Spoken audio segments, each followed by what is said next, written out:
thank you for coming. Beautiful day in Boiling Rock. Hello back there at the back 40. Hillary, good dinner last night. Thank you, thank you. Yeah, awesome, Hillary. Yeah, you. did a great job. I tell you, you're a great cook, Hillary. Hi, I'm calling the second day of our retreat to order. Roll call, Melissa Pickett, Here. Pete Greeny. Here. Cat Perry. Here. David Harwood. Here. Okay, and Doug will be late today. Doug has an appointment he couldn't get out of. So if you would, please stand for the Pledge of Allegiance.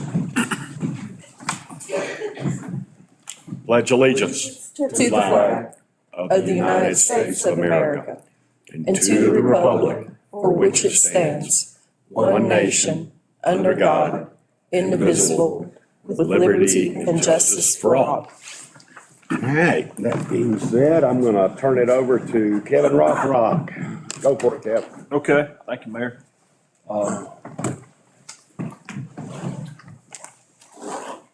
First part of today, we'll talk about public work.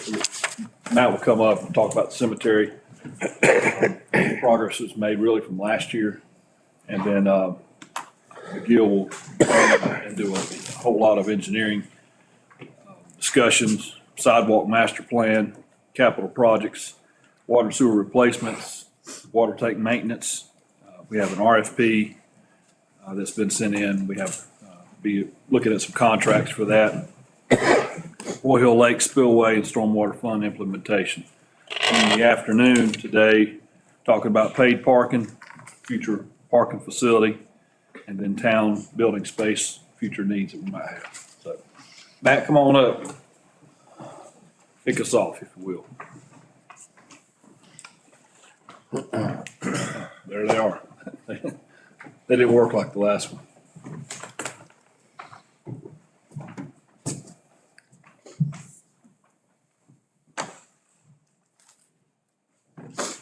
Good morning. Hey, good morning. Morning, Matt. So this will be super fast. So just quick update on the cemetery. Survey of it. I think most of y'all have seen this before.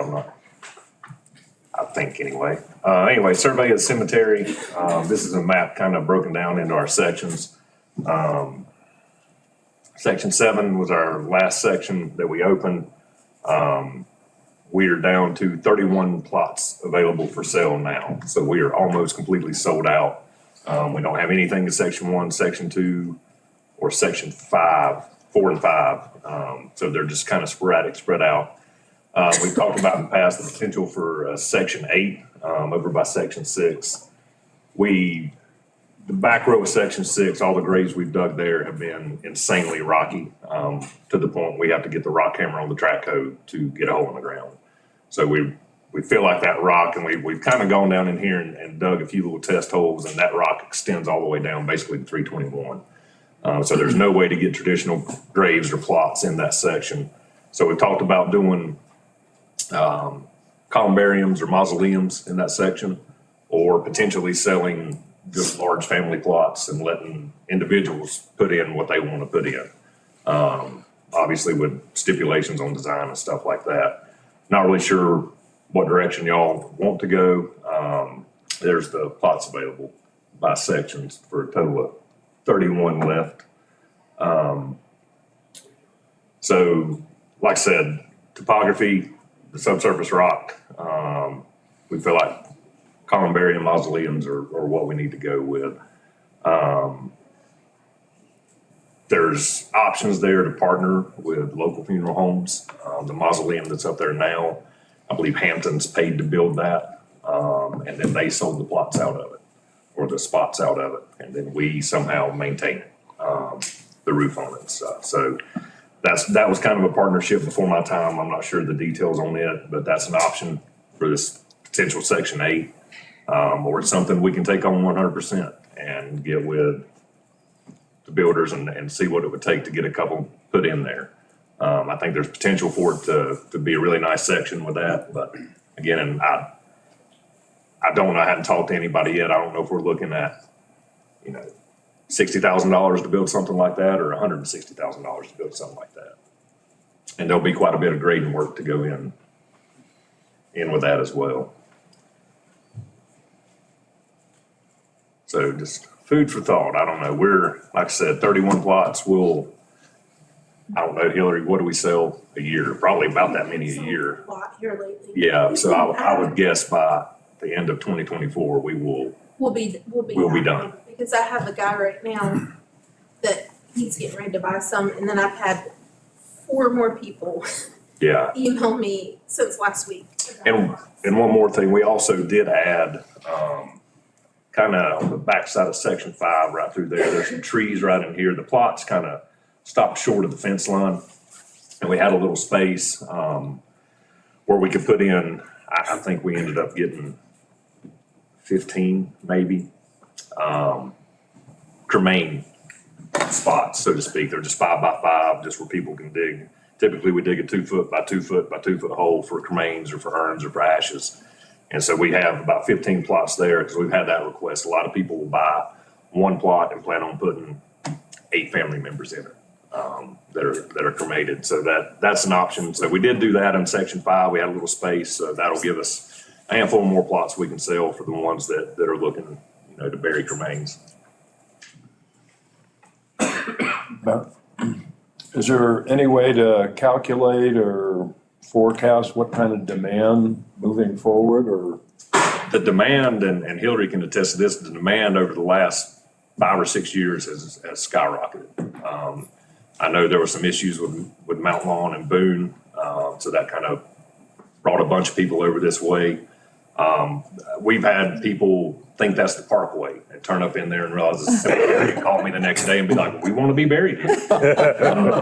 So it's kind of random, you have just, it's not necessarily people who live here that are buying plots. It's people that just stumble upon it, people that vacation here, that have no ties to Boiling Rock other than just coming here in the summertime that are buying plots. So the demand's there.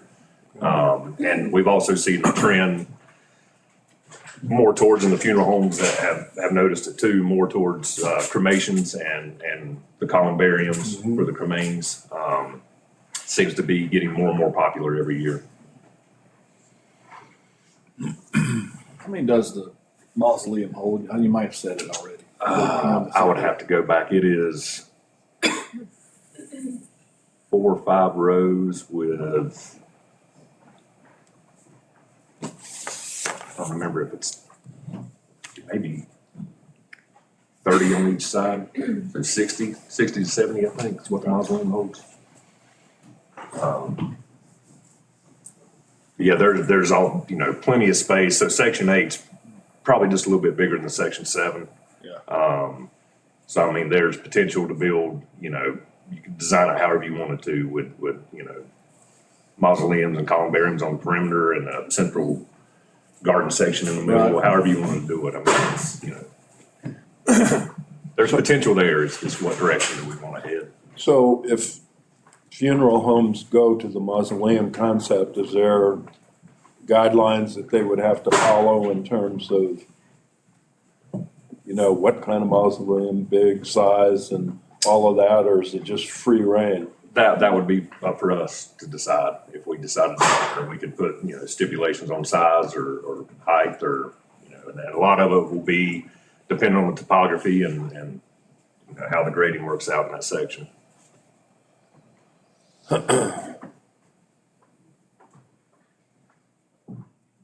I'm not familiar with what other mausoleums look like. They're massive, a lot of them, some places. But Some are big. There's one columbarium in Concord. I went to a funeral for a friend there, and it was basically just like a rustic brick wall that extended, probably 200 feet and probably 7 feet high.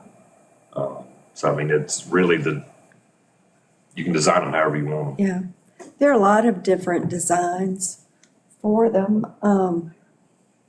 I think it's something we probably should look at this year. I mean, if we're that low Yep. on plots.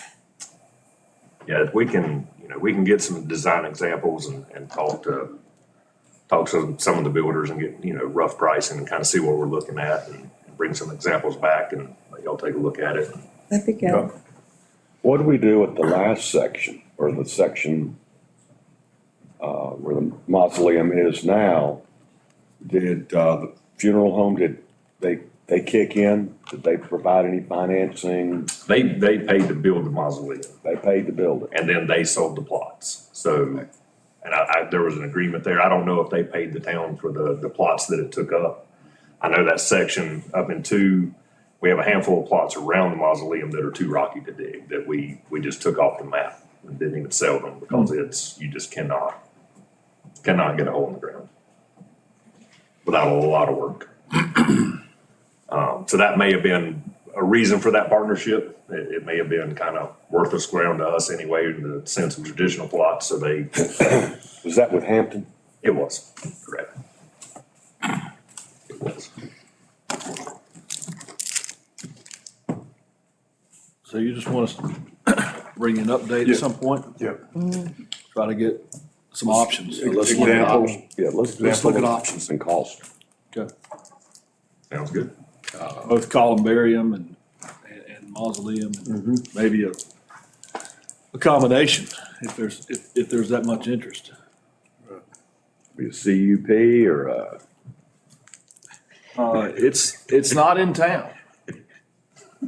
should we annex it? No, we should not.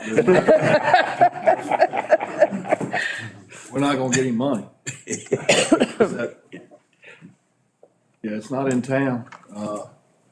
You might, I won't speculate. I don't know. I don't necessarily like talking about it. I like talking about graveyards. But it's part of the business that we're in, so we'll bring you back some options on, what we can do with Section 8. We don't have to worry about setbacks or anything like that. We, Or foot traffic. if I remember correctly, we did explore acquiring land from BRP. That didn't really get any legs, did it? I can't imagine it would. Can't even build a trail without a fight. Because I was looking at this triangle over here, and how landlocked it is. You mean the Blue Ridge Parkway section? Yeah, right there. Yeah, it's kind of awkward. That's over there. Well, they own it down here too, where we drive in, they own, They own all that. All Yeah, of it's that. basically from that It's- corner all the way we're surrounded. around. How did we end up with that? Any idea? It was probably there. Yeah, the Roy section Hurst. one was there in the 30s, I think. Really? And so it kind of just expanded, I think. I'm not sure if the town owned the whole time or we just acquired that and then just kind of expanded. Do we own down? Oh, no. I said it says deed book 7. Okay. Yeah. That's just the access is on. Yeah, I mean, our road actually extends back onto Park Service property on that curve and comes back in. So we have an encroachment agreement, I guess, there to access it. Who was there? So basically, our driveway is completely on Parkway. Yeah.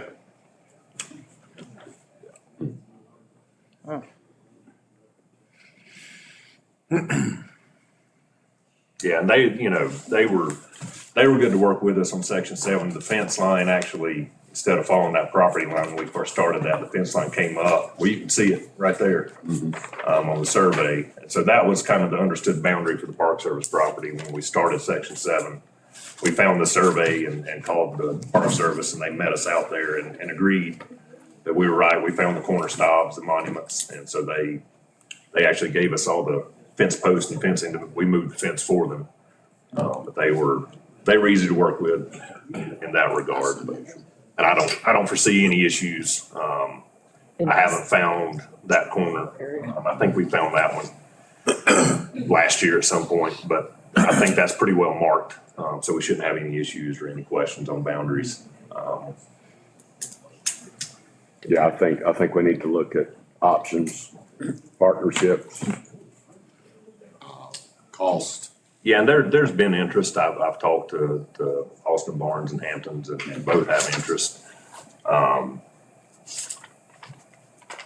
Spoken interest. They they haven't followed up, so I think we kind of need to have a vision of what we want that we can present to them and see if they want to be part of that. Oh, yeah. Like I said, we'll get pricing and take it on ourselves, and then you know,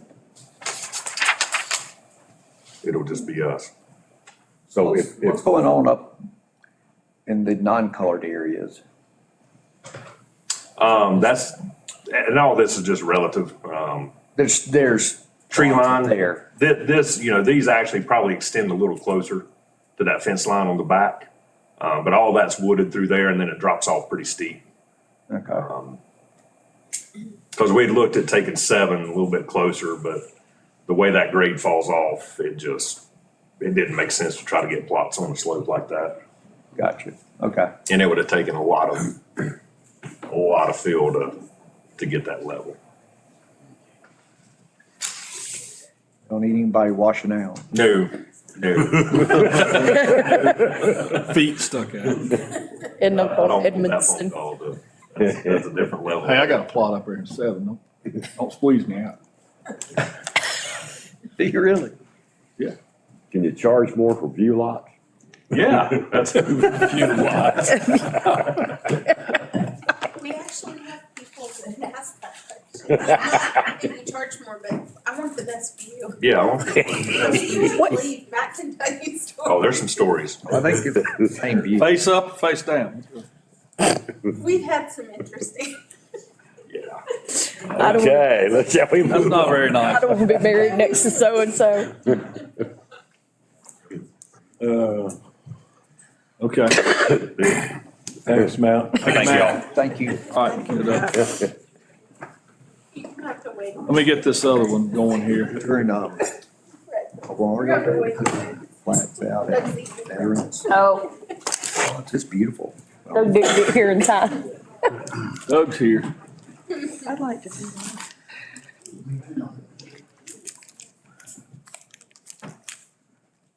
Help put those flags out. They usually need some help putting the flags out. Rotary does. Yep. Rotary doesn't.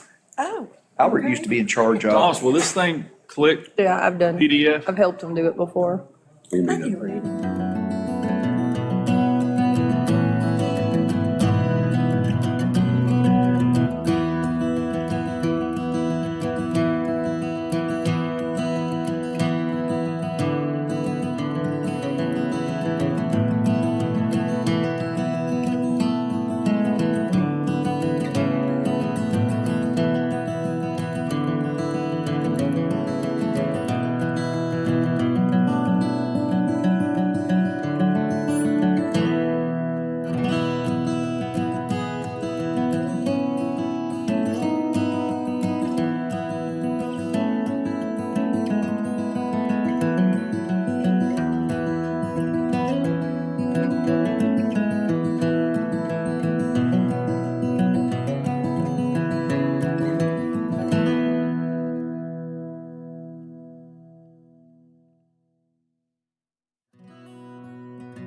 Pretty informal. Before I get started, council, thank you for allowing McGill Associates to perform your engineering work and be a part of this retreat. This is the first retreat with you guys that I participated in, although I did attend the mid-year retreat back in June. So format of today, we have a lot of items we're going to talk about. we will go as quickly as possible. Doug and I will pass the baton or mic back and forth, and please feel free to ask questions as necessary as we dive into topics. Just a brief overview of what we're going to talk about. We will start with your current capital projects that are underway or are coming shortly. And then we'll move into some future considerations and things you're probably aware of that we want to bring back up. So that being said, just a list of items that we'll consider to talk about today. Your capital projects update, the recent request for proposals for your water tank maintenance project that we just received bids on. A sidewalk master plan, water and sewer replacements and potential sewer expansions. And these don't include any of the current capital work that is on. The Broyhill Lake Spillway, and lastly, which is a subject that's near and dear to my heart, which I spoke on at the mid-year retreat, stormwater funding. Boy, that thing tends to come back up, doesn't it? All right. So let's dive into capital projects. We will start with your Main Street project. As you know, project was bid back in early 2023, awarded April timeframe. Work actually began in August, and we awarded 3 divisions, or you folks awarded 3 divisions. That was water, sewer, and sidewalk. We'll start with the water. The bulk of the time spent to date and the bulk of the work done to date includes the water line replacement, and that starts at the south end of Main, there behind the furniture shop, and has progressed north to approximately Gene Stevens, there at downtown. And again, started in August and went through Christmas, roughly, maybe first week of January, replacing the old cast line that actually leaked several times over the course of while they were working down there. So obviously it was due for replacement. So this is a good project. What contractor did was replace sections of line, perform asphalt work, and then stub out services and fire hydrants, and go back and then make those connections, or test the line, chlorinate the line, disinfect, get all those testing results back, and then do customer switchovers.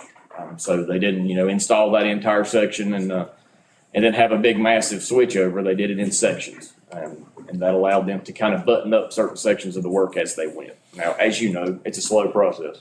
This has been a challenging project and will continue to be a challenging project. But contractor's done a great job so far. The contract time is scheduled to run through September 10th. So by our account and our observations and being up here and communicating with the contractor daily, they're on schedule. So September 10th, that is their substantial completion date. Any questions about water before I move on? Did we include any benefits to the contractor for early completion? No. Okay. No incentives for early completion.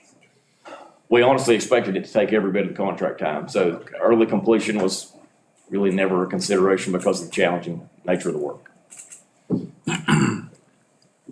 Okay, the sewer portion. And sewer portion is primarily in downtown. And then the 18-inch section that we're going to do from Chitola up to the new extension that was part of the Valley Boulevard project.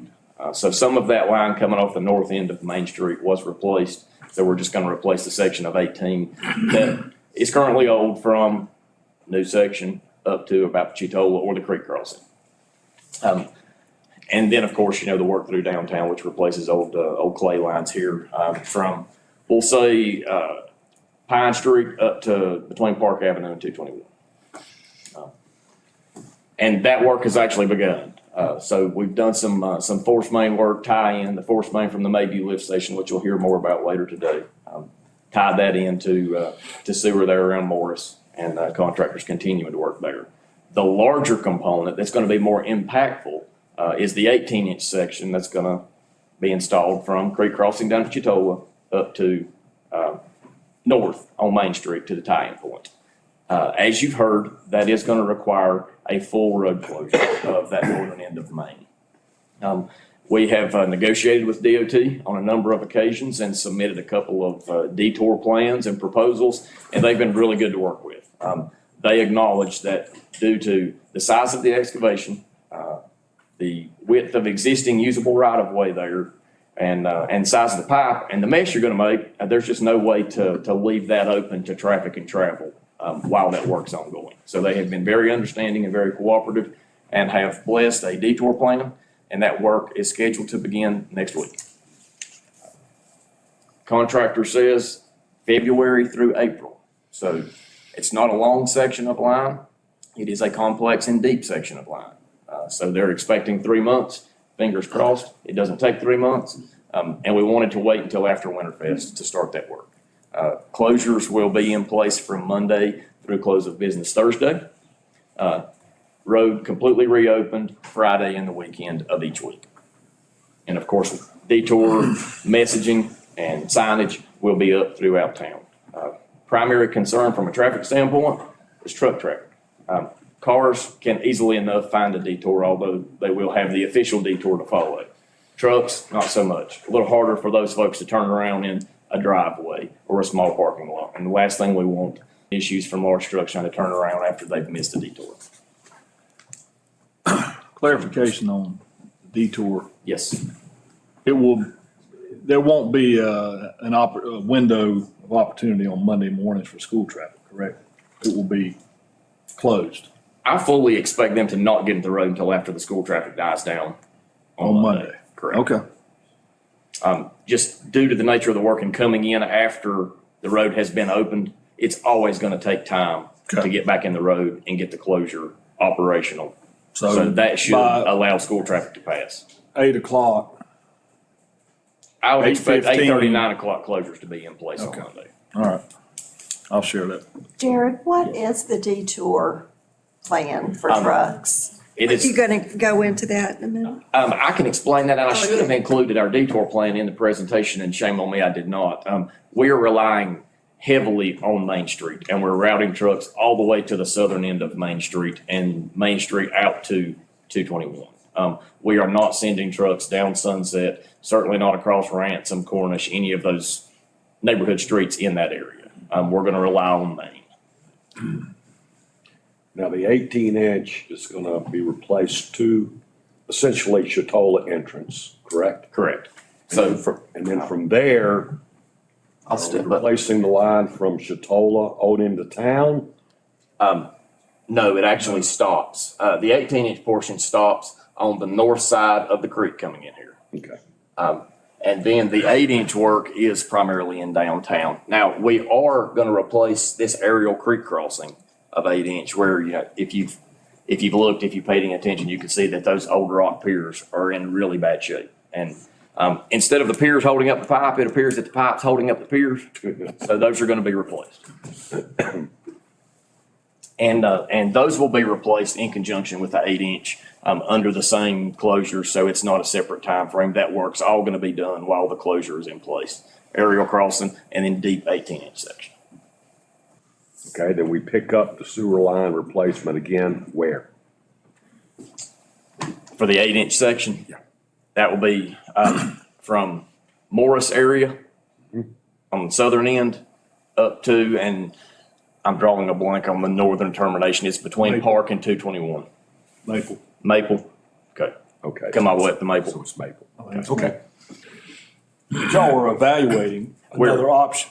We are evaluating another option.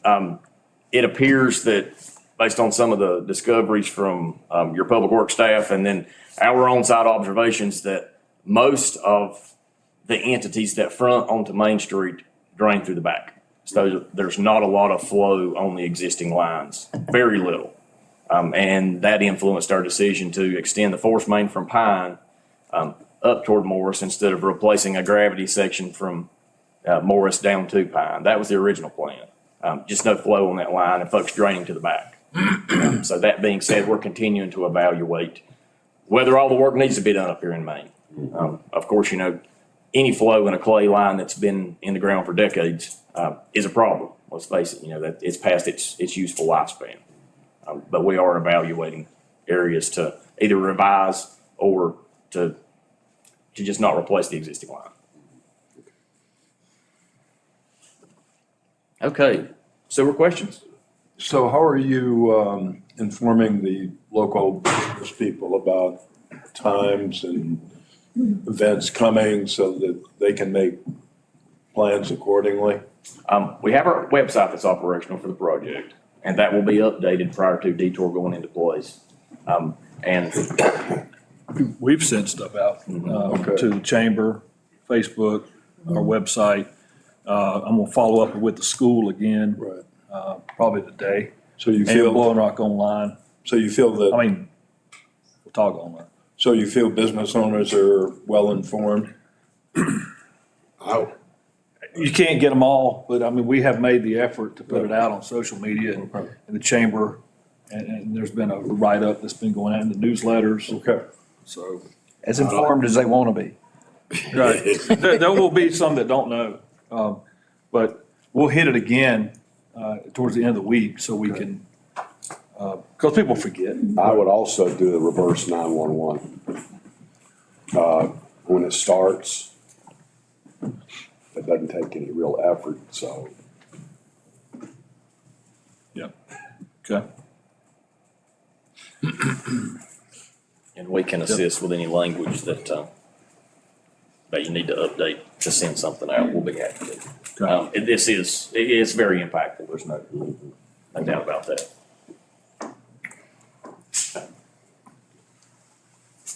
The third component of the Main Street project that was awarded was the section of sidewalk installation from the other side of Hill there, I'll say El Rincon. It's now what, Social? Social. Okay, down to Hill Street. Couple of blocks, I think the linear footage was 650-ish. So that portion of the project began in September timeframe and was completed in November. It looks really good. I think the contractor did a great job, and kudos to town staff and Iron Mountain Green Construction, everybody that was involved here in working with the redevelopment of the Social property. That came together and looks really good. So, yeah, that section is complete. And any questions about the sidewalk? I'll make a comment. I Okay. thought that we would never be able to do it with that power pole in the way. I thought, man, until we move that power pole down at the next property here, it's a no-go. That power pole's not even an issue. It's fine. So, I don't know if you'll ever need to move it. I think there's plenty of clearance. This component, and I'm not going to jump ahead, but it is an excellent segue into the sidewalk master plan conversation that we'll have in a few minutes. Even though it was a shorter section, still filling in gaps is instrumental in achieving what you want for a pedestrian-friendly community. That was a very much needed section. Oh, yeah. Indeed. And the goals and hopes are to continue that north as properties either develop north or projects are funded. This is just an overview map. It's rough. I colored it. It's a simple PDF, but it shows what's completed and what's remaining to date. You do have a pointer. Yeah. Okay, Lazy. blue. Blue is water that is completed, and these are approximate. Green is remaining sewer section through downtown, and again, I should have stopped in this area instead of continuing that on down in my haste. I did not do that. Green 18-inch section down here that we've been discussing, and then blue sidewalk is complete, and then the remainder of the water, which is this red line. I want to highlight this, that the contractor has already completed replacement of the subsurface creek crossing for the water. I know that line was very problematic a couple of years ago, so that has been replaced. Let's put it lightly. I want to be as tactful as I can. So yes, that has been replaced, and over the course of the contractor's work, they will tie into what they've done now. So the crossing is just a small section, but it does include this next section that's already been done? Like, yeah, going Yeah, south. they went, They went outside of that crossing Okay. for several feet in each direction, and So, but it makes that connection. That's yes, done. yes. Got it. Yeah, they will, and depending on which direction they actually lay, I mean, they could start here and lay south or, continue laying north throughout town and then jump over here and finish the section by the 18-inch sewer. I imagine this section of water is going to be done under the same closure that the 18-inch sewer is going to be. Do it at the same time? Right. Okay. That makes perfect sense to me and to the contractor. Okay. Do it under the closure while you have the closure in place. All right. And it should expedite the work tremendously.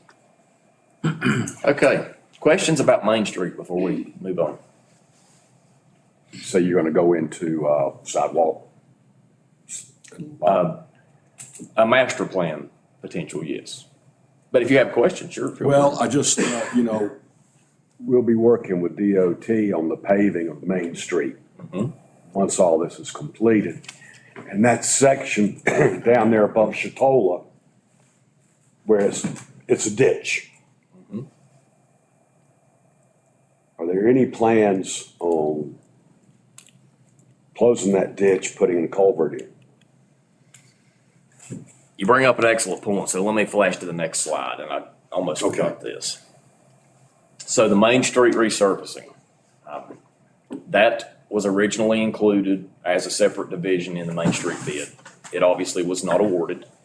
And as we were reviewing the special provisions from the encroachment agreement to do the remainder of the project, we met with Kenny Hefner, district engineer, and then Ramey Shaw, project manager up here, and just discussed options. We had questions about the encroachment agreement, but also questions about resurfacing. Over the course of that conversation, it was mentioned that DOT could certainly include Main Street, the section that we're disturbing, in a future resurfacing contract, a division-let resurfacing contract. So we really latched onto that and thought there are tremendous benefits to the town should this project not have to flow through the town, even if DOT would reimburse the town for expenses. And what I mean by that, if DOT is participating in a project, the contract and contract documents have to mimic their design. And our current design is not a DOT design. Our current bid schedule is not a DOT bid schedule. So there would be work in getting that DOT certified to go out to bid. So letting them handle it is obviously something to definitely consider. There is a caveat, however. And that caveat is that project would not be led on a resurfacing contract until after we are complete. So we say September 10th, final completion. DOT puts Main Street on a resurfacing contract that is let October to November of 2024. And we've heard this from Ivan Dishman with DOT very recently, and I was actually aware of this too, due to a former line of work that I was in. I was a project manager for a paving contractor prior to coming to McGill. The industry has pushed that a 12-month contract window is not enough to achieve or complete a lot of these major resurfacing projects. So now Department of Transportation is allowing 2 full paving seasons for any division-let resurfacing contract. So what that does, as you will see here, assuming that the project is let in fall of 2024, contracts will be executed during winter. Seasonal limitations for resurfacing contracts go from December 15th to March 15th. So really up here, weather's not conducive to paving, seasonal limitations will be enforced.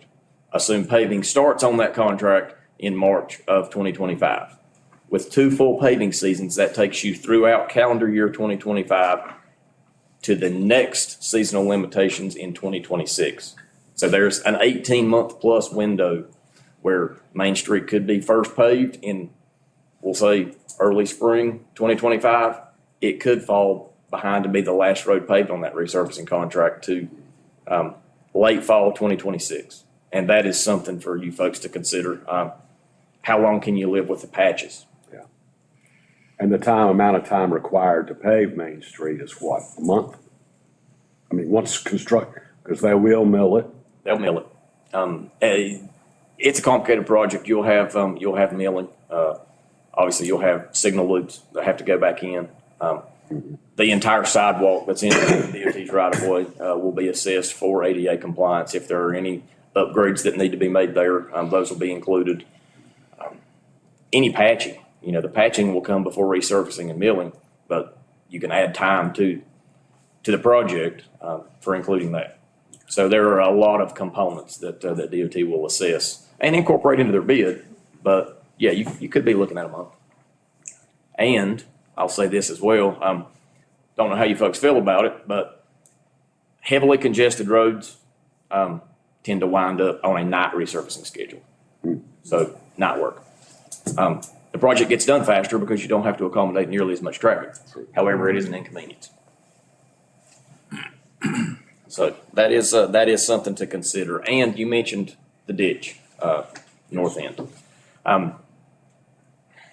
Depending on DOT's right of way and what they claim for maintenance in that area, it could be considered. I don't see a lot of drainage work going on resurfacing contracts. Typically that's let in another fashion. But it is worth considering while the folks at the state are putting together a bid package. And we can certainly, facilitate that conversation. Okay. In talking with Mr. Lovingood on his potential plans on that 7-acre site, which encompasses all the sidewalk we're talking about.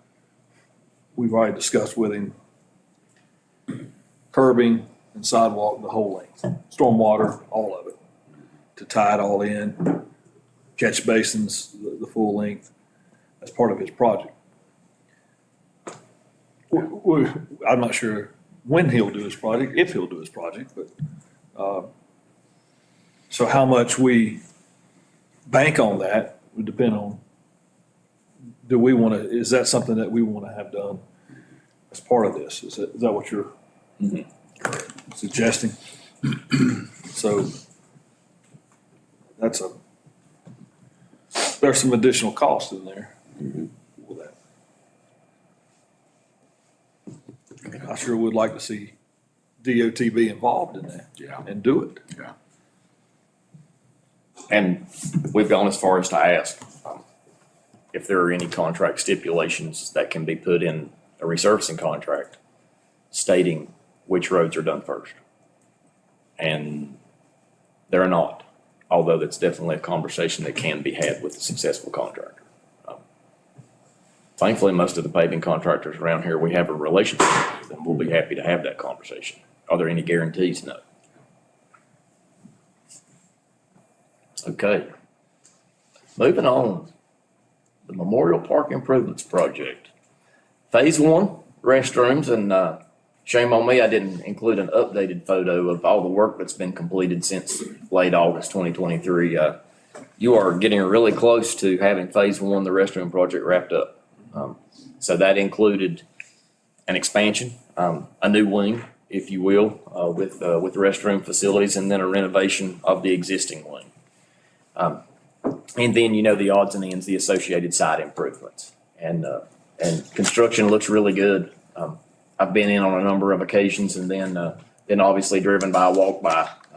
I think the project looks well, and it's going to be a definite asset to the town. I understand restrooms are at a premium, and they get used heavily. This is one of the more used parks that I've been around. So this will be a great addition. The substantial completion date is coming up soon.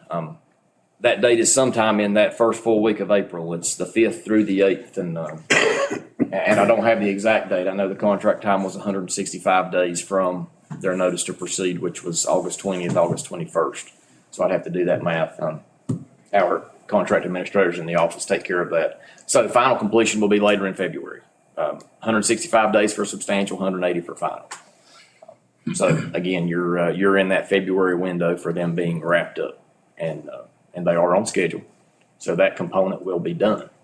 Have they started the renovations of the yeah. old section? They're putting the partitions up today. Okay. So all the tiles done, all the painting. We stored the partitions, the new ones, down in Parks and Rec, and so they got them today, and they're gonna start installing. Fixtures are in, I think the new sinks are in, you know, it's got water, soap and dryer all in one. And I know there have been some impacts to the public over the course of the project and maybe some confusion about something should be open and it was not left open due to a subcontractor being on site. And I hope that's been minimal, but there has been some. Yeah, contractor's done a great job to coordinate. There's times, like you say, a sub's been on site, just not knowing, leading up to a real busy weekend. Right. Have it closed. No, let's open it back up.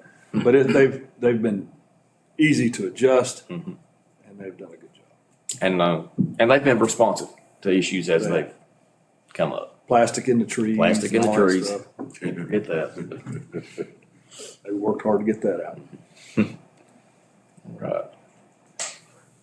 So that brings us to phase 2. And I think I'm gonna pass this baton to Mr. Chapman since he's very in. You finished eating over there? I think I might need more than gravy for this. I'm not gonna top off this coffee while I have a moment. I did have a country ham biscuit at home this morning, so I'm not hurting for food. But you guys should probably know that by now, right? I miss a lot of things and meals aren't one of them. So we're gonna recap where we were in December at the council meeting, talking about the park, Memorial Park, the second phase of the improvements, which included everything that you see here on the screen. That also includes the alternate that includes sidewalk, curb and gutter from the pathway. I don't know what I'll call that pathway on the south end of the park, all the way back up to where the dumpster will be, and then tying in a stairway and a sidewalk so that the staff from the rec department can access the dumpster without going out into the street. So that was an add alternate when we talk about those things. So it includes basically tearing out the existing tennis courts and replacing those. And Jennifer and I were talking earlier, I believe she said when she started, and I believe that was in '05, is that right? '04. Okay.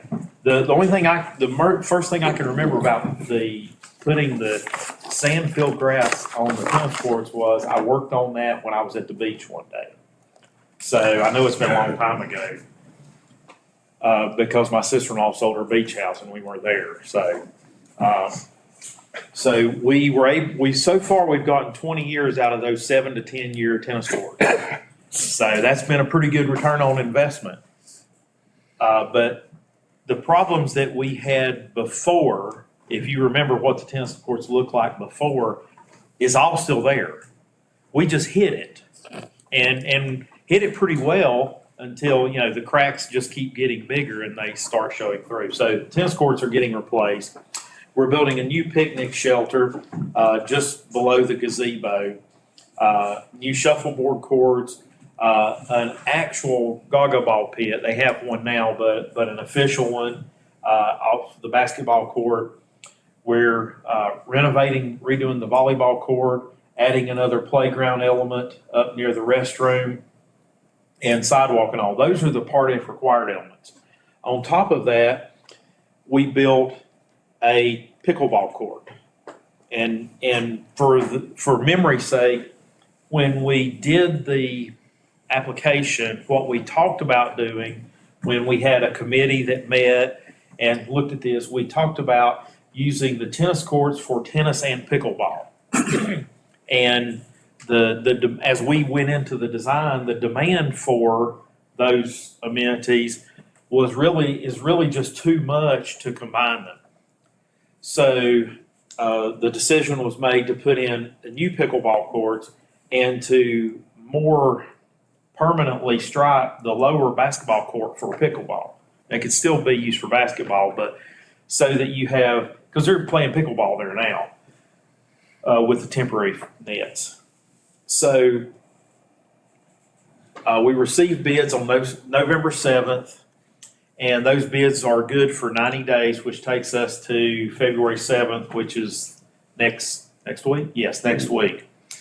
We have a $500,000 Part F grant that requires a 50% match, and everything, there's an agreement. I'm telling you all guys this, you all guys all know this, but it requires a match, and it requires that everything in the application that was supposed to be completed is completed. So And that's good for another year?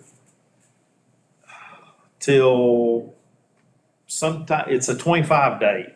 February 2025. February of 2025 is when the 3 years ends. Okay, Let's put a pin in that because we're going to come back to that. okay. So the project, if we look at the bid that we received for the main project and the alternates, which included the sidewalks that I talked about, is $2,134,656. So one option would be to construct the whole project. Because that dollar amount is more than the funds that we have, we talked to the contractor about, what are the things that we can do to save some money. So one of the things that we could do to save some money is we could take that pickleball court out. And that would be to take out this pickleball court here. And you don't see it necessarily, but this is a retaining wall and this is a retaining wall. Those aren't big walls like you see behind the fire station. Those are small walls, maybe more like what you see in the park, what will be, over here at the parking spaces, or what you see at the corner of the pool. Those, a couple of feet wall, but it takes them because everybody realizes there's not a flat spot in the park beside what's already flat and developed. So we can take that out and construct the rest of the project. And you see there's two options here. The $1,610,719 is if we take out the pickleball courts, the value engineering items, and do not do the alternates, or $1,832,000 if we do take the pickleball court out, but keep the alternate in, to keep the sidewalk along Wallingford and the stairway going down. So, Doug, that includes engineering and contingency. yeah, that's the rest. That's construction cost. That's a construction cost. So it Okay. will be a little bit more than that when we put a contingency on there and the construction phase services. But those are those are options that we would present. There may be, and we have listed here a third option, that we only complete Part F elements. But there's really not a lot of difference between 2 and 3. So I don't know, I mean, there's, there may be a detail here or there, but there's not a lot, because I think we even had to have the dumpster moved, because we were moving the dumpster as part of the project. Now, Does the 2,134,000, does that include contingencies and engineering? no, it does not. It does not either. No. Okay. And contingencies can be 5%. Sometimes we say that's sort of on the high side. I mean, you can pick an amount that we want for contingency. We could pick 50,000 or 100,000, whatever would be a reasonable number. I don't know, when we looked at total budget, I'm not sure what number we said. And off the top of my head, I don't remember what we said the construction phase services would be. I don't think maybe it's 60,000 more than what we have budgeted now, something like that. Yes. Could you just go over option 2 one more time? So option 2 is, I'm gonna go back to the screen. So remember, there's $1,610,000 and $1,832,000. Yes.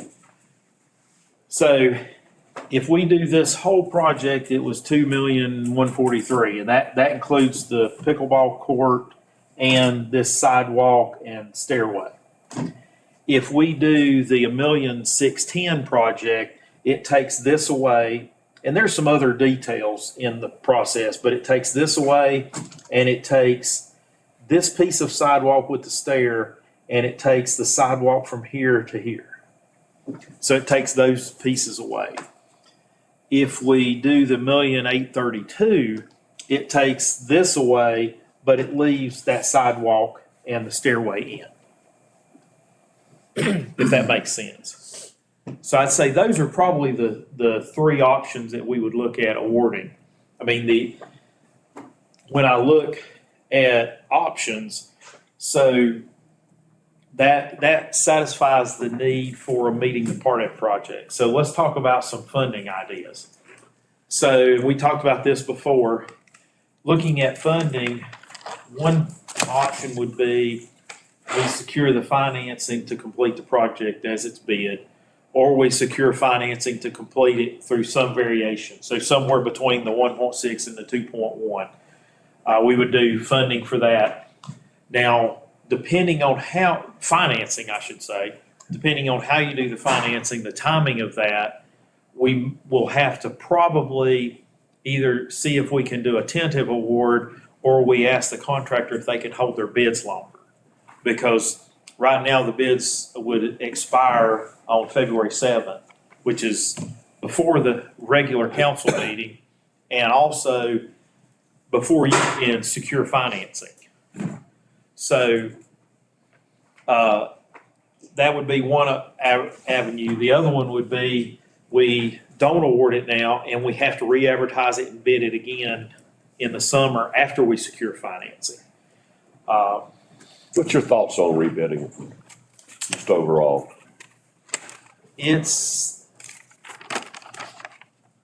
Part of me says I'm optimistic that prices are going to come down and we can get it cheaper. The reality side of me says it's liable to be more. So it's probably as sure a thing as buying a lottery ticket. I mean, I'm being honest with you because we don't know. But I don't know. We haven't had conversations with the contractor yet about their ability to hold their pricing. Okay, let me throw this out.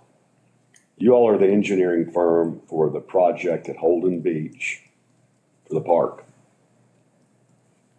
And I understand their bids came in fairly reasonable. Any ideas? Is that Holden Beach or Ocean Isle Beach? Holden. I'll have to look into that because I don't know. I know we're master planning a park at Holden Beach, but I don't know. I can't remember bidding on it. Okay. Some of it's the mountain effect, meaning it costs more up here. They don't know what they're gonna dig into up here. Well, you got to think about this. So let's go back. Should have had that on the board. It maybe would have been easy. So if we're going to tear this out and replace it. If I did that out on the property that the town owns beside the fire station, maybe I could do that for $200,000. I could build a new one for $200,000. If I've got to tear this one out and build another one right here beside this building and an operable park, it's going to cost a lot more. I mean, it's just expensive to do stuff Okay. in this spot. You know, where do you put your materials? Yeah. And how many pickleball courts will go in that area? 4?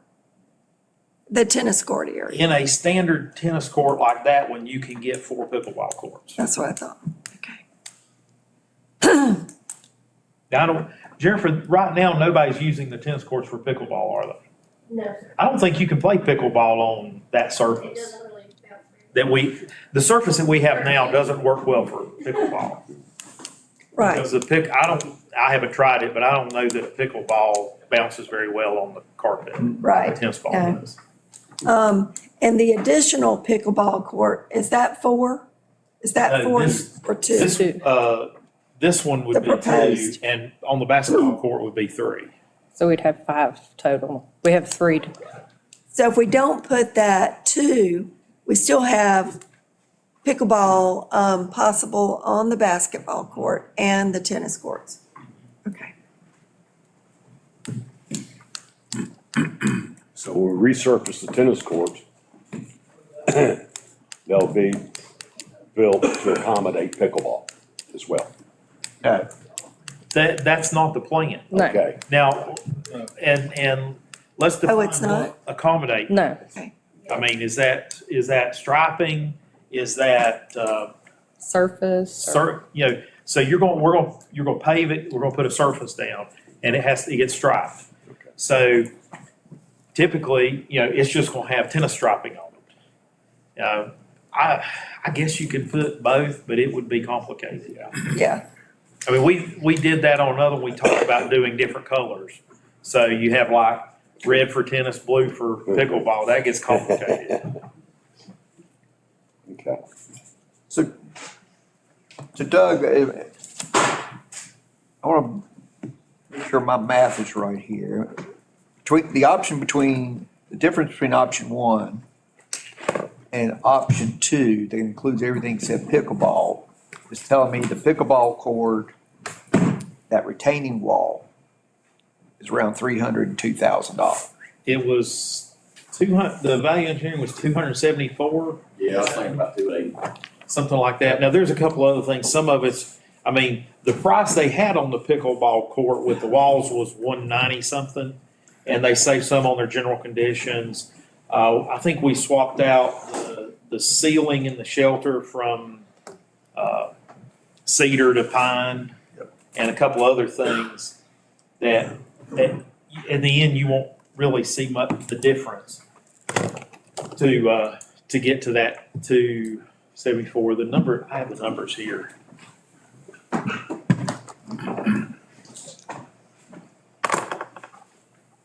These required elements are the ones that get us the points, Yeah. is that right? Yes. Yes. That's what we've got to have in there Yeah. Yes, to realize the to match, 500. to Yep. uphold our end of the Part F. Yes. The total value engineering was a savings of $274,757. And the alternate is 189. Well, actually, there's two alternates. One's 189 and one is 12,000. 12,000 is sod. Sod. So now let's talk about the timing. So of the project and the Part F funding. So the Part F contract has 3 years, which ends in February of '25. If we started the project now, we would finish this summer, or this season, I should say. Should be able to finish this season. If we delay starting until the summer, middle of the summer, and I'll talk about why that's important in a little bit. I don't know if we'll finish this year. If we rebid it in the summer, we won't finish this year. We will have to ask for an extension. It wouldn't be unusual to ask for a 1-year extension and shouldn't have any problem getting an extension on the February 25 deadline. Now, I don't want to have to plan for asking for 2 extensions. That becomes noticeably more painful. Not unheard of, but more painful. On the extensions, though, we already had to be in construction to ask for it, right? I would think it would be best if we were making progress. Okay. I met with the recreation resource actually last week. And he said that even if we think we might need an extension, we can go ahead and ask now because technically the restrooms were part of the grant, even though it didn't give us points. We broke it out into 2 phases, so we could technically go ahead and ask for an extension now to be on the safe side if we need to. Okay.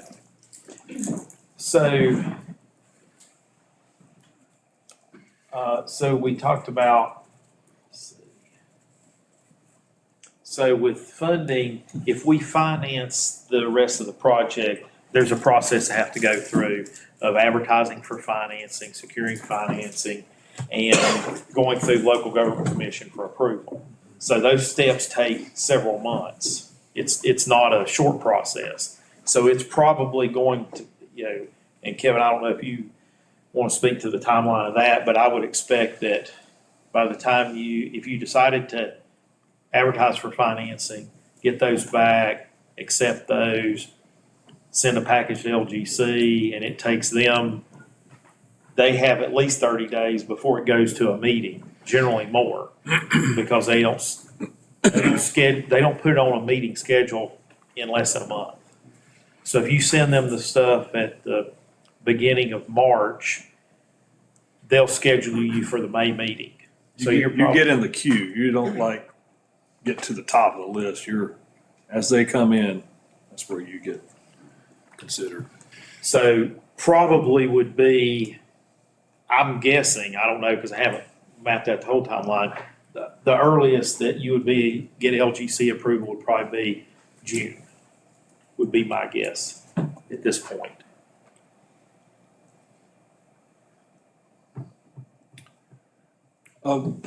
Another option that I don't have as much familiar with, but maybe you do, Doug or Jared, is a design build scenario. If that would be worthwhile, would it be any savings? Would it be more fluid where we have some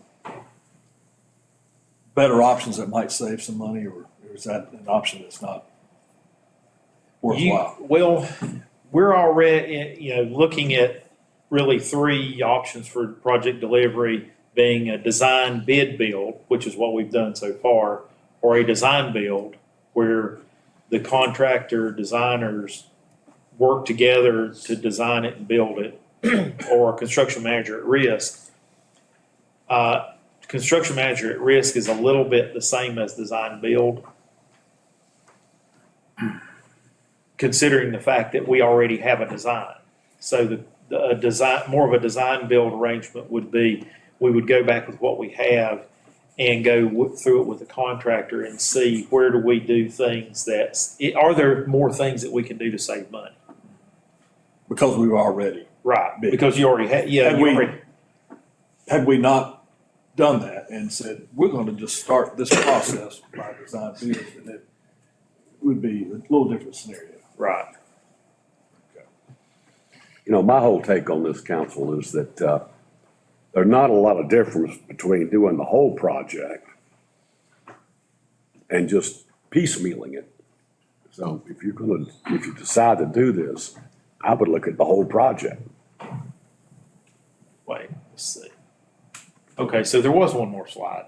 I was gonna go back to the map. I forgot about this slide. So the thing you need to think about before you go further down that path is there's a retaining wall where the cars are parked. And when we did the bond in 2014, we planned on replacing that. And we actually had a design just for the wall. And we bid that, and it was pretty pricey, and we were talking about doing more things. That may have been about the time that the Virginia Tech Studies was working and all, so it just seemed right to just put that on pause. Well, we're 10 years down the road, and the wall, it doesn't look as good as the tennis courts, I can tell you that. But I don't park there, so maybe I don't worry about it falling on my car. But that wall's gonna have to be fixed. There's no question about that.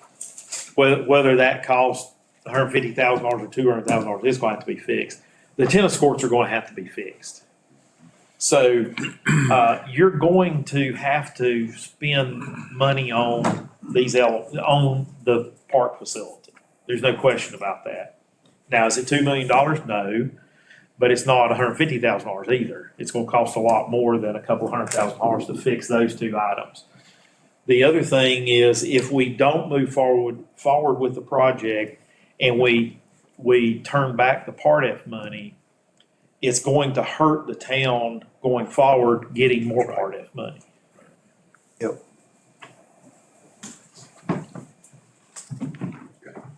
So, and I believe, at least in my timeline, this will be the third Part F project that the town's had. We had the pool and this building were both Part F funded projects. So we remain in good standing and received a third award. I don't Don't wanna miss think it. deferring the grant is an option. No. That is not an option.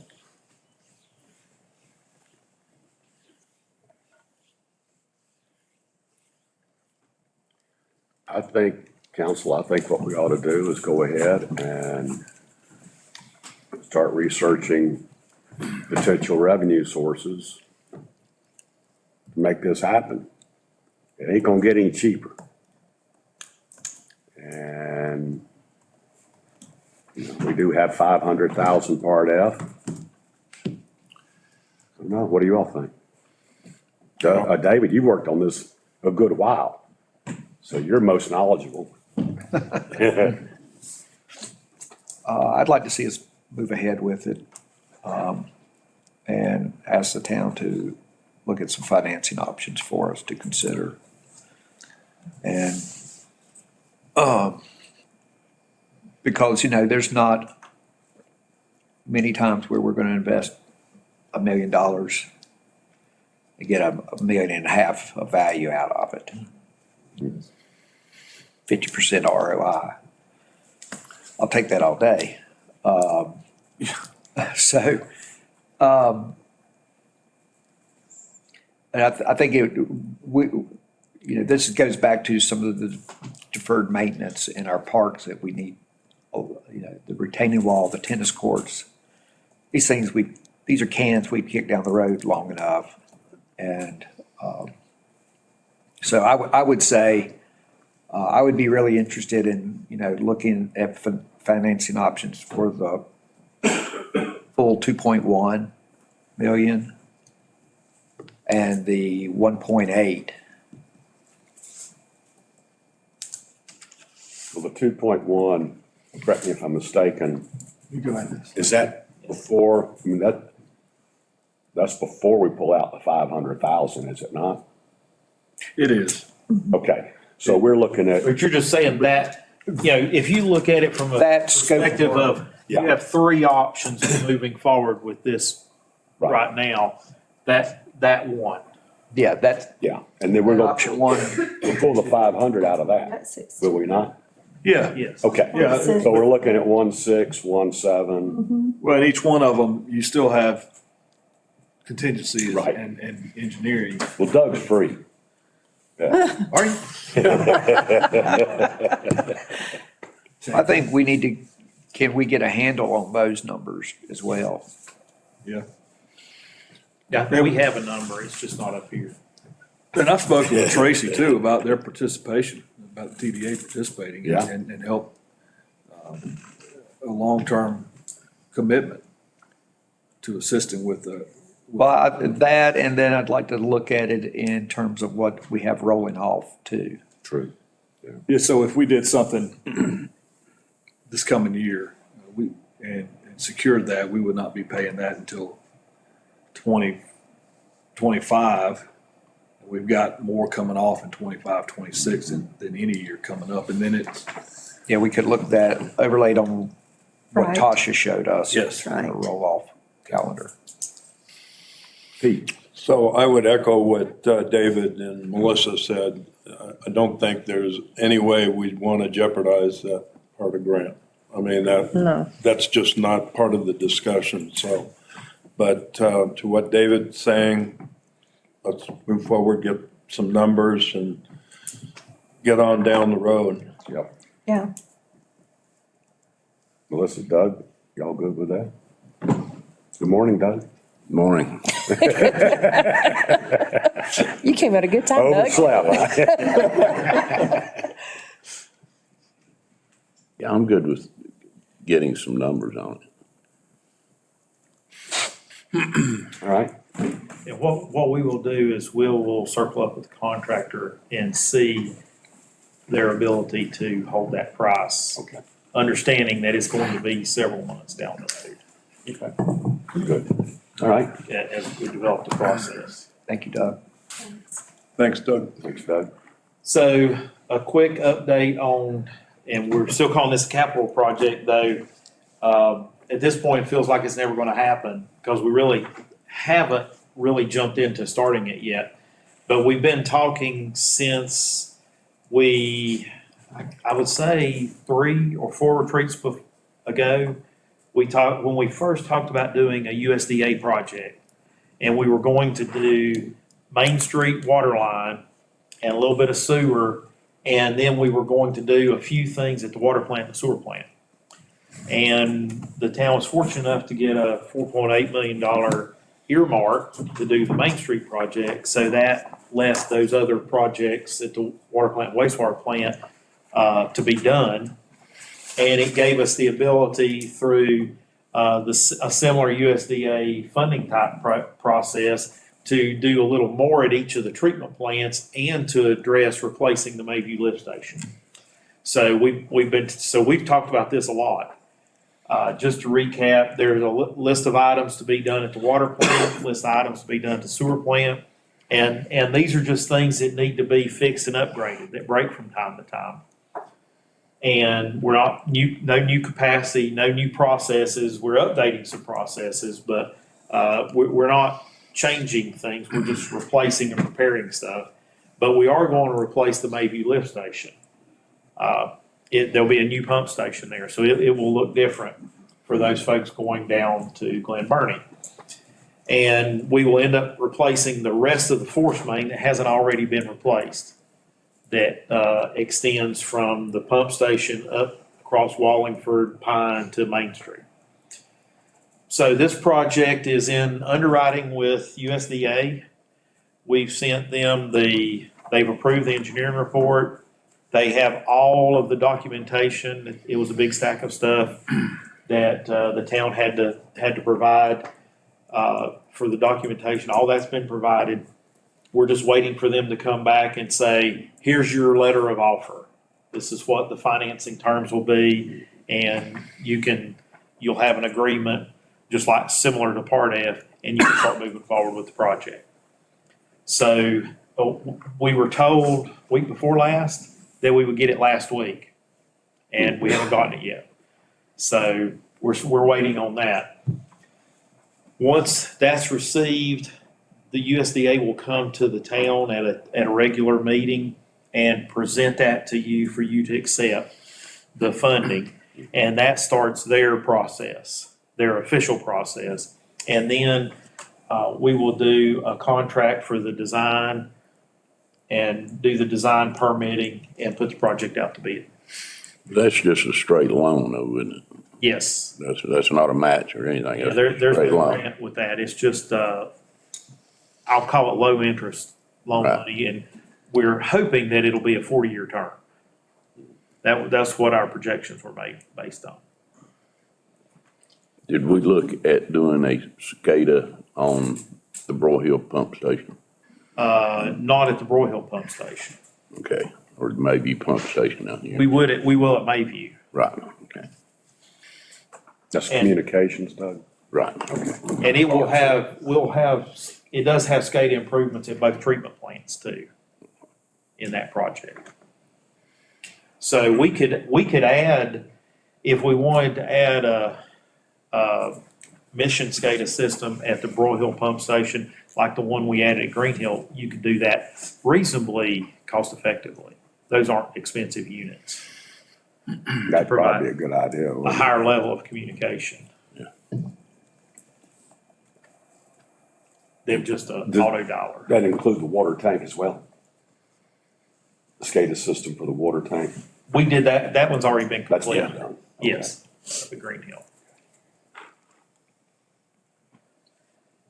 So the next thing we want to talk about is tank maintenance contract for the 2 water tanks.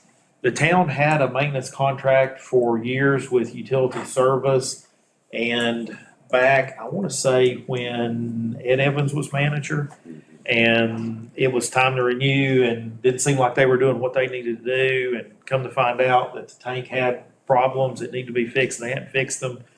We ended up, or the town ended up dropping that contract and had some repairs made at that time by a contractor, and we haven't picked up a maintenance contract since then.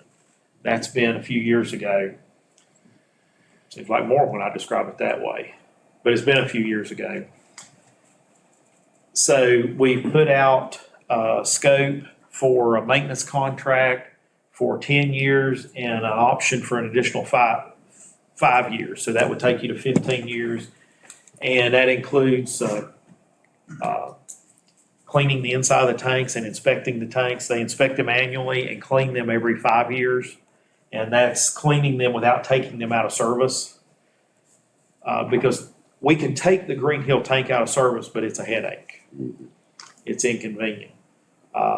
Same thing with the Clearwell at the water plant.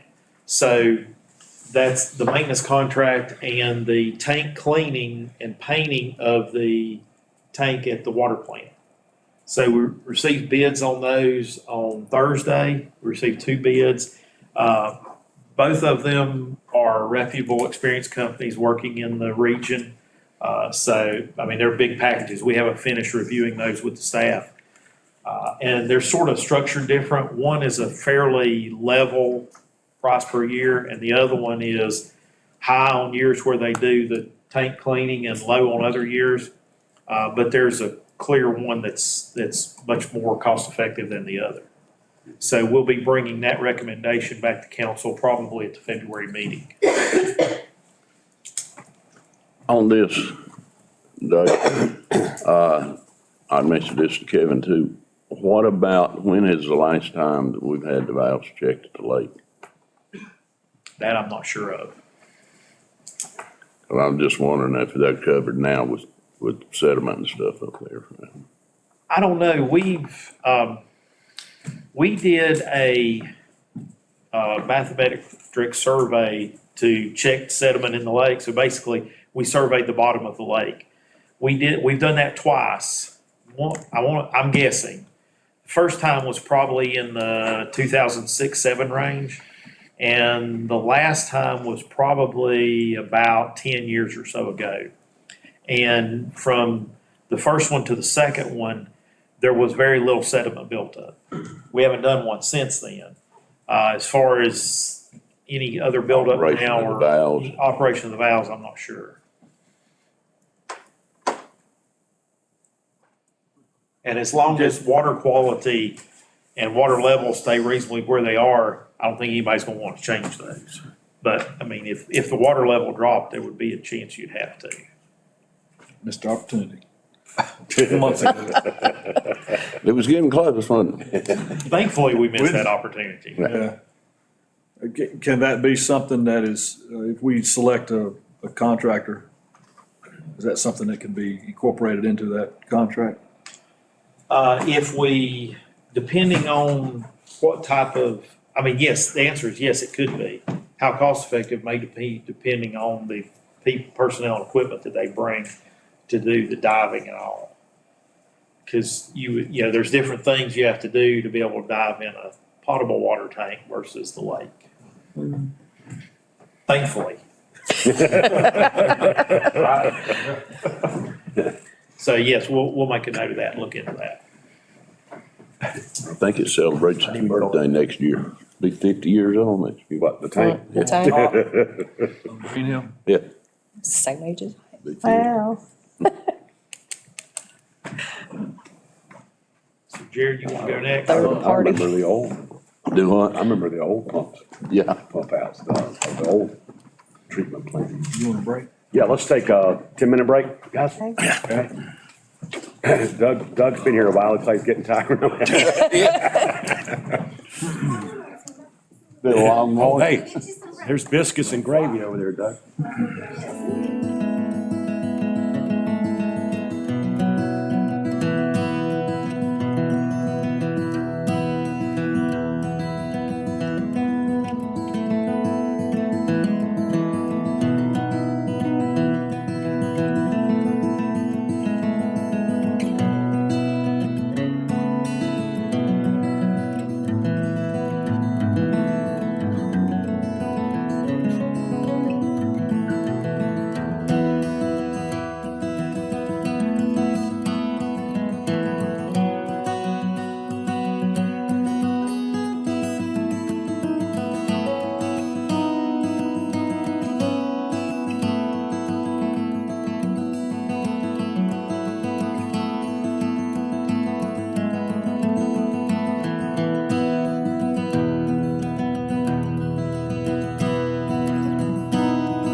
right.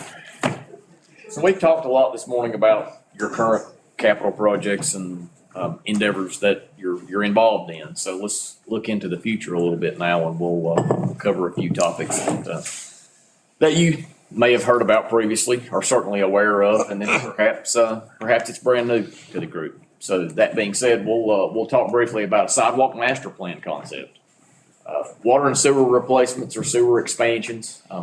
And that's one of those recurring capital items that if you own a utility, you know that thing is never install it and forget it. It certainly, your systems require regular maintenance. Otherwise, they break and then they're really expensive. Also talk about the Broyhill Lake Spillway repair.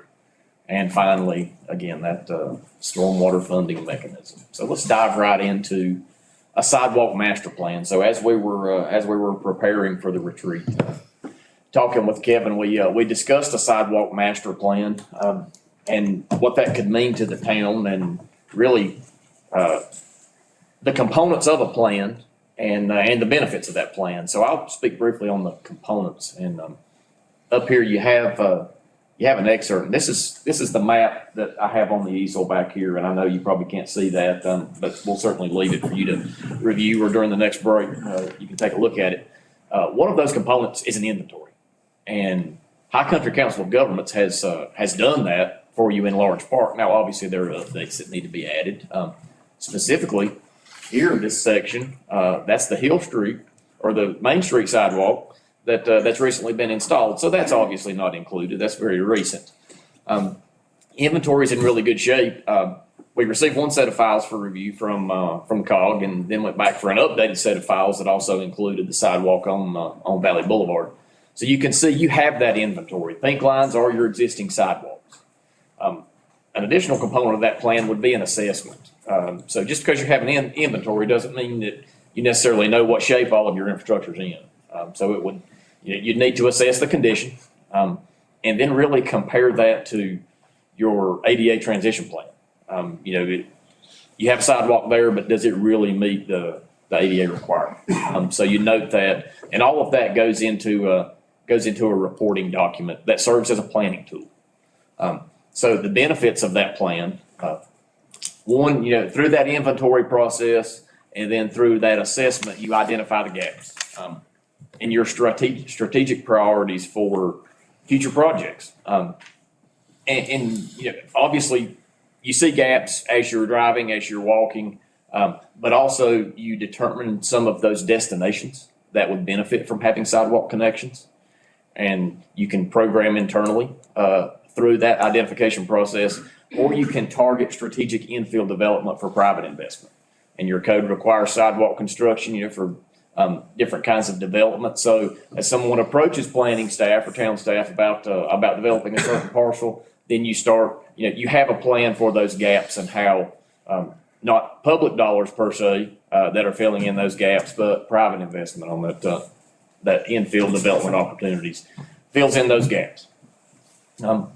Also, your existing infrastructure, I mentioned that it certainly requires maintenance. Having a plan in place in that condition assessment allows you to regularly or annually program budgeted dollars for repairs. And that could include updates to make you more ADA compliant, or replacing degraded sections, whatever. So having that plan in place serves as that roadmap. And then finally, with any planning document, that positions the town to seek external funding when it's available. And there are a number of funding opportunities for pedestrian activities, trails, sidewalks. A lot of those filter through DOT and then other funding agencies, but having the plan in place gives you a step forward in seeking external funding. Kevin, anything you want to add to the sidewalk master plan discussion? We have projects every now and then that our code may require, because they front a public street or they front DOT, that would require them to install a sidewalk. But there are some locations, the code would require it, but it doesn't make any sense. It's out in out on the other side of Green Hill.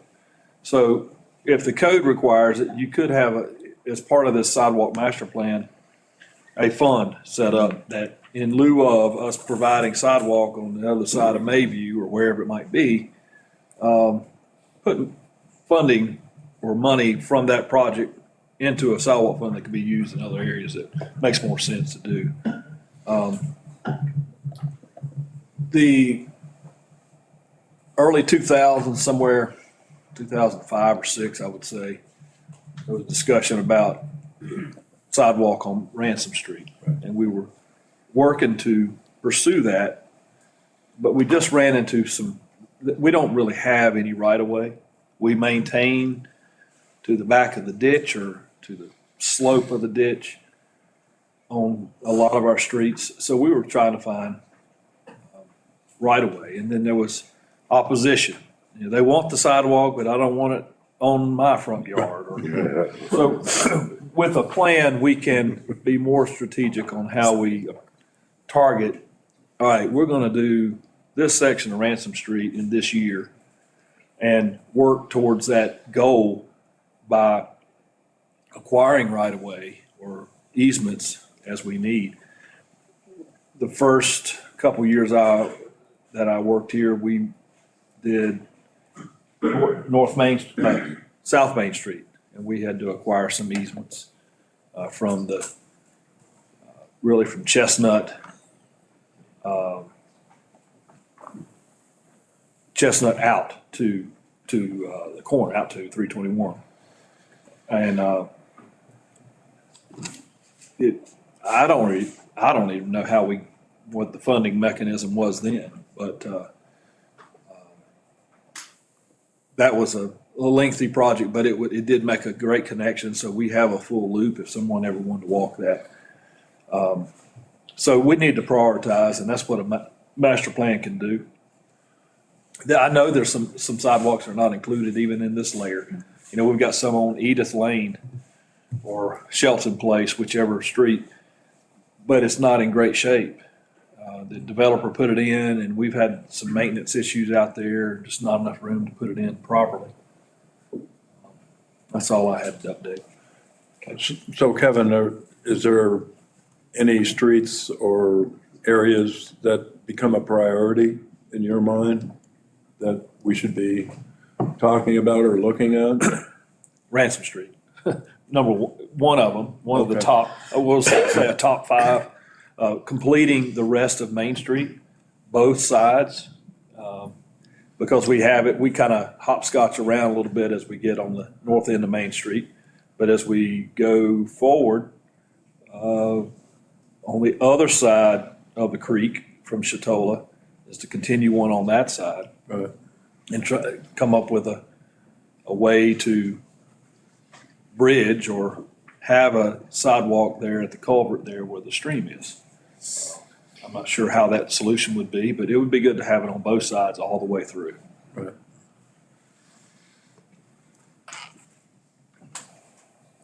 I don't think there's a sidewalk that goes from, if you're, let's say at Brom and on Wallingford over to like, Roy Hill Park. There's not. And, you know, that might make sense since we've got the history walk. You know, that somebody might be at Brom and want to go over that way instead of going up to Main Street. That'd be another priority. It's used quite a bit, people leaving both, either the parking deck or Yeah. the church, heading to the park or heading down to Glen Burnie. It's used a lot right through there. Another logical expansion or include that in it. Early on, there was discussion of safe routes to school program by the state to do a sidewalk up Morris from the school. And it just didn't gain traction. The priority at that time switched to 221, and then 20 years later, we finally got it in. But it's just, sometimes that's the way it goes. There are a lot of good connections that could be made And to prioritize, I'm sure there'd be 4 or 5 streets where a sidewalk would make good sense. This would serve as both documenting our existing conditions. Yeah. Where we need maintenance. Oh, yes. And then start to prioritize new sidewalks. Yes. We do have maintenance needs. As Corey touched on yesterday, they did some maintenance of some pavers on Main Street this past summer, fall, where we noticed the difference in the spec that we had for our streetscape, where the very first phases, it was on a rock dust bed, gravel and rock dust and compaction. Well, those are the areas that we see some sinking. And then on the east side, the design was a concrete bed with some weep holes, and then we haven't had near as much sink in those paver areas. Okay. And I love the point you brought up about the fee and loop program.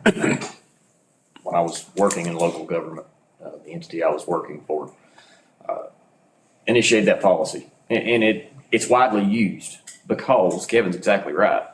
Development on a certain parcel doesn't connect or won't connect in the foreseeable future. It doesn't make a lot of sense to put a sidewalk to nowhere there, and that is the argument that you hear a lot. I can put sidewalk across my frontage. In theory, yes, someday it will connect.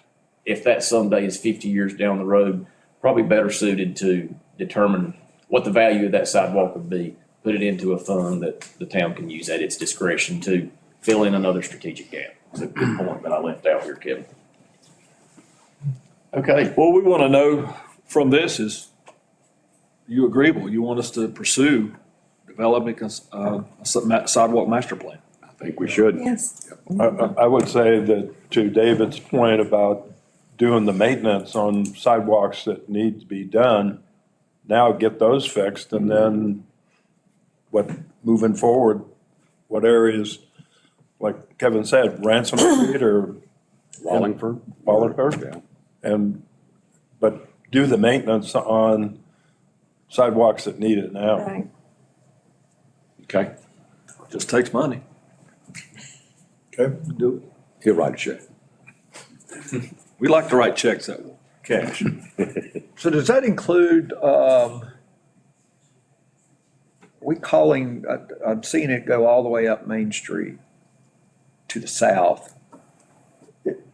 Historic trail? The historic trail, is that what we're calling our sidewalk? You mean Legacy? Yeah. Legacy Trail. Legacy Trail? So the sidewalk may come in many forms. It may not always be a traditional sidewalk, curb and gutter right by the street. And I think we identify that as such.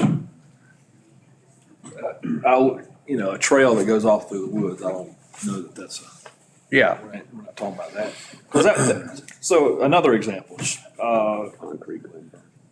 the development off Spruce, Stone Cliff neighborhood.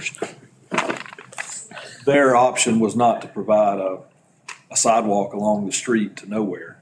They provided a trail connection down to the back of the property line, so that neighborhood.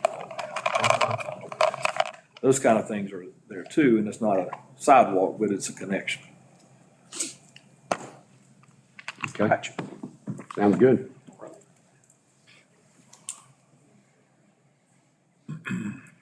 Okay, water and sewer replacements. I think that's Mr. Chapman with you again. Turn our board over. He's coming back. He's coming back. So we talked earlier about the water plant project and the water plant and wastewater plant project, because we want to make sure, the whole process of looking at infrastructure is making sure that the town is secured and prepared for the future. We've had a lot of talk about that over the last 10, 15 years.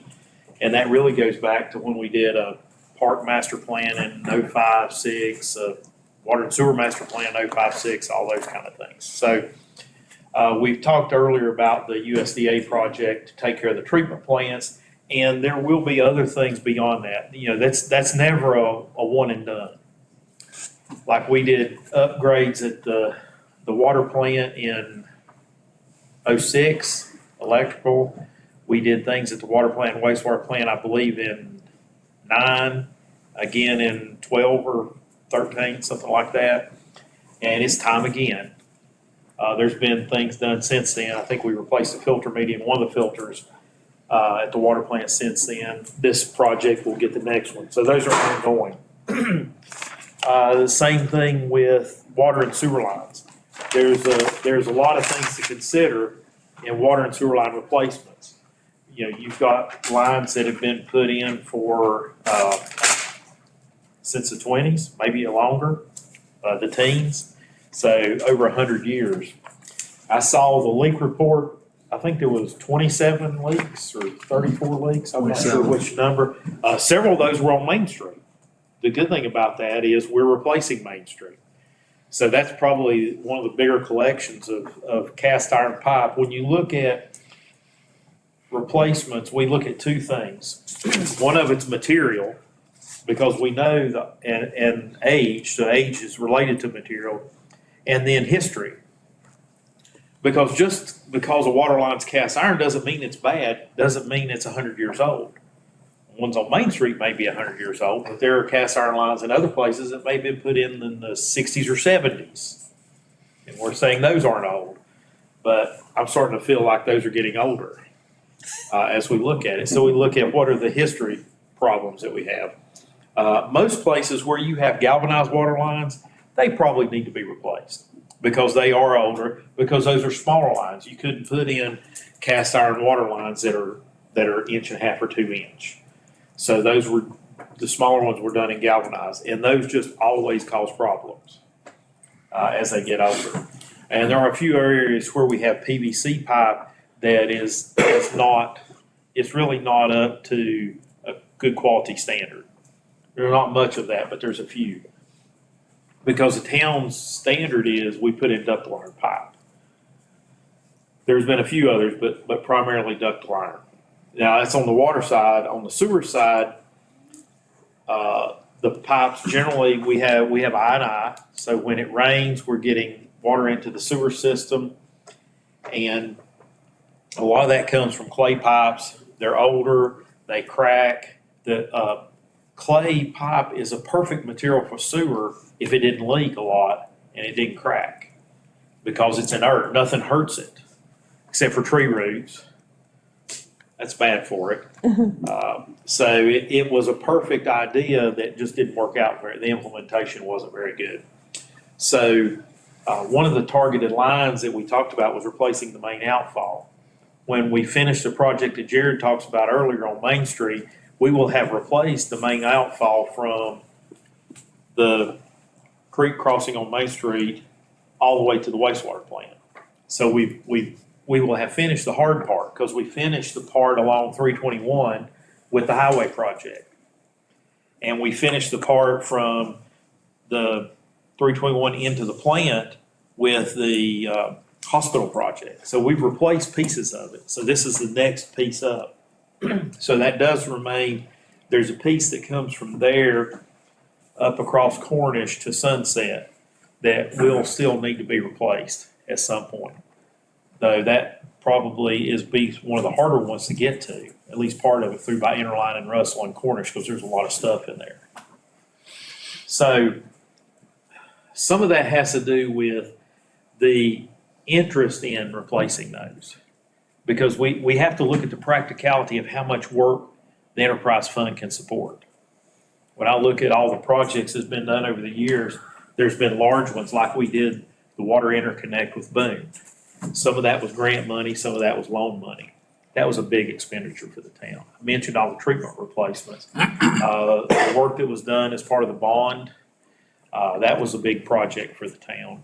On the water sewer side, there were several projects in there. We've replaced some of the older pipes in that process. But you also, so we think about the areas we want to replace. We're also going to have to think about, we're going to talk about the areas where we want to expand sewer. Because there's still a number of areas in town that do not have sewer service. Whew. That map turned out funky, didn't it? No, it's fine. There's a non-purple version over here, that we can look at. Let me see what I can areas, do but here. if you look at this map, you can see there are all these yellow parcels, and I'm not gonna guarantee this is exactly right, but I'd say it's reasonably close. All those yellow parcels within town do not have sewer service. So there are areas that, to target for expanding sewer service. So the reason replacements and expanding sewer service work together is because it's a funding issue. How much can the town reasonably afford to continue doing as we look at over the years? So you've got areas in and around Mayview, that a number of areas that do not have sewer. You'll notice a lot of those are larger lots, so that makes it a little easier for septic. You see several in the Laurel Park area. Those are areas where they've had a lot of problems with septic, being able to get more septic capacity, because what happens, somebody goes in and buys a house that has 3 bedrooms and they want 5 bedrooms. You know, they buy a house and they want to add on, they want to remodel and expand it, and they have problems with that.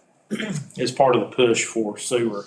There's also a section at the country club that doesn't have sewer. Those are some of the more targeted areas where there's a bigger collection of folks that do not have sewer. So, I mean, some of these have technical challenges, because it's not, if it were as easy as running a simple gravity sewer line, a lot of these areas would have sewer already. I started to say they're rolling terrain. That's not exactly true. It just sort of rolls off. If you look at Laurel Park, it's a long way from on down Dogwood. You think about getting sewer back. If you look at down at the end of Laurel Park Drive, Laurel Park Road, we have sewer at the end of Laurel Park Road going into, what's the name of that street? Quail Hollow. So there's sewer on Quail Hollow, and it catches those lots that we're having a hard time getting septic permits. But it hasn't made it all the way up Laurel Park Road. It hasn't made it up to the upper end of Dogwood. We had a project to try to do that. It was expensive and it was hard to get easements. So that project didn't end up happening. And then to carry it beyond, you have to go try to get to Buxton, because Buxton doesn't have sewer. And if we get sewer down farther down Dogwood, it has to be pumped back. So in some of these areas where there are lots of ups and downs, we've done some pressure sewers. We've done a couple of different sections of pressure sewer over in the Mayview area. Valley View's pressure sewer. I think is there some on Wonderland Trail too, I believe. Yes. So there's pockets of pressure. Petrie done that one up Globe Road. Yes, that was the Quail Hollow. That was the Quail Hollow one. Yeah, so if you were down on Dogwood, lower section, and had some kind of a pump or lift station, would you take it to the Quail Hollow lift station? Yes. Just kind of hand it off and. Right. But what happens is when you look at somewhere like Dogwood, there's a lot of elevation change from the top of Dogwood, just Dogwood, from the top of Dogwood to the bottom of Dogwood, there's a lot of elevation change. And what happens is one pump can't get that far. I'm gonna just keep on talking. I'm gonna get rid of that purple map and try to get something we can And see. some of it is just because there is, I mean, you may have to run $500,000. If we have to go put a pump station and pump it back, you may spend $600,000 or $1 million to pick up 6 or 8, 10 customers. Yeah. You know, it's very cost prohibitive to do things like that. But I mean, there's areas in the middle of the town Like up off Chestnut, we ran pressure sewer to catch 4 houses, 5 houses. It was just hard. I mean, there was a way to do it by gravity, but it had to cross other properties and, it was going to cost, instead of being $60,000, it was $250,000. It's tough. If it would have been easy to serve the rest of these properties, they would probably already been served. So as you think about the what do we want to do next? What are the next steps with the utility system? You got to think about those things.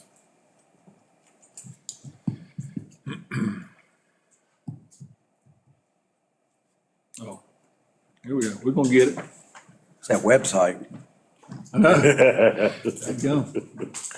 I guess I should take the blame for that purple map. I don't know what. No, I've updated it and I brought it over on the jump drive, probably messed it all up.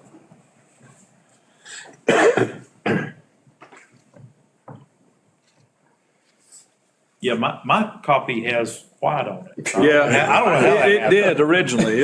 It was, just a transfer did not work right. Well, And so how do we go about prioritizing expanding, where areas we would expand the sewer? Well, let's talk about that and replacements. Okay. Because Kevin was asking some questions about, if you did a bond and that kind of thing. The answer is, it sort of depends on how much money you want to spend, what you want to get out of it. Right. You can look at which ones are the most cost effective. So we could pick up 10 customers at $10,000 a piece or 10 customers at $70,000 a piece, or where the demand is. Where are you getting demand for sewer customers? And what happens is, I'm not going to pick on particular people, but there were points in here where we were talking about trying to get an easement to get from one spot to another. And when somebody wanted to add on to their house and they couldn't get a septic tank permit, they're a whole lot more agreeable doing an easement. After they get it worked out, or after they get something they don't need it, they're less agreeable for an easement. yeah. We looked at adding some sewer up here on Chestnut, because there's not any sewer on Main Street above, let's see, it goes from the church. As we go up past Globe Road, it goes up to the church and up to the house in the corner at Hidden Waters. In water. But there is no sewer past that going up Main Street, up the hill. And there's section of Chestnut that doesn't have sewer. And there's not you can get gravity from Chestnut down to Main Street, but you're going to have to come down Main Street. So when you start thinking about, there's the slope, the historic trail, all that to deal with. There's not easy ways to get to some of Otherwise, those. you'd have to pump up Chestnut up to Grandfather Avenue, right? Zoom in a little bit on Chestnut up on Grandfather Hill. A little, So legend's Hospital Hill. not coming up. See, like when we talked about trying to get these houses in here, they would pump up to Chestnut there, Okay. where there's gravity sewer in somewhere right The in here, manhole maybe right there. there, yeah. So you could pressure here, but if layer. The layer box won't come up. But if nobody's Website. interested, because there's not a lot of shoulder up there, because when we looked at that piece, we were gonna have to go in the road. There's rock up there, Yeah. on top of the hill, but so some places, it's just tough. Hold But on, you go here we farther go. around to Grandfather, there is sewer. Yeah. At Grandfather Avenue, there's sewer in there. Pressure sewer.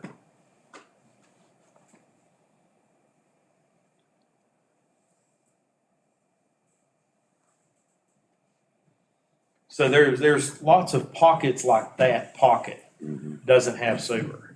There's 10 houses, 12 houses. I know we looked at that a few years ago. Remember, we discussed that. So to answer your question, I think it would be if there was a way you could establish a priority. You know, whether it's a cost per connection, number of people who are interested. If one person on that stretch wants it, it's not as feasible as if 4 people want it. I mean, we've done some where property owners pay to have the sewer line extended. Yeah, we had one on Main Street, just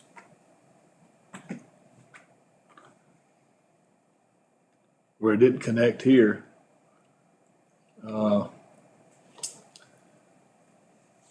Right out here, they extended to this pressure manhole here, and it was, Iron Mountain was able to do it while they did the water line. It was just happened to be the right time. But we've got places down here on Twin Springs and Laurel Park where if we had a connection through Dogwood, we could pick up more. It was just opposition in getting easements. It's just it's not easy to get through there. I mean, No, we had a plan to get from Right here there. on Laurel Park at Quail Hollow up to Dogwood, where we could go out Twin Springs, that could go up to Buxton. But that's, I mean, going up through there is like going up a mule's face. If somebody let us do it, it wouldn't be easy. And hard, you know, just like we talked about tennis courts in the park, putting a sewer line in a hard place is really expensive too. We have, any areas of town where we've had septic, failures, systems are failing, or we're into their, repair areas? Brian, did you hear that? You had anything come up lately where the house had sewer issues where they were trying to expand or that they had used up their repair area? Yeah. I don't recall that being a situation because they already know that they're in a area uncertain, that they're not served. Like if they're in Caldwell, below this line right here, if they're in Caldwell, they know that they're dealing with Caldwell to find where's my septic. But and there's an expectation, well, I live in town, I should get all the services. Well, I get that, you know, I just, Necessarily. you know, some of these houses are approaching, these areas approaching 80 years or more. Yeah. You know, and at some point that system's just done. Well, I mean, the fortunate thing for a lot of those houses is either they're not heavily occupied most of the time, or they're not occupied most of the time. Yeah. So if 12 people shows up to spend a weekend or a week, you know, system probably survives until they leave. The hard part is on the state environmentally really doesn't want the people to go back with another septic tank because of the failure. They want them hooked to a sewer line somehow, some way. Now, one of the things I'll tell you, you know, the state, when we design a sewer system, the state says it's 120 gallons per day per bedroom. Same thing for a septic system. But we know in reality, nobody flows that much. So, I mean, at my house, I have a 5-bedroom septic tank. And I don't have 5 kids living at home anymore. I did for a while. And even our old septic tank, before we got the new one, it survived because, I mean, you know, you don't have 3.5 gallon flush toilets. You know, everybody's got low flush toilets, low flow heads. You know, your dishwasher doesn't use as much water. Your washing machine doesn't use as much water. So that's probably, I mean, that's why there's less problems than there already are, just those factors. But when people, I mean, you look at these houses, you know they don't have undeveloped repair areas that they can put repair systems in. if you permitted a septic tank in 1950, they didn't probably require a repair area like they would today. Just an open line, wasn't it? I didn't say that. Council, we do have a lot of folks that when properties change hands sometimes, they don't know they have a septic tank. And then they start, where can I get, is there a possibility of getting tied off? Sometimes it's there, sometimes it's not. A lot of people only know they have septic systems. We have a lot of situations that everyone assumes they're on sewer. Sewer's right out in front or the back of the house. And they never were connected. And we have, guys have to smoke the lines and find out. And say, wait, you've been paying, but you're not hooked. That's happened numerous times. There's some places, two people are connected with one same line. You got to back up on one, cause it back up in the other house, and there's only one reason That happened to us over on Terry Acres. Our line was connected to our neighbors. Yeah, not, won't allow that anymore. Lot of areas that we could expand if money was no object. But prioritization of the areas that, I can go back to Doug's map. About state funding, is there state funding available? There is state funding available. It is very competitive. It's a lot of it's targeted to it goes on and I'm talking about the SRF or state revolving fund. It's tied to a scoring system, and you score better if you are less than the state economic indicators. So lower income, lower property value, lower unemployment, or higher unemployment, I should say. So worse than state benchmarks. You get points. You also get points for identified health needs. So failing septic tanks may be a scoring point, but you have to be able to document that, and that's difficult to document. And other things. So there is money available. It might be a stretch, particularly to get grant money, because they don't, it goes in waves. Your best avenue for getting financial assistance for a project like that would be through some type of earmark from the legislature. Don't look at me. We talked to Ralph, though. Yeah, we'll talk to Ralph. We've talked to Ralph. Go ahead, Kevin, I'm sorry. The part about failing systems, we just are not seeing that. Occasionally there might be, but it usually would involve an expansion to the structure. Adding a bedroom, which would trigger, if you're on septic, trigger an expansion of the system. In a lot of those cases, if it's down in Laurel Park, there's just no options unless they own other property adjacent where they can have another repair area. But we're not seeing that very often.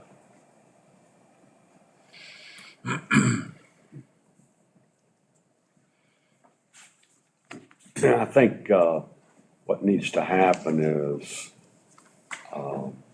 between Matt and McGill need to come up with a prioritized list of what they would recommend that the council look at for sewer expansion. Because you all have all the knowledge, you know, the topographic stuff and, you know, and the council can look at it via importance and cost. Just a thought. Doug, I'm sure you've run across this before, so what have you seen in terms of metrics used for prioritization? Is that? Generally, it's sort of a return on investment. What is your payback? So that depends on the cost and the number of people. Another one is the participation. You know, what kind of participation do you get from it?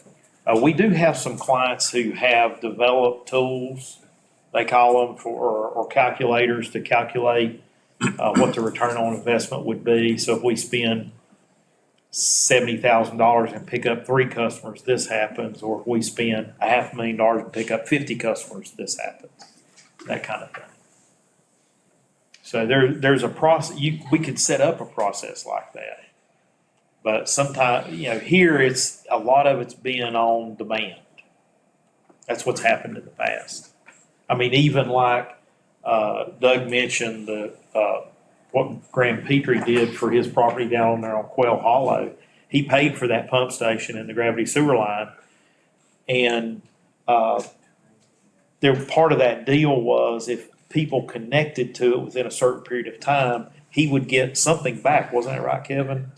I didn't know there was a time limit, but yes, he would get. I don't know if there's a time limit or not. He got the availability fees when someone made a connection. The town would just transfer that and write him a check because of the money he put up front to put the system in. But no, there's been very few that have connected, and those lots on Quail Hollow, they just have not sold, and no one's built down there. Now, it would have never, I mean, if everybody down on that road would have connected, he would have never got his money back.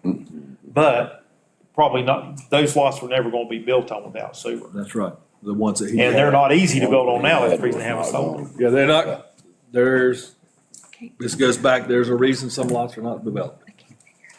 But we're gonna see more of those, attempts to develop lots that are really, really tough when there's less lots available. Seems to me if you use that ROI metric, then there's a great chance you're just kicking the really difficult ones down the road. Oh, yeah. Well, I mean, there is I mean, when you look at that, there would be a mechanism for somebody to say, if our calculator, and I'm making all this up for sake of argument, if our calculator said return on investment is 12 years, and you say we don't do any that are more than 5 years, then whoever wants the sewer can pay part of the cost to lower that time. There's some mechanisms in the code too, that, if there's a request for a utility extension that's prior to the capital schedule that the town has already set up, there are ways that if the property owners participate, that it could be moved up in prioritization. I don't know the specific language, but there are ways to, hey, we got a real need here for these 4 or 5 homes, and that can be moved up based on if it's ahead of schedule. And there's a participation percentage, I think, that is in there. I don't know the details of it. Now, did I hear correctly that we don't have a lot of these septic systems failing? That's right. And so We don't have documentation on it. So what's the incentive for somebody if they have a house that's on septic and it's doing fine? They can't expand their house, in a lot of cases. And then if it fails, it's hard getting approval to put another septic in. And Yes, to expand that the septic that they have, it's sometimes difficult to expand when there's no more land that they own.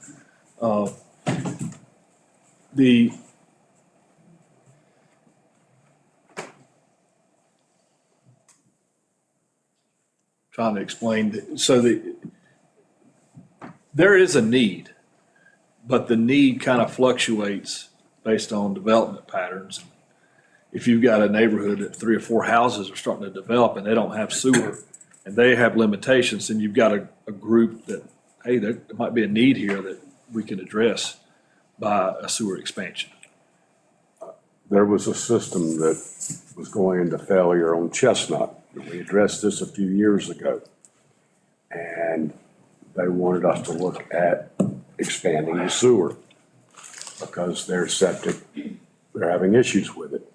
Well, none of the other neighbors wanted to tie on to the sewer at that time. So they went ahead and repaired their That's septic. when Doug looked at. Yeah. Yeah, you remember that, Doug? Which one was it? That's the one just there where grandfather comes out. Right. We ended up putting that sewer line in. Down at the bottom though. Telecamps live. I'm not sure. Yeah. That's the one out, you talking about the one here in the curve. Yes. Yes, that's the one, Right. yeah. Yeah, that one didn't get put in. Right. I know the houses on this side of the right side of Chestnut there, the red roof and those, Right in here. they have a pressure line, but it's behind the house. Yeah, there's a pressure line back here. Yeah, and it runs out to Chestnut there. Because they all have basements. So the pressure line here doesn't do them, the front of the house doesn't do them any good.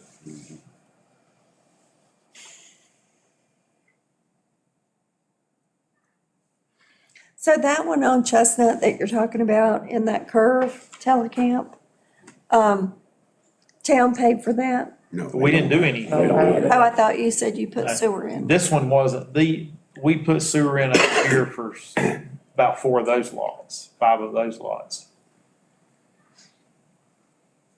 It's not mapped, but it's there. It There's none down starts here, I believe, or here. I think it starts It here, and goes starts- across beside that, and hits the sewer out here in the It street. goes right, yeah, it goes between that house and goes to the left of Mike Capristo. Oh, does it come around like that? It goes to That the side? left, Okay. yeah. And then It back comes there. right in behind those houses. Cat, that lower Chestnut area was, the requirement is either easement to go down, correct? Down towards Lower Main Street. Or Well, and there's nothing down there. that's right. There's no okay. place to connect. Or There's pre, no or. sewer line to it. there's Yeah, pressure. until you get down Yeah. there too. So Cat, we would have to install a pressure system on Chestnut to get it up the hill. To that gravity line. It would start in here, come up and hit this gravity line here. So back 18 years ago, I guess, when we did it on Green Hill, were y'all engineer then? Or We was it Rock picked Rock? it up, it was designed, and we picked it up and bid it, did construction on it. So, yeah, it was 5 or 6. So the process was that those that could connect through that expansion had to do it within 2 years, was that right? Or a year? I think so. So that's also addressed in the code. So if the town decided, all right, we're gonna put in, there's enough need, we're gonna put in a pressure line on Chestnut, we would stipulate that everyone that can connect there would need to do so within 2 years. That's And the town's policy is after the 2 years, if you don't connect, because you can't force somebody to connect, but you can force them to pay. So they have to pay availability fee, even if they're not connected, if the town puts a sewer line into their property. Okay. And see now also, correct me if I'm mistaken, if you're on septic and you've got a sewer line in front of your house, your septic fails, don't you have to connect now? And you would incur that cost? I don't know, Charlie. I thought that's what it was. I thought so too. Might be, I'm not Yeah. familiar with If it's in front of your house and your system fails, you have to hook onto it. instead of expanding or repairing your septic. Right. If it is available at that time, so there's the term available, But, yeah, water or sewer.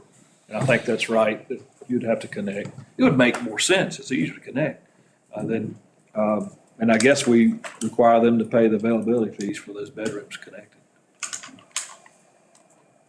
Well, we did it, That sound right, Brian? Brian, you awake? wake up, Brian. That, if we had somebody's septic failed, and Matt, you could answer this too. Their system fails and the sewer is available in front of their house or behind the house, but it's made available. But they would need to connect if they had a failure.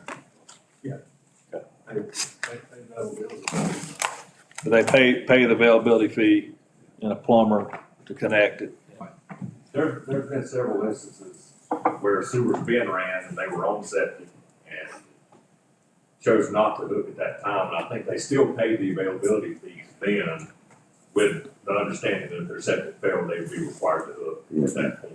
Okay. I know the Oreo house at the end of Wallingford across the globe was in that situation, where he had just rehabbed his septic and had it redone, then the pump line came up from, well. Right. He chose not to hook. Because he had invested so much money Correct, in his system before we got there. correct. Thank you, Matt. Brian? So the next step would be making this prioritization Right. list Yeah. based on some metrics.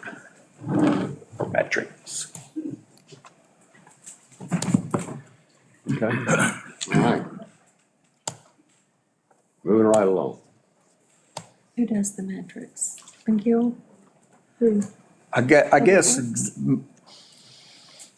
you give us some different options for that. Yeah, we would Prior to- propose these are what metrics we would recommend that you look at. Or options, I guess I should say, metrics to consider. Decent. And these would be some of the prioritizations. And there may be, I mean, there's a lot of small pockets. There may be small pockets that have better metrics than larger pieces. Like the ones, Mountain View, is that right? East of 321? Yeah. Mountain, White Pine, or So the next project we want to talk about is the Broyhill Lake Spillway. I think I've walked through that with a few of you folks at some point in the past, and there's and Jennifer several times, and her team, and Matt too, I believe. There are various issues along that rock spillway. I don't know when it was built. I'm not that old, so I'm not going to predict, but I know it's been a lot. It was whenever the lake was built, and it's stacked rock. So there's a couple different ways to look at doing this project. There are places where stones are missing from the rock walls, and there are places where there's erosion behind the walls, particularly at the very end, where the last piece of it is coming down near Annie Cannon. But we've looked at a couple of things, not in a lot of detail. One method would be, let's just fix the problems that are there. You know, rocks are missing, let's put rocks back. That's probably your simplest avenue to patch it back up. We've looked at a couple of different ideas of really revamping that and doing something completely different. That dam currently is not considered by the state of North Carolina as a high hazard dam. So if we do any type of permitting of that dam, that structure, it will most likely be classified as a high hazard dam. Yep. Because it meets the requirements of the triggers for a high hazard dam, just somehow or another, it never happened. So we can do the repairs. You can do the repairs without a permit. That's right. But if we go in there, I mean, if we bring geotechnical engineers and do soil borings and start designing a new structure to take out the stone walls and put rock, put concrete in and things like that, we're going to have, there's a lot of permitting involved. It's going to go through the state. Army And Corps it's gets gonna- involved, don't they? Yes, it's going to be a big project, and a big project has a big price tag. Well, we can't even add, at one time we were talking about putting another pipe across it. Yes, we talked about. We can't even do that. Another overflow mechanism. Yeah. But if we do that, Same thing. there's a lot to that. Because it was in, which storm was it where the water overtopped the road and eroded the backside? Yeah. We put Fred? curb It's and been a gutter couple of in. years. I want to say that was 16 timeframe, Yeah. give or Somewhere take, around something there. like that, 16, 17, 18. Fred, Floyd. So since then, I Murphy. mean, we repaired what was washed on the downstream side of the dam, and curb and gutter was installed along the street and some piping so that we can control water flowing over the dam. That was all done. But nothing's been done to the stone itself. Here you can see some of the areas. Wonder what happened to that photo? I don't know. Because the funny thing is, the missing rocks got covered up here. Hey, it's already been repaired. Looks good. I don't, it's fixed. Good job there. Yeah. I don't know, Doug.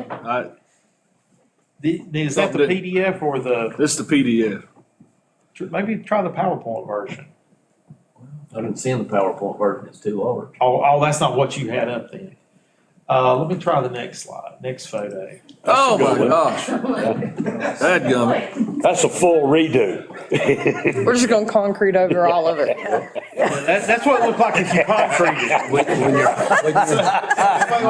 Hey, Charlie, when you're hiding things from the state, you do it well. So this is a $50,000 solution, and this is a $4 million solution. Bring in the That was concrete the truck. end? Somehow I got to the end and won't go back. I think it's all Well, okay. violated. But I get, Go ahead. so there are areas where you can see, if you look at the photos, and I don't delete photos from my phone, so I've got 12,000 photos on my phone. So I have 2019 photos and I have 2022 photos of the same spot. And this is when you're looking at, when you're standing downstream looking up at the bridge. You know, there in 2019, there was about this much of the stone was missing off that end piece. Now there's like this much stone. And now it's not a structural problem because it's really just a veneer. It's stacked field stone. So there's areas where, just like this spot here, where, they've just been washed out. They've been there for 80 years or whatever.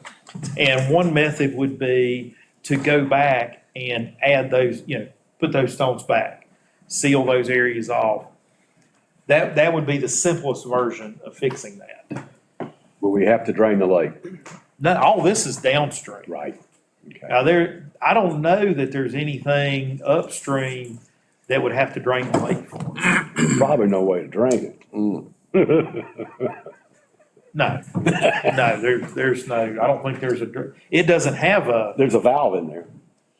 I don't think it has a riser anywhere in it. The only Well, way it there's a spills board. over is under Use the, the boards. Yeah, take all the boards out. but the boards only go down so far. Right, it doesn't drain the I whole mean, thing. there's only, Jennifer, is there like 3 or 4 boards maybe? At the The most? pump. That is money. And don't take them out when there's a lot of water running. That's sediment. That's not mud, that's sediment. Well, council, I think what we ought to do is, it needs to be repaired, so don't you think we ought to just tell Doug to get us some numbers on it, or? Before it, Go ahead. No, go ahead. So your recommendation is just to replace the stones? Yeah, I don't, the places that have eroded look like they're not structural problems. They're because those are stone veneers. I mean, there's not a concrete wall behind it, but it's not, it's one of those things, it's sort of like a truss. They all hold each other together, and they're all holding together, there's just spots that are missing. So We there- repaired the banks on over toward Bistro Rocco. Yes. We repaired them, so they're in good shape now. So there's actually no structural issue with the spillway. I It's don't. more cosmetic. That's what it looks like, yes. Even, and we don't have a photo on it, but if you look at the beam, what looks like the steel beam under the edge of the bridge looks like it's really rusting and falling apart, but it's just holding the rock up onto the veneer. It's not part of the bridge structure, just when that stone was put up there. So is this on both sides of the spillway? The right and the If left? there's just a little, if I'm looking upstream, towards the bridge, there's just a little bit of rock right on the corner. It doesn't, where that pipe sticks out of the wall is all there is. It doesn't come down along the creek that way. The creek, where it runs, the wall runs down the creek is just on the right side. Okay.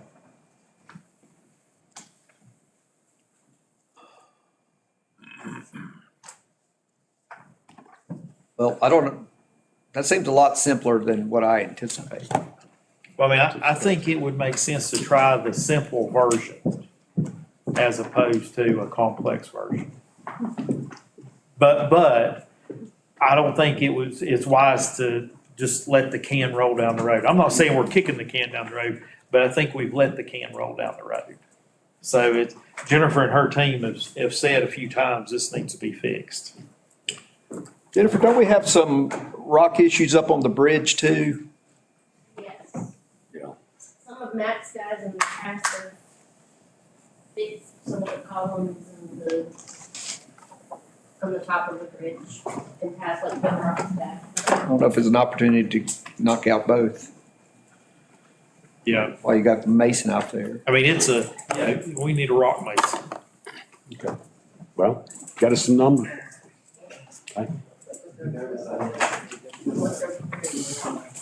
What'd you say? You're gonna have Corey do? Is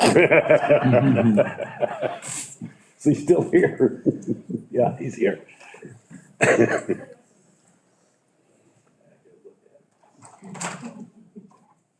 And it's Mayview Lake. Right, That's right. right. Where in, I think it might depend on who you ask. it's maybe late. Wait, Jennifer, when you sell a wedding spot down there on the lake, what do you call it? Royal Park. This, Uh-huh. part, So that's the moneymaker. It's Mayview Lake in Broy Hill Park.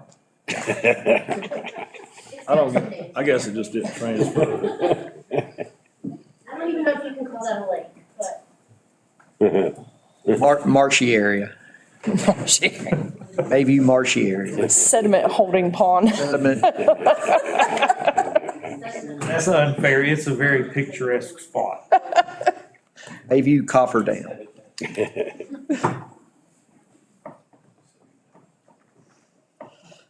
It was picturesque when it used to freeze over and we drove cars out there and all that. That's what it was. What? Yeah. You should drive cars with them? Yeah, Yeah. it used to freeze over, you'd drive cars out there, pieces of ice skate on it. Wow. Yeah. Okay, stormwater. That's all right. Okay, so I have, I emailed it. I forget that I don't have standard USB ports on. That's okay. It was just pictures. Yeah. We got the rest of it up here. I hope. 1,000 words of. All right. So does this bring us to the stormwater discussion? Stormwater. All right. I think this is our last topic. I appreciate you guys bearing with us. I know we've covered a lot of ground this morning. It's been tough. Yeah, it usually is when you bring Doug along, so. He didn't catch that. All right, so, stormwater funding mechanism, AKA stormwater utility, this is definitely not a new topic for Blowing Rock. I know I specifically covered it, at the mid-year retreat for 2023, and it's my understanding that it was also discussed at the actual retreat in early 2023. So why bring it up again? I'll share this. Bear with me, I'm gonna tell you a little story. My first experience in local government started in 2011, and I was a stormwater administrator for a neighboring municipality. Now, they had a dedicated MPDES, permit and a program and all that, but so really they hadn't done much with said program for a couple of years, and the state was coming down on them pretty hard. So I was hired into that role, and I quickly realized that, guys, what we're supposed to be doing to comply with our program and permit requirements takes money. So I started that conversation there, and it didn't really go anywhere, but still, that's when I became well-versed in a stormwater utility and what it could do, but the implications of also treating stormwater as an enterprise like your water and sewer utilities. So what is it? What is a stormwater utility? It's a dedicated funding source for maintenance and repair of your existing infrastructure. Stormwater is one of those things that's out of sight, out of mind until you have a flooding event, and then the phone rings off the hook with, my yard's flooded, my basement's flooded, you've got issues on the road, I've got erosion behind my house, you know, what have you, a number of issues that come from stormwater. So what a utility does is give you a funding mechanism or financial resources to address your system by means of repair, upgrade your system, expand your stormwater system, and also do some capital improvement projects that may benefit the larger community or regional projects like flood attenuation. So one of the important things about having a dedicated funding mechanism for stormwater or treating it like your other utilities is currently, and you guys are not alone in this is statewide. Currently, those costs are borne by the general fund. And general fund is shared with, of course, police, fire, parks, rec, everything that, you know, public works does outside of utilities is general fund based. So, you know, if you have a huge flooding event and $500,000 project, you're scrambling around trying to either dip into fund balance or, you know, find funding to make that repair that could be a washed out road that is, you know, impacting ability for someone to get home. Sinkholes, what have you. You know, it's these repairs are never cheap. So having a fee in place sets the stage for you to have resources to make those repairs and not wait on, you know, you don't have to be reactive then if you have funding in place. You can be proactive with addressing your stormwater system, much like you do with water and sewer. And we spent the last good while talking about areas for expansion, areas for replacement, and following that guide. Well, having funding available to do that is step one. Jared, Yes, sir. would you give a quick explanation for those that are not aware what I&I is? Why we occasionally fall out of compliance with our discharge from our wastewater treatment plant? Sure. Because of I&I. Right. I&I is infiltration and inflow. And you expect your sewer system to function like a coolant system in a car. It's supposed to be a closed system. You know, of course, you know, homes, businesses, whatever are connected to that. It's not designed to handle rainwater. It's not a combined system where sewage discharge and rainwater flow into the same system. All right, when rainwater gets into your sewer system through infiltration and inflow, either, you know, breaks in pipes, gaps in pipes where groundwater from rain events gets in there, or runoff runs in a manhole, any other issue where the sewer system would be open, that results in I&I and drastically increases your sewage flows. Your plant's designed and permitted to run at a certain capacity, and I&I events could spike that capacity 20, 30, 40, 50% or more. So depending on the severity of the event and the shape of your system, you could wind up treating rainwater instead of sewage, which costs. Thank you. Yes, sir.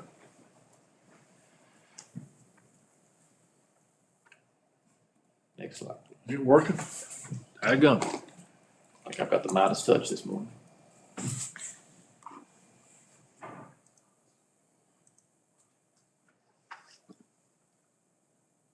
Do it this way. All right. So I mentioned earlier that, you know, costs for stormwater repairs are borne by the general fund. And that could really, dare I say, tax those funds in the event of a large repair that comes up. Significant flooding event, huge culvert has to be replaced. I mean, you're talking financial impacts and then service impacts. So there's a lot of ripples to that. You know, inconvenience, cost, public satisfaction with your service, emergency response. Again, many ripples. So just the cost of some of the past projects that have been done in Blowing Rock. Chestnut, $210,000. Royal Hill Lake to 221, 83. Greenway Court improvements, 57,000. Oak Street stormwater improvements, $68,000. So if you think, in terms of general fund line items, those are not small projects by any means. That's not an insignificant amount of money to just come up with, okay, we have this. And, we don't want to encourage you to have to tap into fund balance for one of these repairs either. So let's talk along. Ain't talk. Good. That's next. Yep, that's next. Okay, so again, establishing that a utility billing process or a fee structure requires a couple of things. And with the actual bill, there are several ways you can go about that if you decide to pursue it or at least look into it. And the two most common methods are flat and tiered. I'll tell you, across the state, the easiest fee structure to implement is flat because everybody gets charged the same thing. So you have to do a program analysis and figure out what your goals are first. But if I need $120,000 a year to run the program the way I want to run it and do some projects and have a capital improvements plan, okay, it's going to cost every one of my payers or my users this much per month to fund that program. Flat fee, everybody's assessed equally. The other, or the alternative to that, is a tiered structure. And tiered allow you some flexibility, and they're, I want to say, a little less regressive because in the grand scheme of things, charging the small 1,300 square foot home the same as you charge a 6,000 square foot home with 4 times the amount of impervious, parcel wide. Is there some equity in that? Probably not. So anyway, the tier structure allows you to do a deeper dive into the impacts that specific parcel has on your system. And that's based on impervious area or area that won't allow water to infiltrate the ground and soak in. The amount of impervious is described as an ERU or an equivalent residential unit. And there's some math that's required to derive what that ERU is. But it's essentially an average of you take all of your residential land uses in the city and figure out how much impervious is there on average. You might have some that are 2,500, you might have some that are 3,000. So you figure out what that sweet spot is for number of square footage on your average residential use. That's your ERU, an equivalent residential unit. So that tiered structure, you can say, okay, every residential use is getting charged for 1 ERU. Here's your fee for commercial, institutional, I must say industrial, even though there's not a lot of industry here. That structure where it's tiered can be charged based on the amount of ERUs they have per parcel. Let me ask you this then. Okay. Have you ever had, in dealing with this, much clawback or fight back from places who have said, well, I put my underground detention in and I've done all this, why am I having to pay extra? You bring up a good point.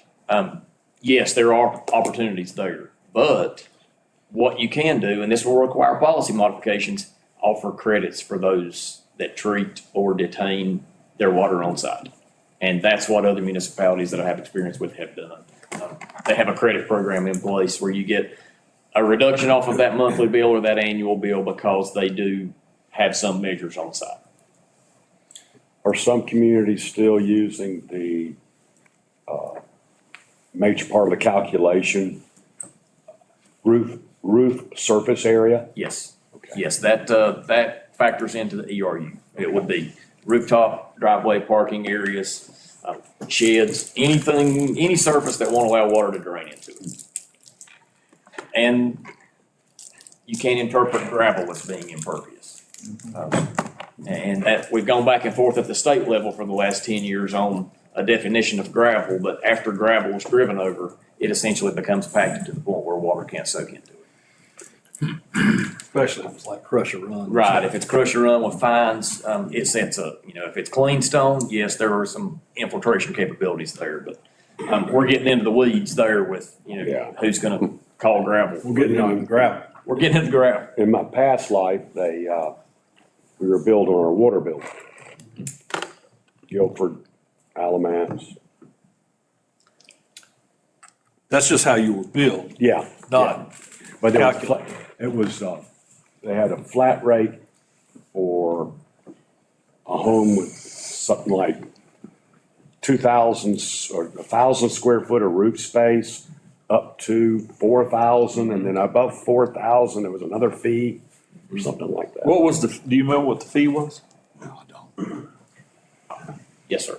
Why, It was not much. more out of curiosity, why are you coming up with the ERU just on residential properties? The number of residential users far exceeds the other number. So whatever you do, you're doing it in fairness to your primary user group, which are your residences. So also, their parcels are smaller. They should have less impervious area. So factoring all that in,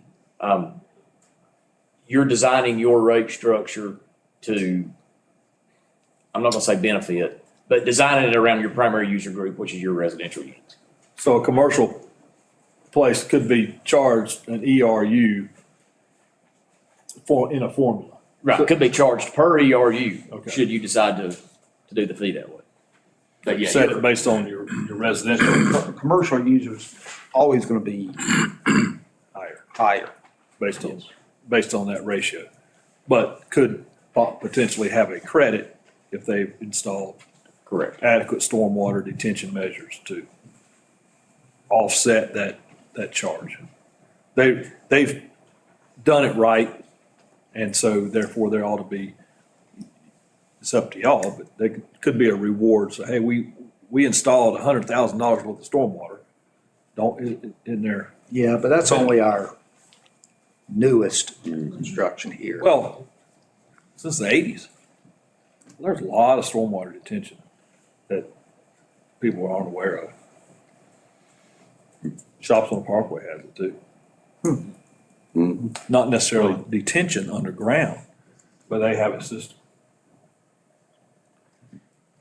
And another topic, of course you have quantity attenuation, which is the amount of runoff, and also quality. And I know you guys are not a phase 2 permitted entity and you don't have to do nutrient reduction and all that, but that's a whole other topic where if someone is treating for quality and quantity, then there are opportunities to lower their fee.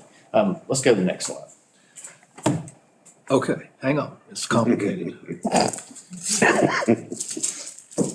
This, right? So these are a couple snapshots from the School of Government Environmental Finance Center, stormwater dashboard for stormwater utilities in the state.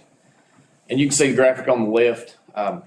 Every blue dot represents a utility. And of course, they're sandwiched together around your larger metro areas, obviously the Charlotte area, CMUD or Charmac Utilities, and then all of the surrounding, what I call phase 2, which are smaller communities. You have a cluster down there that spans out Cabarrus, Gaston counties and beyond. Going north up the 85 corridor, you get into Winston, Greensboro. Those are your larger phase 1. The first entities that came up with a utility back when they were tipped into the MPDES program in the 90s. And then, of course, Raleigh, and then you have some down coastal areas, Wilmington, western part of the state, Asheville, some surrounding phase 2 entities. So in total, there are over 100 stormwater utilities in the state. So a lot of them do fees differently. There are flat fees by far the primary fee assessment tool. Everybody gets the same bill. Then the folks that have been doing it longer have a more refined process using the tiered structure that's based on ERUs. Works out to about 75% do flat fee, 25% do the tiered structure. There's some more equity in a tiered structure, no doubt. Are you saying that the tiered folks probably started at flat, then there's? I know that has happened in numerous cases. Folks will implement a flat fee to start charging and generating revenue. And then once they have the funding in place after they're generating some money, do a deeper dive. Because to do it based on ERU, you have to digitize impervious surface for all of your parcels, and that just takes time and effort and money. So once you are generating revenue, then you can do that as a capital expenditure. Hey, let's do a deeper dive and digitize our parcel. So out of all these, statewide, we do have graphic on the right. This is an example. This is an example of a utility, Central North Carolina. We've highlighted $6. That's their monthly fee. It's $6, and their utilities based on 3,000 square feet of ERU or 3,000 square feet of impervious. That's what they assess, and that average is $6 a month per user. So if I were pitching this to someone, I'd say $6 is a negligible amount. Skip a combo at McDonald's, and you've paid your utility. That ain't gonna cover it. McDonald's is more than that now. Well, there you go. So, yeah. Now, again, this is just one example in the state, but the median, the actual median across all flat fees, tiered fees, everything, the median is $5 a month. That's your median bill based on 2023 data. Let's go ahead. Based on properties, like individual tax accounts or water accounts? Based on stormwater utilities across the state, per user, their average collection per user is $5 a month statewide. Right, I'm sorry, to take it further, let's say it was, and maybe that's your next slide. Let me slow down. And that's using the flat fee. That's all fees. That's all fees. That's average flat, tiered, everything. Yep. I'll just leave it. So yeah, here we go. 27 municipalities, and these numbers are a little dated because they run about a year behind in updating that dashboard. Excellent tool, but it's not the latest, greatest data. 27 municipalities have fees based on impervious area, and for your 2,000 square feet ERU, that fee comes out to about $450. 3,000 at $614. 4,000 at $632. 72 municipalities have that flat fee, and the average of that flat fee is $408. So you roll all of those together, monthly. And it's most often assessed on the utility bill. Alamance is $5. Burlington, North Carolina is $5 per month. Okay. Flat, tiered, you said it was tiered? Flat, okay. So yes, the median across all fee types as of January 2023 is $5 a month per user. Okay. So what does that look like for Blowing Rock? And I know you guys have seen this chart before. We talked about this during the mid-year retreat in June. Using that $5 fee approach, assessed bi-monthly per user, that's $10 every 2 months for a stormwater fee. Based on your number of users, what kind of revenue would you be looking at? And bottom line, it comes out to just north of $135,000 annually that you would have to invest in your stormwater program.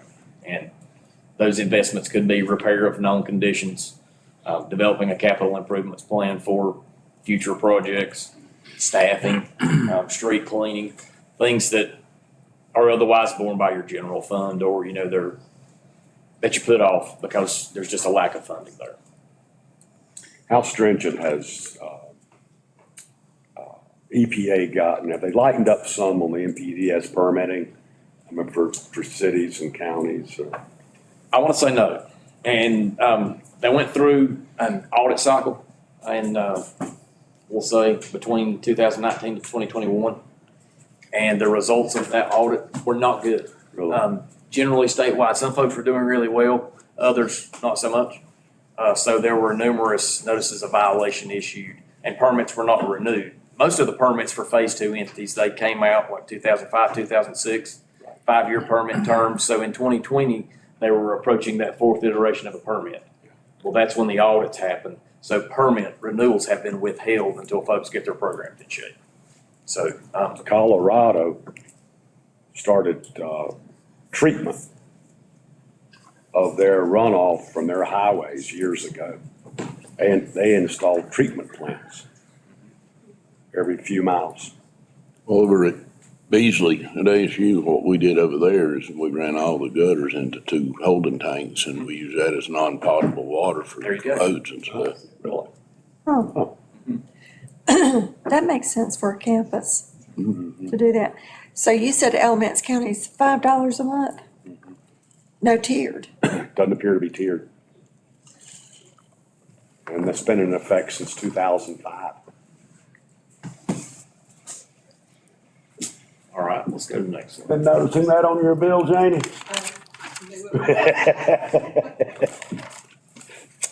So we're getting near the end. And what does a process look like for you guys if you do get serious about wanting to implement a fee? I did this on purpose. You can see the font size for public education. Doubly as large as the rest of them.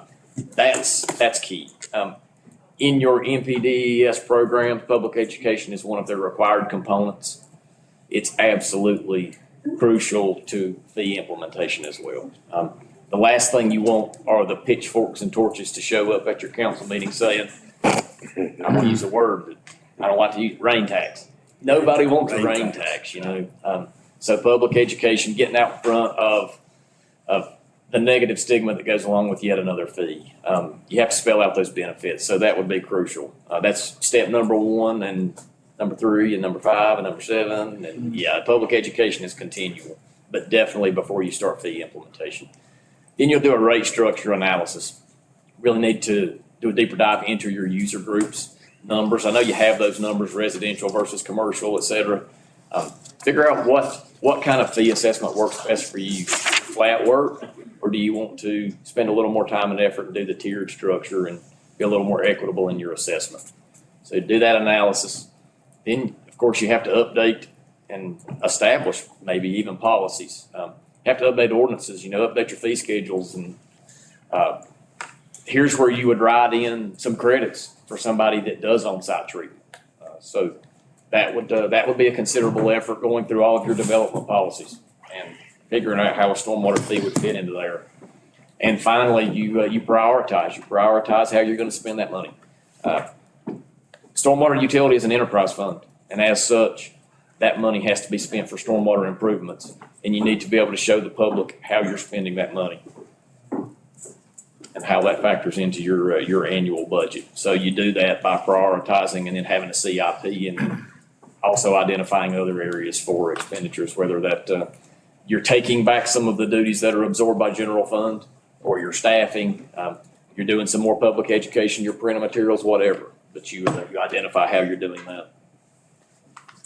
And then your programmed expenses, which are your annual recurring expenses that that stormwater program would now be paying for. And that's it. I'll be happy to answer. Since you did this job, what kind of expenses would we be potentially looking at to run this program annually? Staffing, I was gonna say, is it gonna require position? the municipality I work for had one dedicated position and then was subsidized by other positions within the planning department. But, with capital improvements and then repair and upkeep, you could be looking at the purchase of a new backhoe, a new dump truck, someone to operate said equipment, a street sweeper, leaf collection machines. All of that can be attributed to stormwater. You keep your streets clean so debris is not washed into your drainage system, which winds up in a creek. Leaves aren't clogging up your system, so you are less susceptible to flooding. Also a stormwater function. So really, bare bones, well, I don't want to throw out numbers. It really just. No, that gives me a sense of You've what- established, right? Thank you, Jerry. Matt, you here, you might chime in too. So last summer, Matt and I went out on a couple locations that had some culverts collapsed or covered up or, buried, and ditch lines in bad shape. And there's just not enough in his budget to handle all that needs to be done. He could do some things here and there, but there is a need for funding for some of these maintenance issues that are not budgeted. So this is one possibility on how to address that. Would you say one of the things that your biggest thing is just funding for some of this. Yeah, sure. I mean, that's a big part of it. Yeah. Absolutely.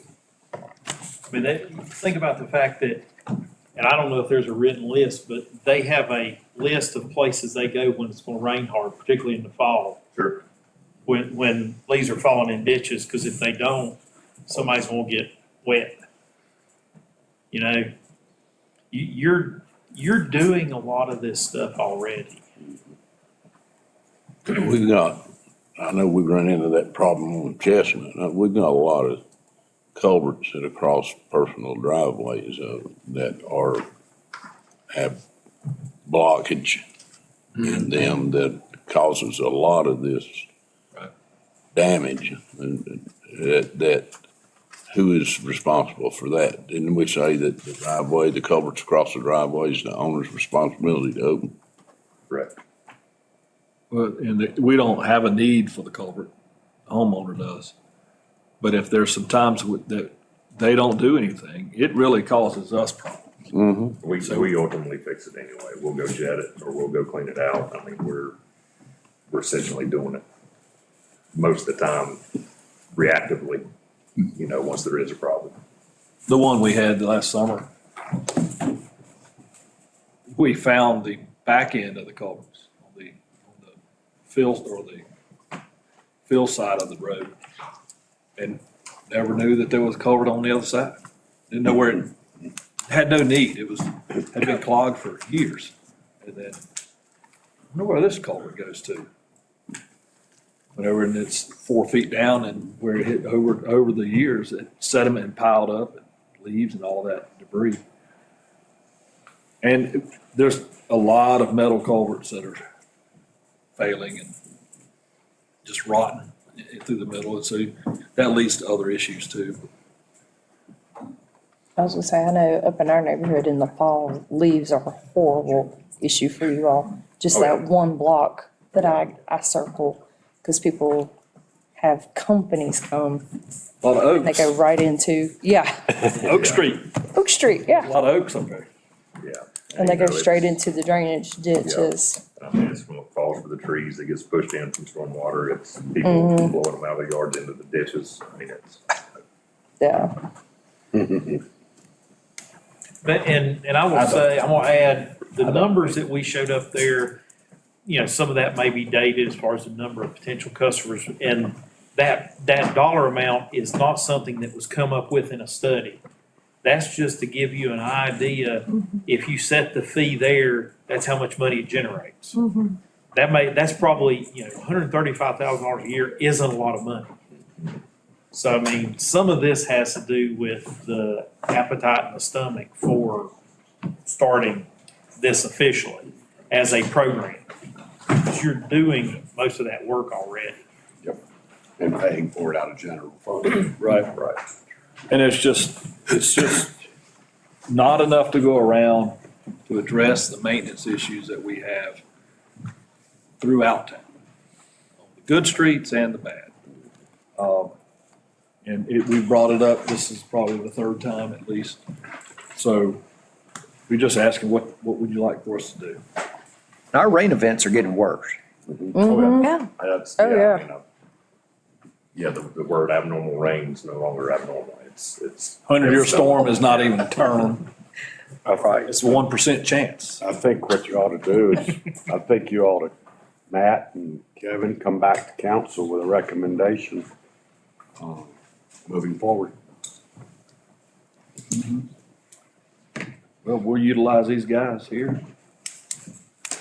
Yeah. So that we're solid in what we present to you. I mean, we presented, you know the basics of it, but, so multiple scenarios that might be palatable for us. I think as Jared pointed out, the tier may be down the road, but the flat may be the way to It's a good start. enter in, Start ease Yeah. into the pool, and then, that's a bad analogy. No pun intended, right? No. Ease into it, and then as we have, there's some funding available later, we could pinpoint a rate structure that is more equitable in a tiered format. Okay. Go with that, guys? Oh, yeah. Miles? Absolutely. I thought we were gonna be done at There's 10 a o'clock, need. fast as things started rolling. All right. All right. Okay. We're gonna recess for lunch, reconvene at 1. All right. But yes. No.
stay here because it's not advancing like we want it to.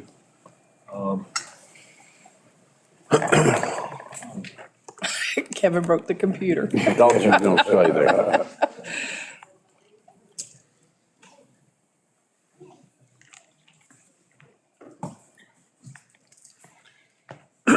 So we'll talk about paid parking, next steps.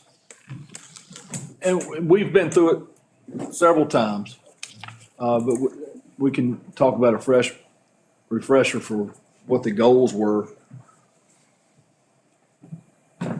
Ultimately, out of this, we want to know what do you want to do? How do you want to proceed? And we can open up discussion on different aspects of paid parking and what those goals might be. And then the second part, we'll be talking about parking facility, future. Where? We may not know where, but do we want to pursue that? And so, at one time, the majority was, yes, there should be some type of paid park system. The goal is to provide funds for additional parking, be financially self-sufficient, to ensure there's adequate parking available downtown for business customers, help with traffic flow, and provide positive customer service experience through that too. If we just doing paid parking with no additional parking facilities, we're just charging people to drive around town looking for spaces. Where they're driving around town looking for spaces because we have a need. Now we're just going to charge them for that opportunity. So it's two-pronged. We've got to have additional parking. And whether we do paid parking or not. That's just an overall summary of the issue. Tracy brought it up yesterday. We brought it up in past retreats, mid-year retreat, state of the town. I don't think there's any mystery that parking or lack of available parking in our downtown is one of our driving issues. I open it up for anyone to chime in, but we can get into specifics if you'd like. Well, is it not still true that any fees collected on a public road can only go towards the maintenance of the program? Yes, for on-street. Yeah. Now, we can seek to have legislation changed where that we could have more flexibility with that funding. But I was just talking with Aaron, on-street parking generates just enough to maintain what we have. It's going to be the parking facilities, the decks and other lots where there'll be any return. Of course, all depending on the rate structure, but the rate structure that we were proposing for the on-street parking would just be enough to maintain the system. The paid staff, the enforcement, the equipment. So, but you're right. On-street is devoted to on-street. In the current statute structure that's there now. Sound right, Aaron? Yes, that sounds correct. Okay. And by maintenance, I'm sorry. Go ahead. By maintenance, you mean, for, the cost of the program? Correct. Yeah. Personnel. Personnel, equipment, enforcement. Now, anything collected from parking garages, partnership, can go towards whatever we wish it to go towards. But as far as like additional parking Yes. lots or whatever. In the parking world, yes. You got the school up there. I thought they told those men they were county and county taxpayers. They wouldn't participate in that. Or couldn't.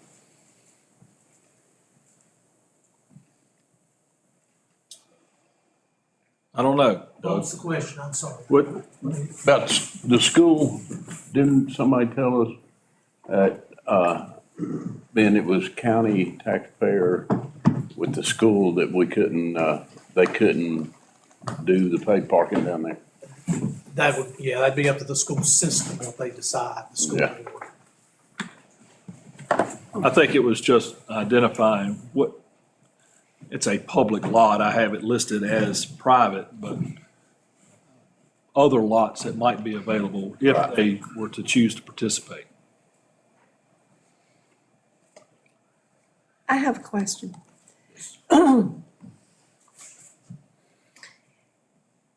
Are there studies that show if people pay for parking, they don't park as long? Because where I'm going with that is, part of our problem, I think, is people who will park all day in a spot. Now, there's a maximum, I know, if you pay for parking, maybe it's 3 hours or 4 hours. Then you go and just move your car to another spot, which without paying to park, they're not doing. So I'm wondering, I'm probably answering my own question, because there are limits for the number of hours that you can park in a space and pay, right? Am I right? It would be limited. You can set that up any way you want. You can limit it by the hours that they're allowed to pay, or you can increase the amount that it costs. So, for example, it might be $2 an hour for 3 hours, and then after 3 hours, it goes to just say $5 an hour to try to encourage people to move. That's a deterrent to just leave your. Or you can cap it at 3 hours, and after 3 hours, then they would be cited for parking overtime. The council can set it up any way they want. And they can't really move, if they do move their car, they have to at least move it to a different block typically. Kat, just to expand on that further, the committee recommended to the council, let's see, it was $2 an hour for the first 4 hours and $3 an hour for each additional hour. Okay. Originally, Chief put together the numbers and, just on-street parking, you said there would be a net of $299,000. Okay, I'm not sure we've done so many different. This was the last one. So many different sheets and so many different things. Is that the one from this summer? Yeah. So I think the short of it is, the police department or whoever you choose will set up a parking program any way you want it. It can be, there's all kinds of flexibility to do whatever you want to do.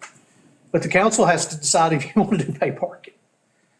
And then I won't be here, but Nathan will be here and he'll do the research and he'll bring you back the numbers and set it up any way you want or leave it the way it is. It doesn't matter. But council has to decide if you want to do paid parking or you don't. That's the first question. And I'm sure all of our numbers, some of those numbers are 2 years old now, so I'm sure they'll all have to be updated. If the council wants to move forward with pay parking, it seems that there's a lot, it almost seems like that's putting the cart before the horse, sorry. We've not discussed a lot of other issues. I mean, just instituting paid parking is not solving anything. It's just charging for the issue we have. We've not really put any more work into what we're doing with the private lots and how that's being incorporated into our parking to add parking spots. Well, I'm gonna disagree a little bit. I think we did all that research and put it, and included it. But we've not put a plan together for it. Well, we haven't put a plan together because council hasn't decided to do paid parking. And nobody will, you can't ask private lots to get on board with a plan when we haven't decided to move forward with a pay-to-park system. Most of the private lots that we talked to, that we incorporated in our very, going back 2 years, we brought in people to sit on the committee. And we had, I've been to several churches. I've been to at least 2 of the big churches in town and had meetings with them about parking and answered questions for them. And I think most of the private lots are on board, but we haven't decided as a town to do that, to go out and try to get them. And now you're having one of the things that we were trying to avoid. And listen, it doesn't matter, it really doesn't matter to me or the police department if you do pay parking or not. So we're not advocating one way or another, but we were trying to avoid some of these private lots going and doing their own thing with parking. That was one thing that the town of Boone, one of their previous town managers said, was that one of the things you want to try to do is incorporate the private lots so everybody's not doing their own thing.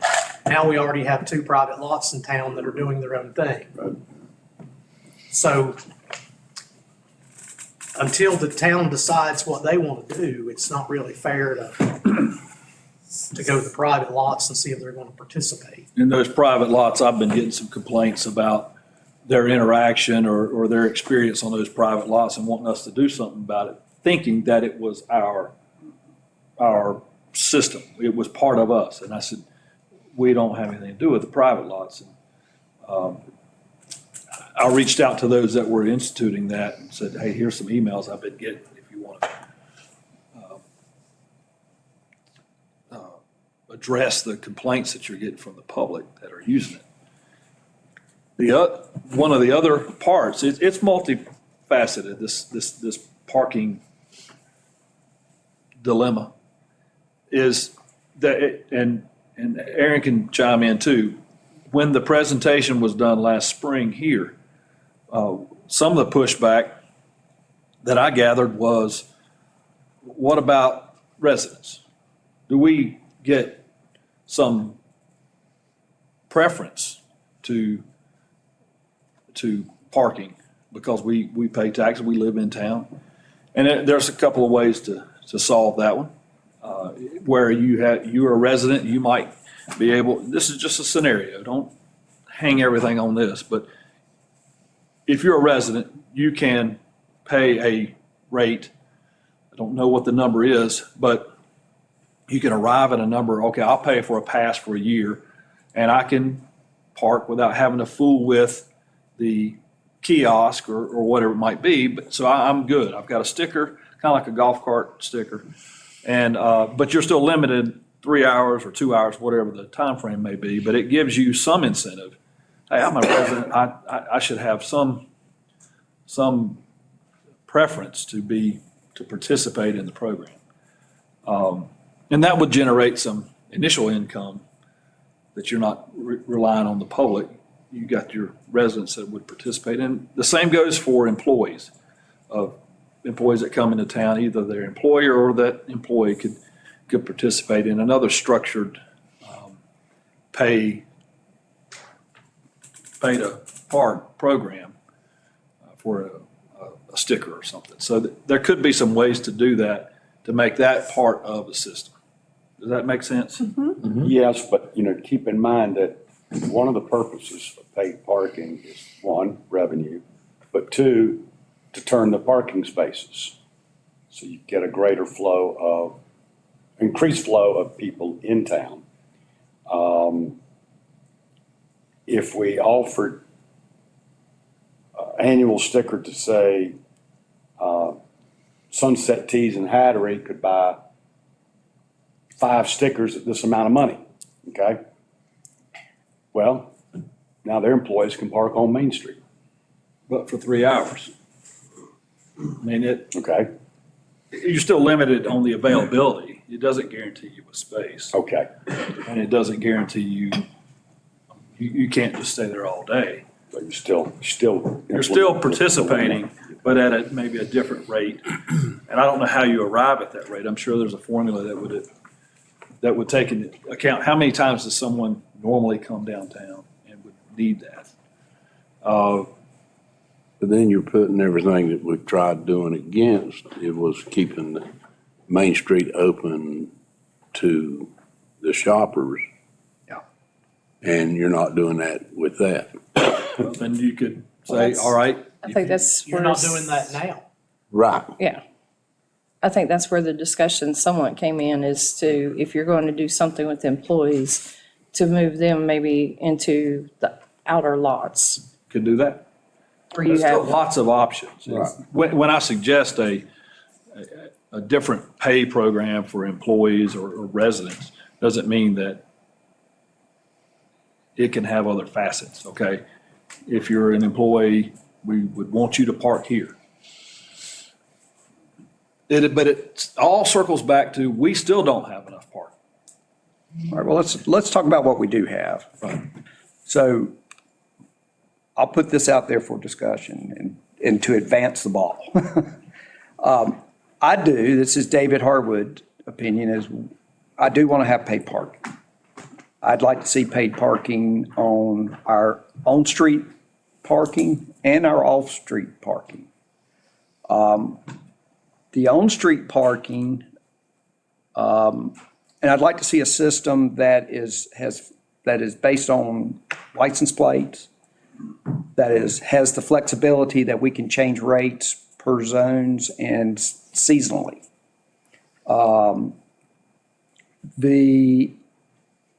And at a price that's going to facilitate turning over those spots. Now, what you pay in July is not what you're going to pay in February, potentially, if anything in February.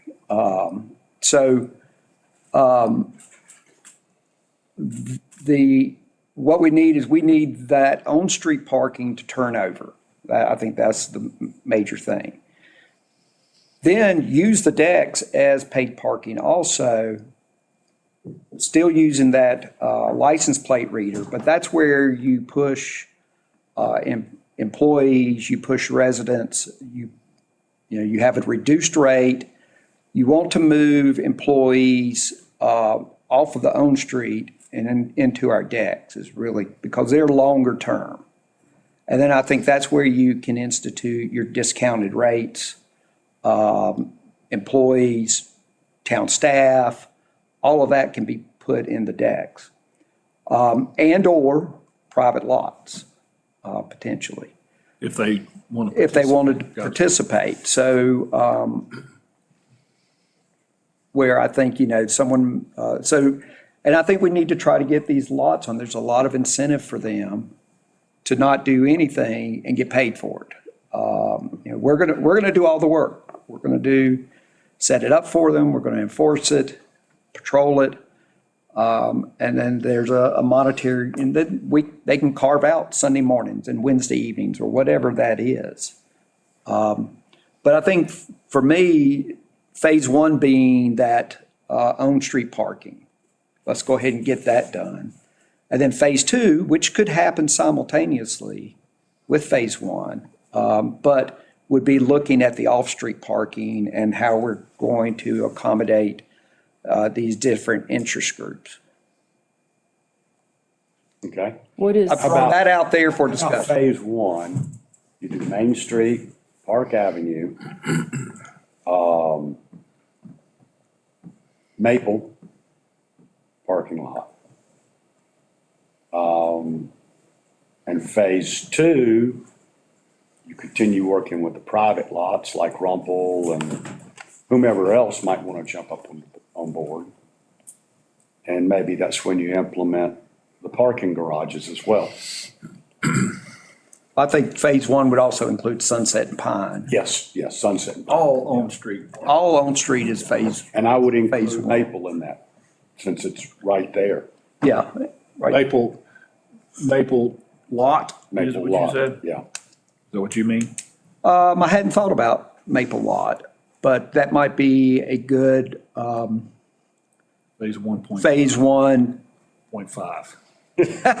Well, I'm saying that we might learn some lessons with Maple Lot that we could apply to the decks. So, David, what do you see being, the short-term goals of this and the long-term goals of this? Well, the long-term goal is that it's A, self-sustaining, and B, that we generate income for additional parking. The short-term goals are to implement a parking strategy using the assets we already have and turning over spaces, because I think we're not turning over spaces right now. And I'm not sure $2 an hour is going to turn over spaces. Right. What are the private lots getting, 25 or something? I don't know, I go to Wrightsville Beach, it's $5 an hour. Yeah. And I can't remember, there's an hour limit, but an hour limit. I don't know, but what I'm saying is we got to turn those spaces over. That refreshes the number of customers and I think it decreases this riding around looking for parking. Based on the research and the studies I've read, there's been about 3 of those, and all of them say the same thing. One of them was by a parking meter company, so, we're there. I think that's in line with, most of what I've learned, what Roger Brooks has kind of said. And then I think a separate subject is more parking. How do we do that? Right. Okay, so I hear a proposal for us to start a direction. Is that the feeling of the rest of you to move forward with a phased approach? We will have to put the whole package together for you to have an opportunity to decide at a public meeting. Sorry. Just know there's an upfront cost. Yeah. Right. And that's gonna have to be funded by the town. That was originally was 100 and a half, 100 and. I don't know. I'll have to go back and look through the various options, but I was, the parking kiosk, our tenant then, and these numbers are a little old, but we had budgeted $10,000 per kiosk then. So you're probably talking $100,000 just in kiosk. I was thinking it was over 200. I was thinking upfront. it's closer to Could be. 300 for the initial implementation, just shy of that. For the software But and the everything? software costs are extraordinarily expensive, and the parking pay stations are about 10 grand a piece. My hope would be that we could break even on this investment in 5 years.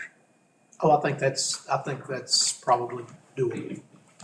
I mean, as we look at our pro forma for this. I think one of the discussions we keep having each year is that we haven't budgeted money. We want to start it before the tourist season, but we haven't budgeted money. And then the next year rolls around, we still don't budget money. And it's which came first, the cart or the horse, but. For purposes of moving the discussion forward, I agree with what David has said.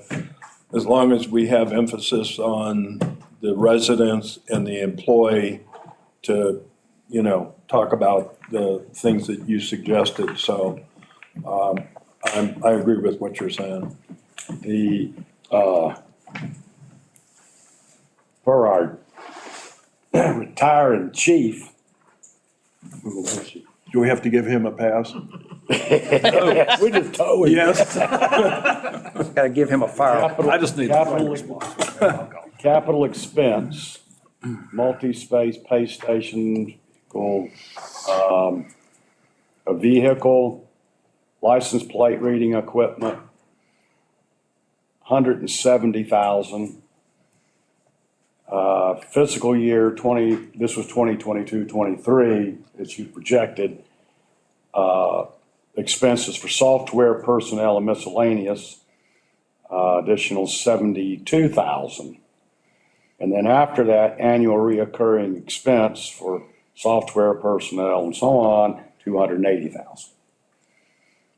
So we probably had 25% of those numbers now, would you I think? would imagine probably. Does that include collection system? Yeah, yes. I'd like to see us leave too, the option of when we're doing this, of the private lots to come on board as soon as they would like. Oh, yeah. Oh, yes. We're gonna be pushing stuff out to their area now. Yeah. And if they may decide a lot quicker than what, if we say, phase one, phase two, they might decide a lot quicker if they want to come on board, so. Well, I'm only using phase one and phase two to break down Types of the types of parking. And like I said, they can happen simultaneously. I think the on-street, Chief, you correct me, might be the low-hanging fruit. The harder thing is figuring out the residents, employees, the decks. And that's why I'm kind of, It's not, from a technological standpoint, it's not difficult at all. We'll put it in the system however council decides. It's just, the hard part is coming to a consensus on how much you're gonna charge, how much you're gonna charge residents, and where, or how much are you gonna charge employees in your businesses to park. Those are the sticking points that we can, once the software is purchased, the license plate reader is purchased, we put in the parameters. It doesn't make any difference. It'll reflect whatever you want it to reflect. But those are the sticking points that have to be answered and have to be answered by council before anything can move forward. Timing is very important too, as we talked about budgetary, coming into the end of a season, the beginning of a season where you're not budgeting money. So it takes time. What was on your mind as far as timing? When do you want to see it rolled out? I think rolled out after leaf season of next year, After leaf season of 20 of this year, gotcha. of this year. Okay. It's gonna be very important in this year's budget to budget that. Yep. We'll have to get some new numbers, but I'm gonna throw out the number of 250 to 300,000. Yep. It's gonna be important to budget that with no revenue, just understanding that there won't be any revenue for the first year to offset that. Right. So, Yeah. So you November 1st? Because there will be. I mean, what I'd like to do is this time of year, November through, April, whatever, that's when we're putting in place, we're working out the kinks. Okay. Not having it in place by November 1. That's right. Install, and so that you start spring of 25 to. From now to November 1, we're putting the plan in place, and November 1, we execute. Whatever execute means, that I means. think if council commits and puts those funds in the budget, then that's a good commitment. So we can go ahead and start, or Nathan can go ahead and start putting that package together and bringing back some updated numbers. Yeah, and I think y'all come to us and say, okay, we need answers on these three things, How are you going to treat, are you going to do anything for residents? If so, what is it? Are you going to do anything for? We have time to do that. And by then, we'll have time to get a price, because, like you had said earlier, you may not want to charge in January what you would charge Yeah, in July. and that system has that flexibility. Right. Yes. So when, Also, to David's point, the $2 an hour, you talked about turning places. I don't think $2 is the number that's gonna, get somebody excited. I think it needs to be more. I think this particular slide, don't get hung up on these numbers. This slide is really old. And I don't think this is actually the slide that was in the. No, this is the one I did for the state of the town. Maybe it's not nailed down, but. And you adjust those rates, if on-street parking on Main Street is your premium parking that everybody wants. Right. Maybe you start that off at $5. And then you adjust your rates as you move farther out of town, you adjust your rates cheaper. One of the other goals that I want to remind everybody of was we have underutilized parking out by the baseball field. That parking lot sits empty, and the wayfinding project that Tracy's working on hopefully will help with some of that. But we want to encourage people to move out to those underutilized areas, and you do that by adjusting your rates as you move farther out of town. So committing to this and moving forward, is it going to be turned over to the police department to come up with all of our rates, our policies and everything for this? I would, Chief, I would say that we're providing the framework for what we want, and that they need to come back and say, you need to make decisions on these three things. Right. You do that before you retire? You got 24 hours. I don't know if I'll be able to get that done tomorrow or not, but. He's already got it done. It's in the back pocket. Throw it out here. I may be the contrarian, but I'm still not convinced that paid parking is going to solve our problem. Oh, it's not going to solve the It's not problem. going to solve it. It might make it better that we turn over more spaces, but to me, I think it's as important to talk about where we're going to have satellite parking and what that might look like and how we're going to pay for that. Because I don't think the paid parking is going to help us pay for that. It sounds like to me that paid parking may pay for itself. That's, in the proposal, what we're talking about paying for itself is the on-street parking. There's only 190 on-street parking spaces. Right. So when you talk about on-street parking, we only have 190 spots. Right. You can't generate much revenue off of 190 spots. So generating revenue is a goal. That's why we had to include the off-street parking in our proposal. And there's been outside financial consultants that's also put together some stuff on the revenue, potential revenue generation. But those numbers are up 1.2 to 1.4 million dollars. So once you phased in everything, if that's the goal, once you phased in everything, potentially you should be able to generate at least 800 to $1 million or more dollars per year to put toward building parking structure somewhere else. And the majority of, go ahead, Charlie. Well, the cost of the parking structures were, a few years ago, $30,000 parking Per space. space. Yeah, I think it's like 40 now, probably but is. yeah. And the majority of the cost of our parking decks was borne by tourism. That's what was paying for this one and the Brom. So Right. that would be another strategy going forward. And we are going to talk more about additional future parking here in just a minute. That's the second. That's sort of what second- prompted the pay to park conversation. That was one of the considerations was, I think residents were looking to share the cost of that with the visitors and the residents not have to foot the bill for all of that. So that was one of the ideas as well.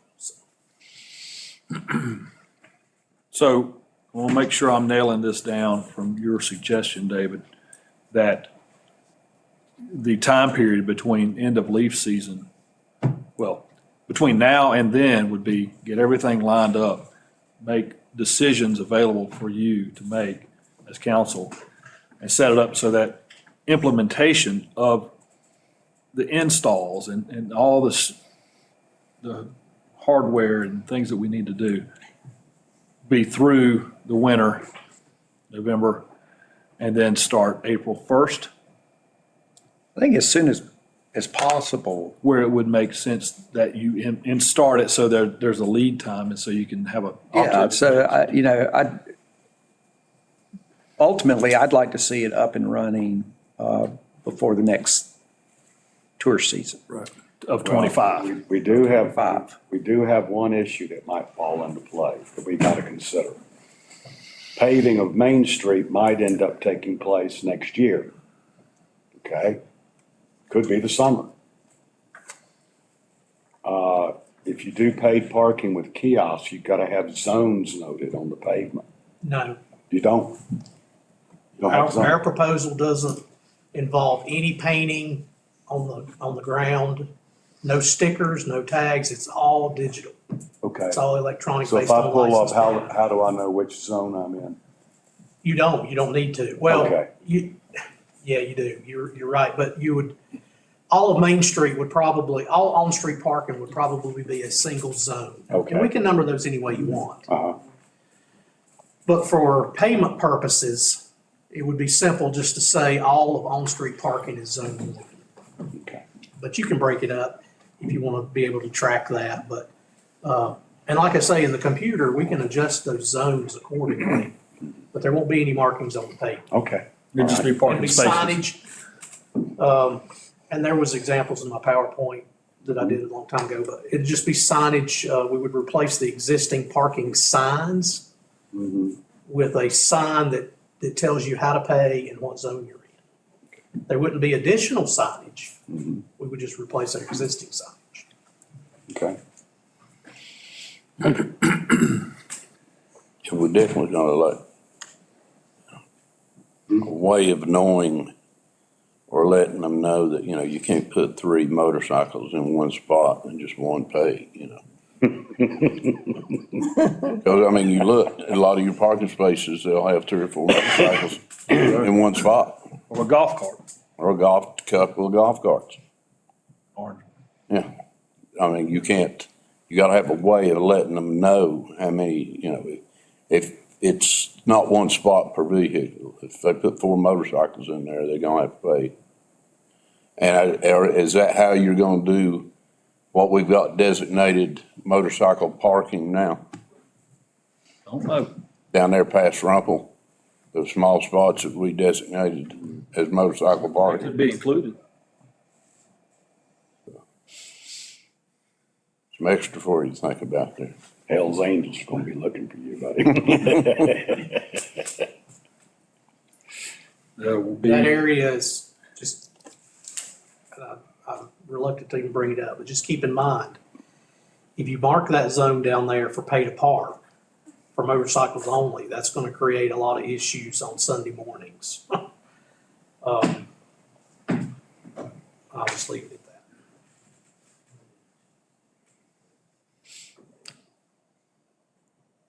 Kevin? Well, on Sundays, it doesn't start till 1 o'clock anyway, does it? I think so. I think I'm clear.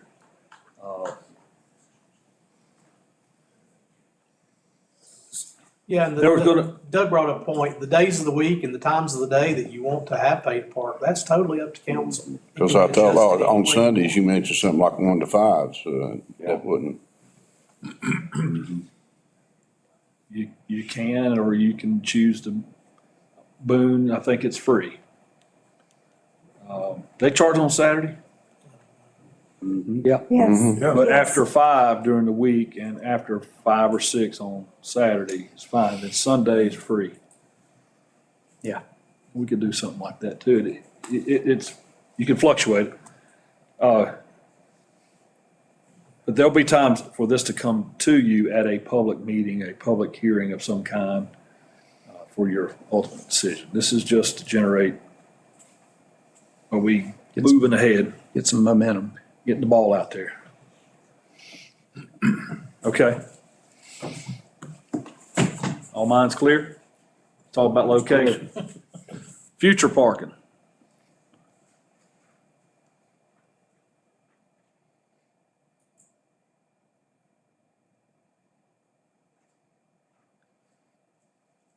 Well.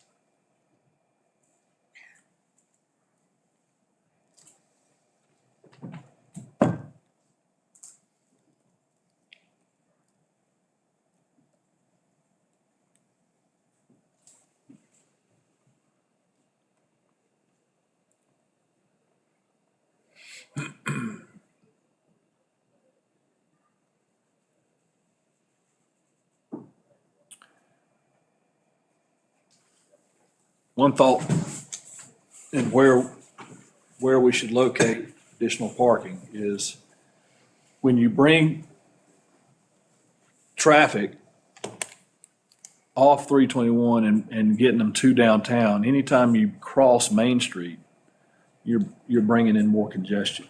You know, we got 2 parking decks on this side.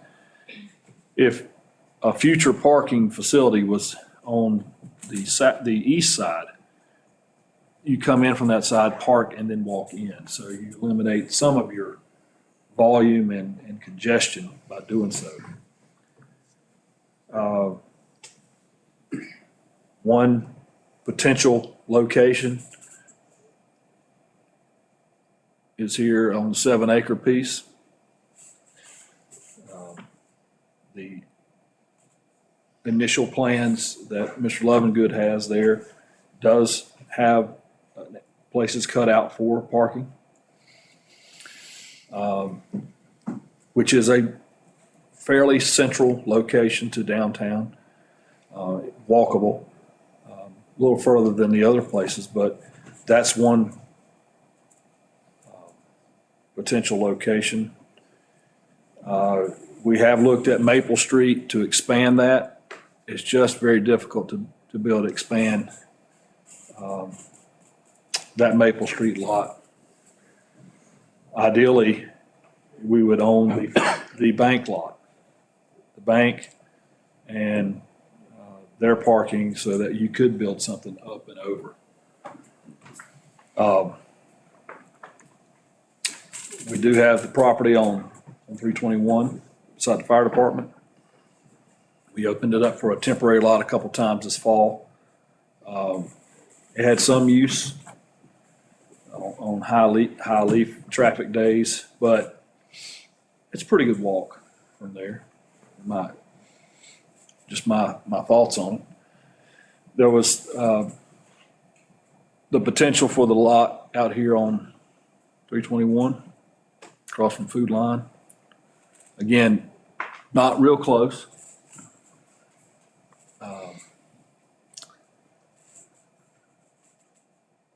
I suggest that we have someone assist us as staff to find potential locations and what could be at that location, whether it be a surface lot or a 2-level deck, or start planning that now. Every month or season that we are not actively seeking out places for future parking, we're further and further behind. If the Roger Brooks study suggested that we needed 600 spaces, we've added 0 since that. But we cannot do 600 spaces in one location. It's just, we don't have the space. Go to the pool.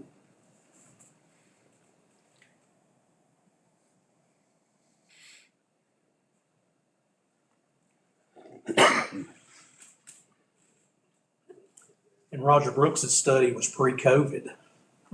That's right. So I don't know what a real number for that looks like. Yeah. Okay. There's the pool parking lot. Who's that? Is that Doug Beach's property over to the left? Right there, yeah. Okay. So I'm gonna pull it up this way. Okay. That's a good looking piece of property.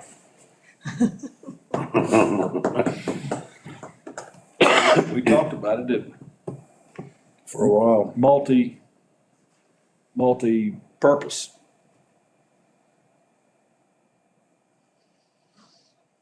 So what happened?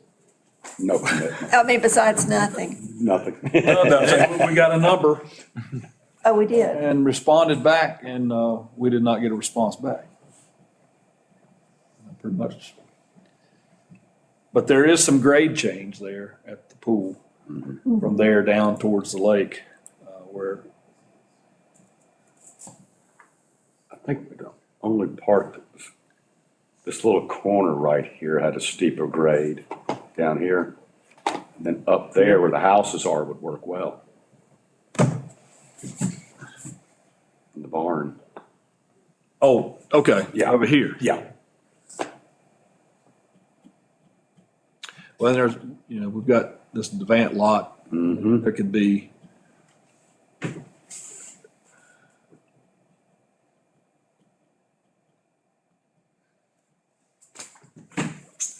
where do you want to start seeking it out? What kind of help are you alluding to?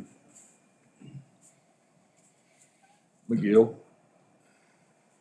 for starters, to help, to assist and say, This is what we can get here, this is what we can get there. yeah, somebody can just lay out some, since they helped design the two that we built, they've got enough staff that can help us. Do you think that's hypothetically, if we got that, would that's closer than Valley Boulevard, Oh, yeah. so. And tomorrow we'll talk space needs too, or, no, today we'll Yeah, talk today. space needs too, and the potential for what we want to do down on that lot. You can make that, put them white lines and go right there just the other side of the gazebo and come all the way across. And you're talking about a huge lot right there. Yeah.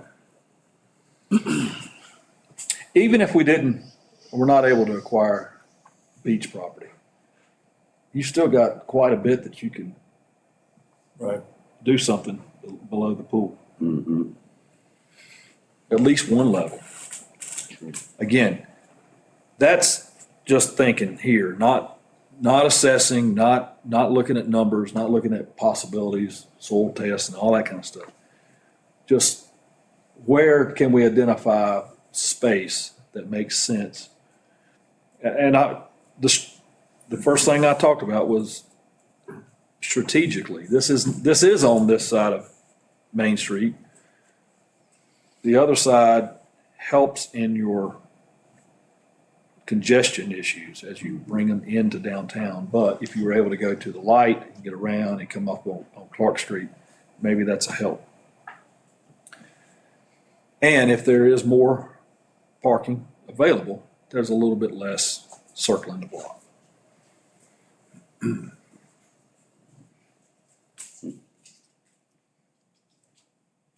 I think getting that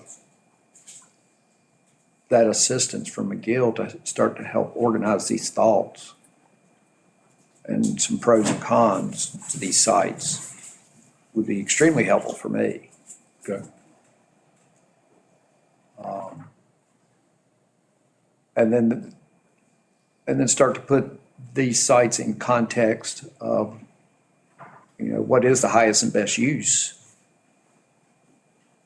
Because then something like the property across from Food Line or beside Station 1, I could see as something other than parking potentially. Mm-hmm.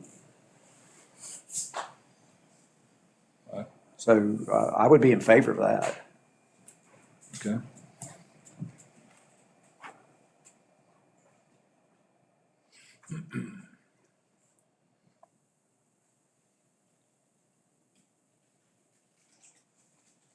How do y'all feel?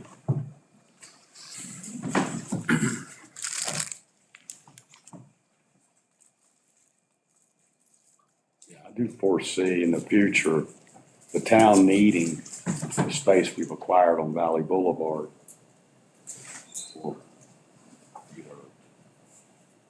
offices or whatever, the way we're growing. Police. I mean, we're rolling right into what we're going to talk about.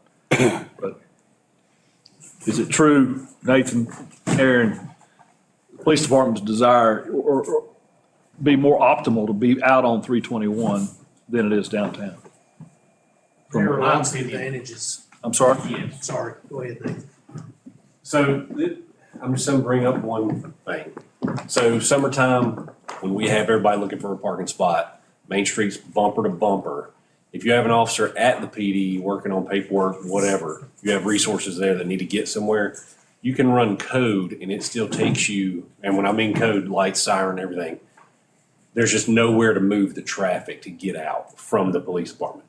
There's special events that take place there where we shut down Park Avenue. So if you have someone say this handicap needs to come to the police department and make a report, that's difficult for them to do when we have the street blocked off, the parking lot blocked off, handicap ramps open, but they gotta go all the way through the park to get to us.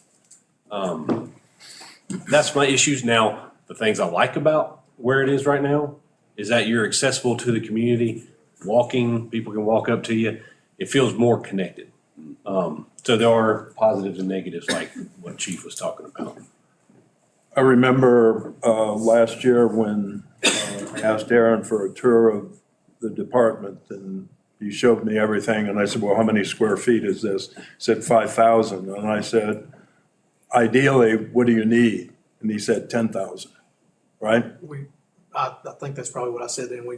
We're woefully out of space. Right. And have been. So basically, the point is, like other places at Town Hall, there's no more room. Yeah, we've used You maxed out. Well, moving, and I don't want to get ahead of, I don't know what Kevin's got planned, I don't want to get ahead of it. Moving the That police is no problem. station also frees up that space for additional offices. It frees up that parking area out front for other staff parking and gets all of our vehicles moved out of the way and that kind of thing. And so, yeah, there's pluses and minuses to everything. Let's say build a police department outside the fire department, on that property. And you keep some kind of a hub, an office, a presence downtown. I don't know what it would be called, a patrol office that you have a home base here if you needed it. Does that work, or is that We're so small, you could leave like a single office that an officer could sit in to do paper. We're awfully small to be dividing our manpower up and our space. I don't know, parking office. Yeah, I I was getting ready to say, you could put your parking officers there. Yeah. That's what A small enough, at least you leave a presence there, because like I said, the biggest thing in my lifetime that everybody's always loved is the parents loved the police station being there. They felt more secure with having their children in the parks because they knew the presence of the police department was there. So, even if it was just a patrol office or a parking patrol office, something that, they seeing people come out of there in uniform just makes them feel. That's not necessarily. It probably wouldn't be manned all the time or womaned all the time. It'd just be, it'd be a space and people could work out of it, but I don't know that, I wouldn't want to give the impression that it would be something where somebody's sitting in there all the time for walk-ins and things like that. So that's not as much a function as it is who we are. Going back, what is Blowing Rock? Blowing Rock is small town. There's police presence, not in a intimidating way, but in a secure way. But how that functions and how we keep that, I think would be important as we consider if we were going to move police out to the bypass. Something, even if it's a parking spot or the parking being, the hub of paid parking is there. I think. Could you leave I think dispatch there? I wouldn't want to. The officers have to interact with them so much, and they provide other functions. They're our receptionist and everything else. And then I think to Nathan's point, we're kind of, Blowing Rock's changing and growing, and I think we're past the point that we can afford to have our street and parking lot locked down for events. We have to pre-stage equipment the day before, because anything that we might possibly need out of our basement or building, we have to move out, because once it's set up, we can't get it. So trucks, vehicles, golf carts, light towers, anything that we might have to use, if there's the potential for to use, we have to move out. And it's even our officers getting back to the police department. We try to cone off some spots somewhere, but the officers have to park and walk into the station if they have to come meet somebody or whatever, which, it's not that far, but it's a challenge when our street and parking area is closed.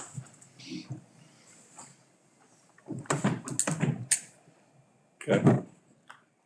thus that would, open up office space for town hall. Yeah. John will be here From probably a safety in a minute. We're standpoint, talking, too, I've always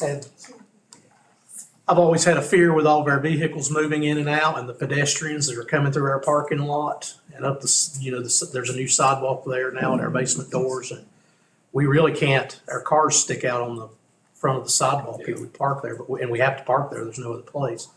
But I always have a lot of concerns with all the pedestrian traffic and as many times as our cars are backing in and out, and Yeah, there's just a potential, there's a safety potential there, yeah. I won't have to worry about that tomorrow. It'll be your grandkids running on. just walk off. Just drop that We and need just walk these off. plans by tomorrow, okay? I'll get Nathan on that. Thank you, guys. Thanks, fellas. So, as we talk about space, we've done everything we can do in town hall just about to maximize space. We are going to make some changes to the dividers that we've got. We're going to keep them, but change them up a little bit. But there's not much more we can do in town hall. But I think it's my personal opinion. I think it's still great to have town hall downtown. I agree. I don't think anybody would. It's part of our uniqueness. It is. And as we talk about space needs and growing in the future, there's a part of it that we've got to remember. Let's remember who we are, and having a presence of our local government in downtown. But how that's done and what's most efficient, and because we're growing, as Aaron just mentioned, we're not the same. Expanding town hall is kind of tough. Can be done, but there's a point where it may not be wise money spent if you can look at some places that, all right, we need maybe a police department down on the bypass, and some town staff can go in the old police department and do some renovations there. So that was the last part of this town building space needs. Takes 5 years probably.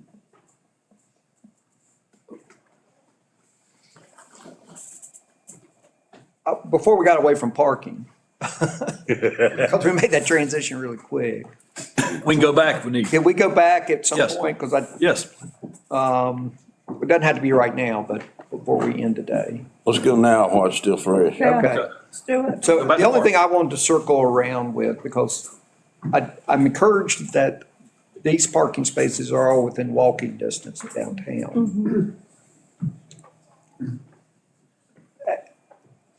Over the last 2 years, I've started to think that I'm not sure a trolley system works in Rolling Rock.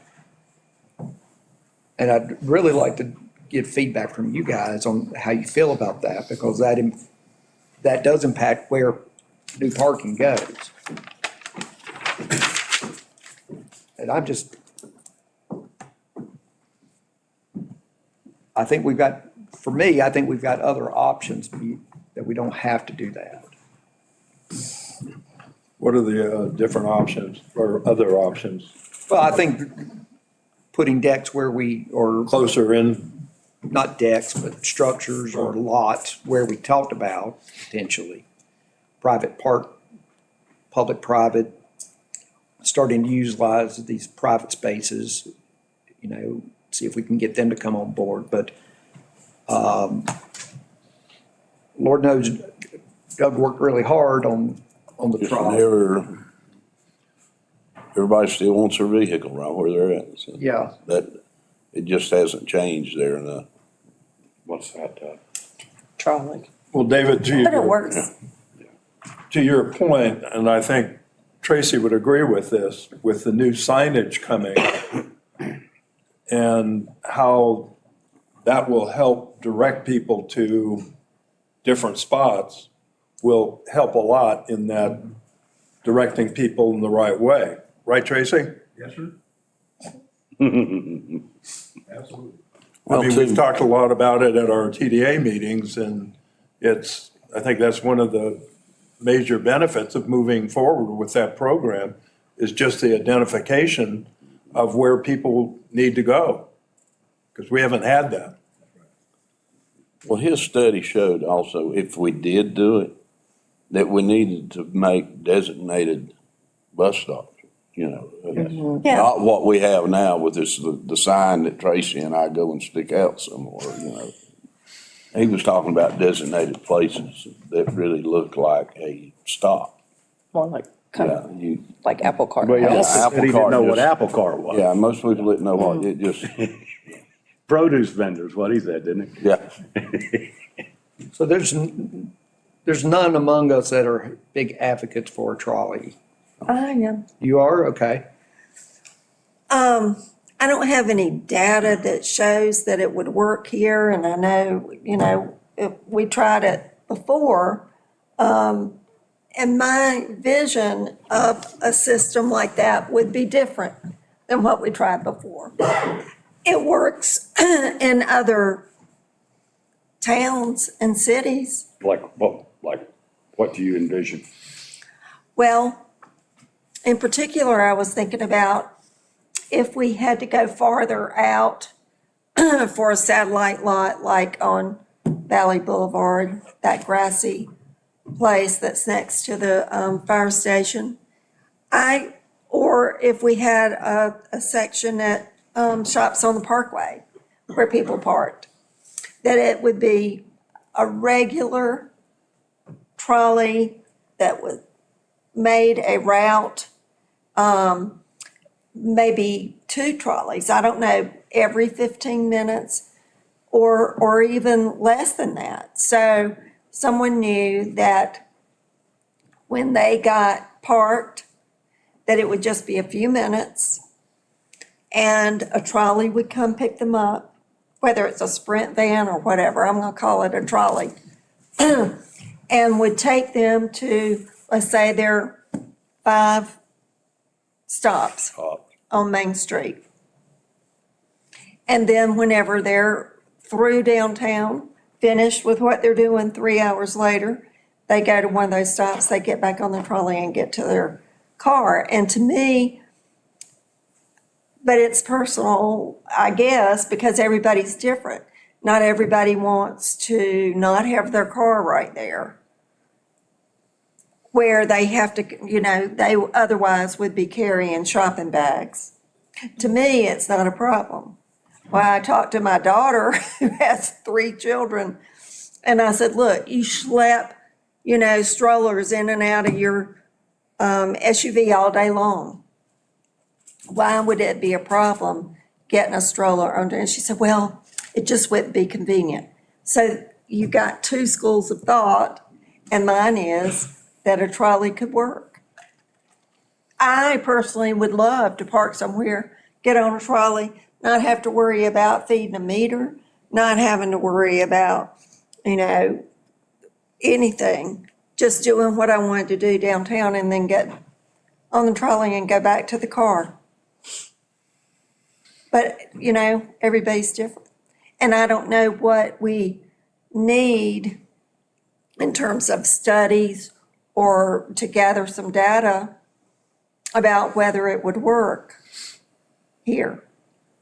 I think it would work over a period of time, but it's a large expense.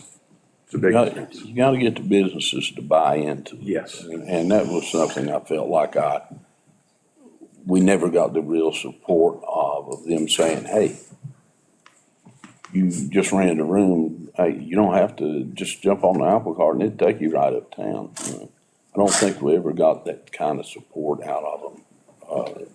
That I had hoped for, let's put it that way. Part of that, I know, because we had the hotel back then, part of that was the times it ran too. Because a lot of hotel guests really wanted to use it to go to dinner, because they could take it to dinner, they could have drinks with dinner and they didn't have to drive back, but it didn't run during that time. Yeah, we were That very was limited on yeah, what we which I know could we get didn't the Apple control. Cart to run. And what were they charging us, Doug? Tracy was paying for it out of his pocket. I think it was He didn't pay it out of his pocket. Come on now. 25 or 30. What was it, Tracy? Don't leave yet. Yeah, I'm hurting up. What is it you need? What were you paying Apple Cart? You remember? Say 15,000 a season? Yeah, it was about 20,000 a Okay. season. What was the ridership? What was the? Very minimal. Yeah. About $1,000. Our busiest days was always Art in the Park. Yeah. Anytime there was an event, Yes, we don't we anymore. had good He sold it. ridership. Rest of the time, we didn't. He sold it to Frosty's Tree Farm over in Ashe County, Sold what? the trolley. Oh.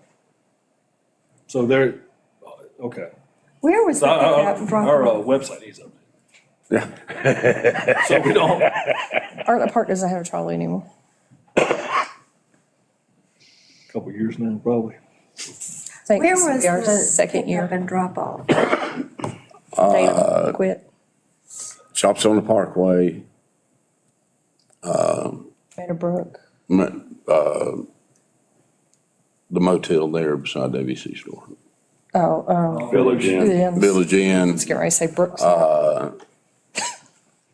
Green Park. Green Park, Holiday Inn Express, Brass Exchange, And Sunset. and Sunset in front of the school. We used that to where we could hopefully, we finally got them to run a little later on Friday, so we was using the one on Sunset to try and get people there for concert on the lawn. But the bad thing about it, you could get them there, but you couldn't get them back. Because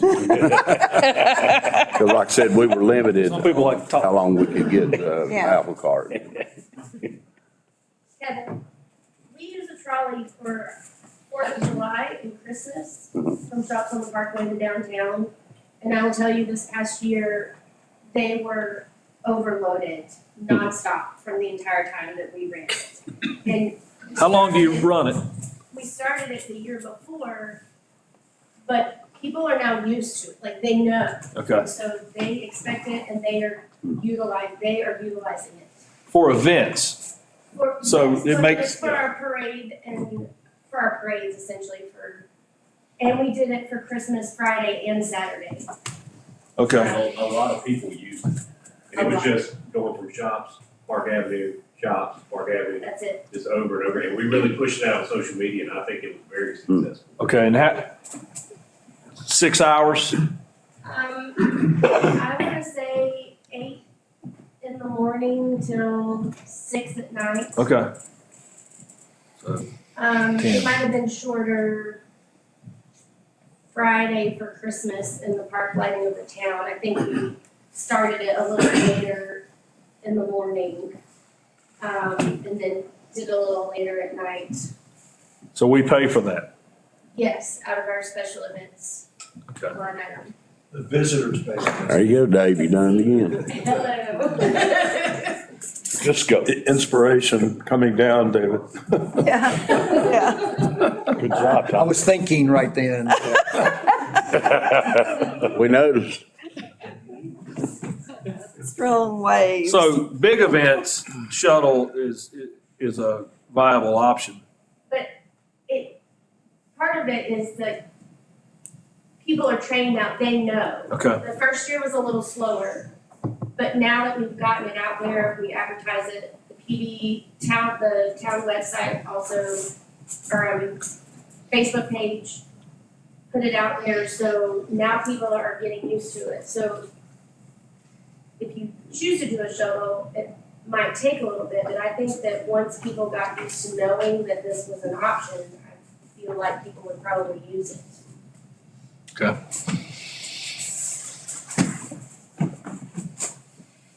I've always had my hope. And it wouldn't have to run at night necessarily when you think about people going out to dinner because our stores close so early. Different issue. Well, I know, but as long as they do that, Longstanding one. as long as they continue to do that, that helps with the parking and the traffic some. And And so, you know, there might not be a need for a shuttle to run until 7. Fridays, Saturdays, and Sundays. Fridays and Saturdays, it definitely needs to run later. I would think. And see, that's the other thing. We were losing the shuttle once ASU started back because they did not have the drivers to start. So mid-August, we'd lose the shuttle.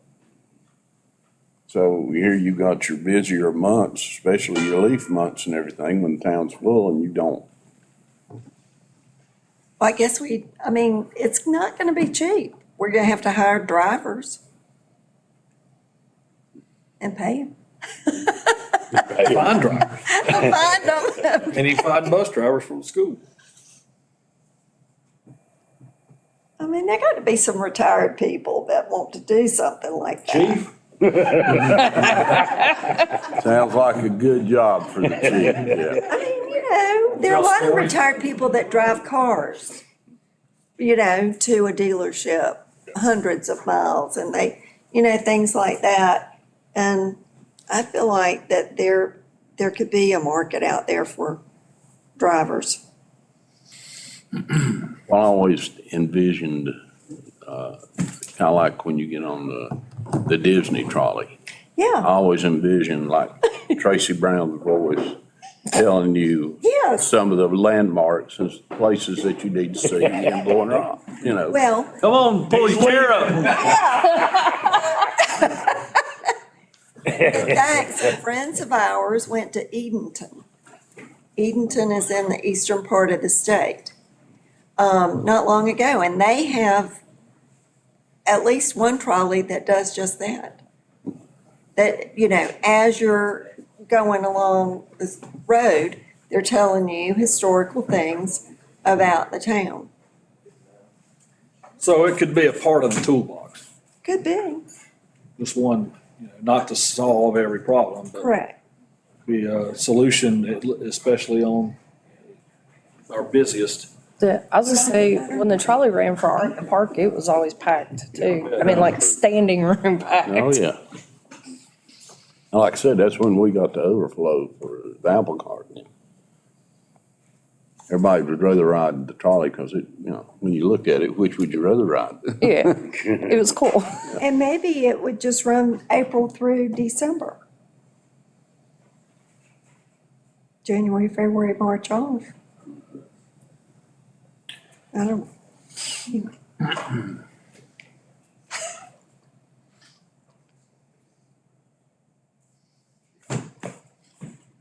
What else about parking? Get it while it's good.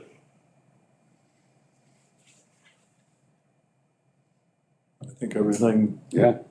I think David said, and moving forward, get the ball rolling. Okay.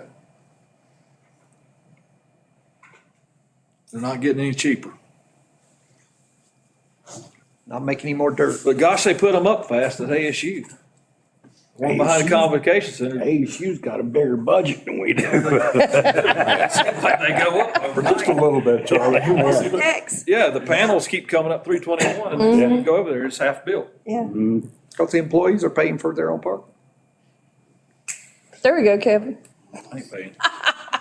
The only place, like I said, that's still always, it's in my call. Only place I ever worked at to pay to park at. If I were to drag a trailer over here, I got paid for 2 spaces. 3, 3? depends on how good your trailer is. I'll have to get creative. Okay, And then on David's point about the property evaluation with McGill, is that something that, yes, okay. yes. Okay. Are you talking about space? Future parking. Future For parking, Yeah. okay, I was gonna go beyond that too and involve them in some way. Just as one we enough talk about for The office space needs, Yeah, building yeah, space. absolutely.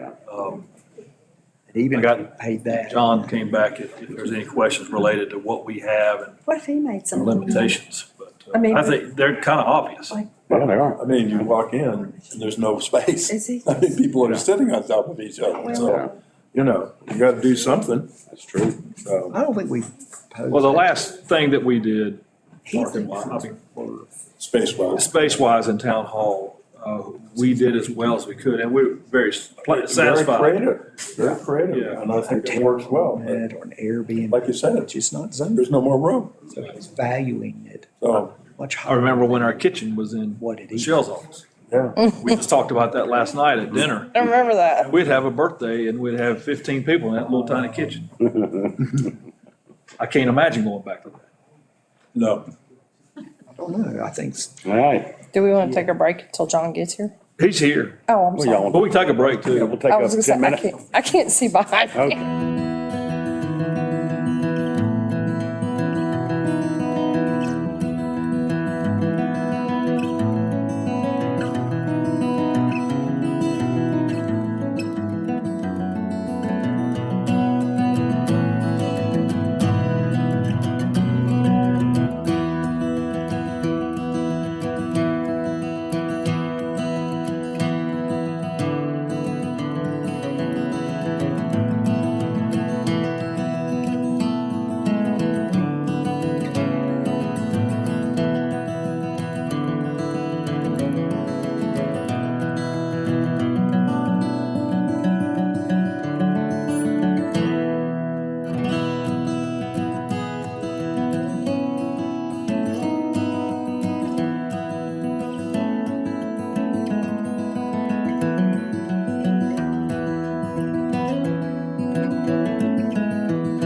Go ahead.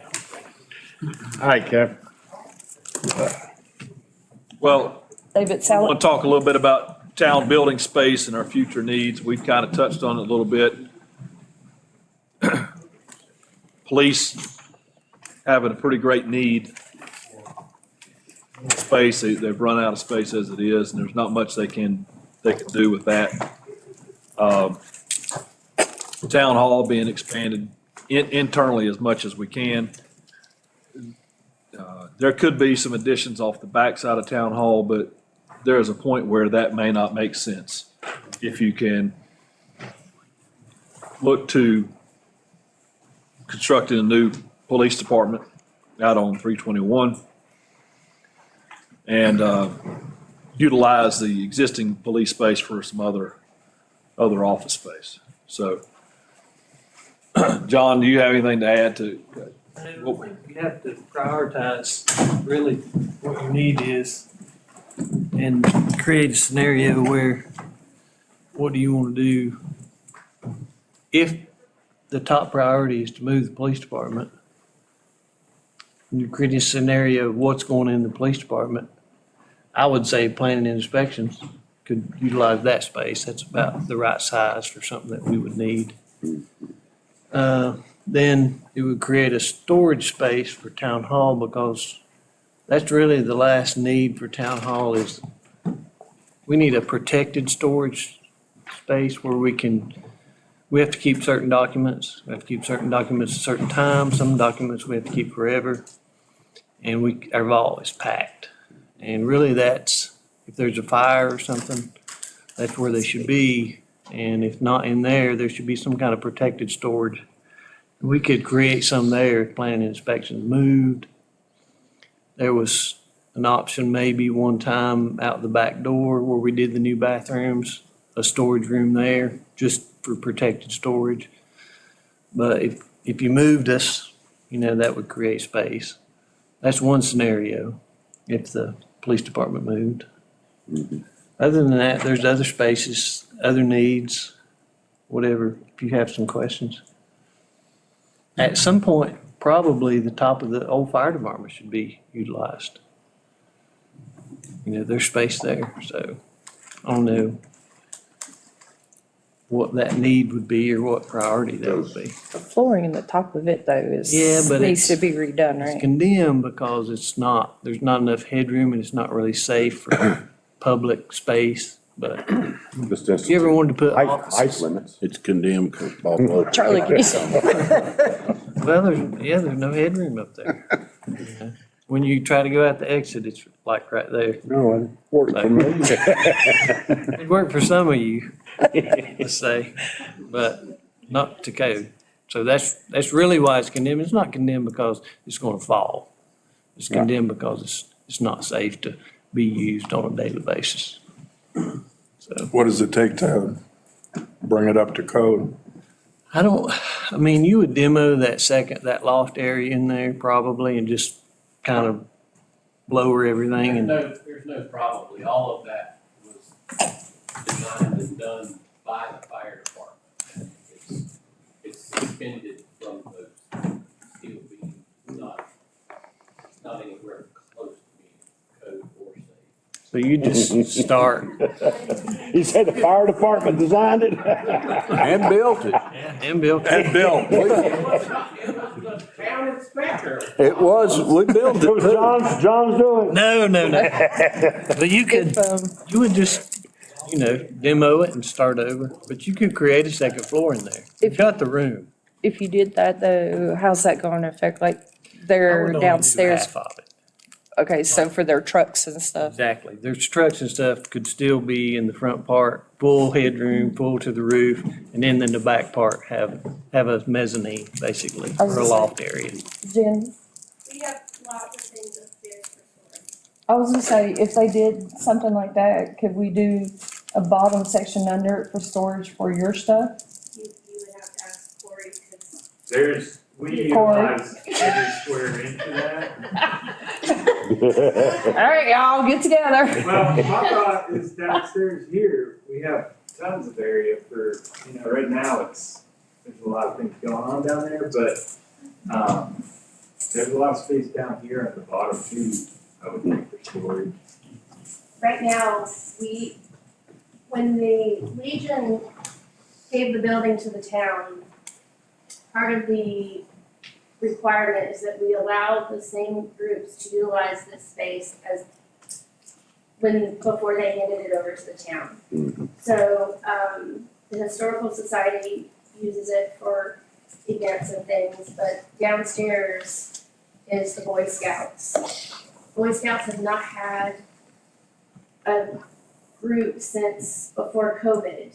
We reached out to the Boy Scouts and said, if you're not gonna have a troop, then we need you to clean this out, the town needs to utilize the space. And now they're trying to get a Boy Scout troop back. So we're kind of in limbo, is where we're at there. So, John, on Yes, sir. requirement for storage of space, obviously fireproof, waterproof, For protected storage for town hall, yeah, fireproof, basically. okay. What about mold and, Yeah, so there would have to be some kind of it system? would have to be conditioned. Yeah. To a minimum, Is it Okay. for your documents that you have to pretty keep, much, yeah. your Our financials and vault stuff? is packed and, over time you just accumulate, because some things you keep forever. Right. And at some point, we're gonna need some protected storage. Could you take the upper part of police Like that. department? Yeah. For y'all Sure. and leave the garage part for say like a parking patrol like what we were just talking about? Sure. Oh, that's right. What do you say? Yeah. Interesting you're saying that. That's what Doug's saying right Yeah. now. Yeah, we would never use the basement, or planning inspections, if you move them to the top floor of the police department, there's no need for us to have the basement. Right, So we could can use- put the I parking mean, I'd like to patrol park my and all truck that. down there, but Right.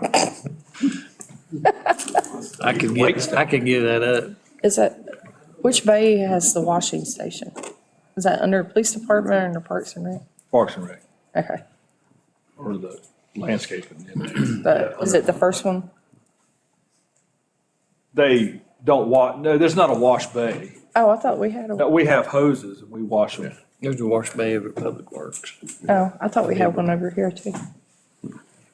But yeah, these, We could do down below the police department, and that would be we do a golf simulator. top floor.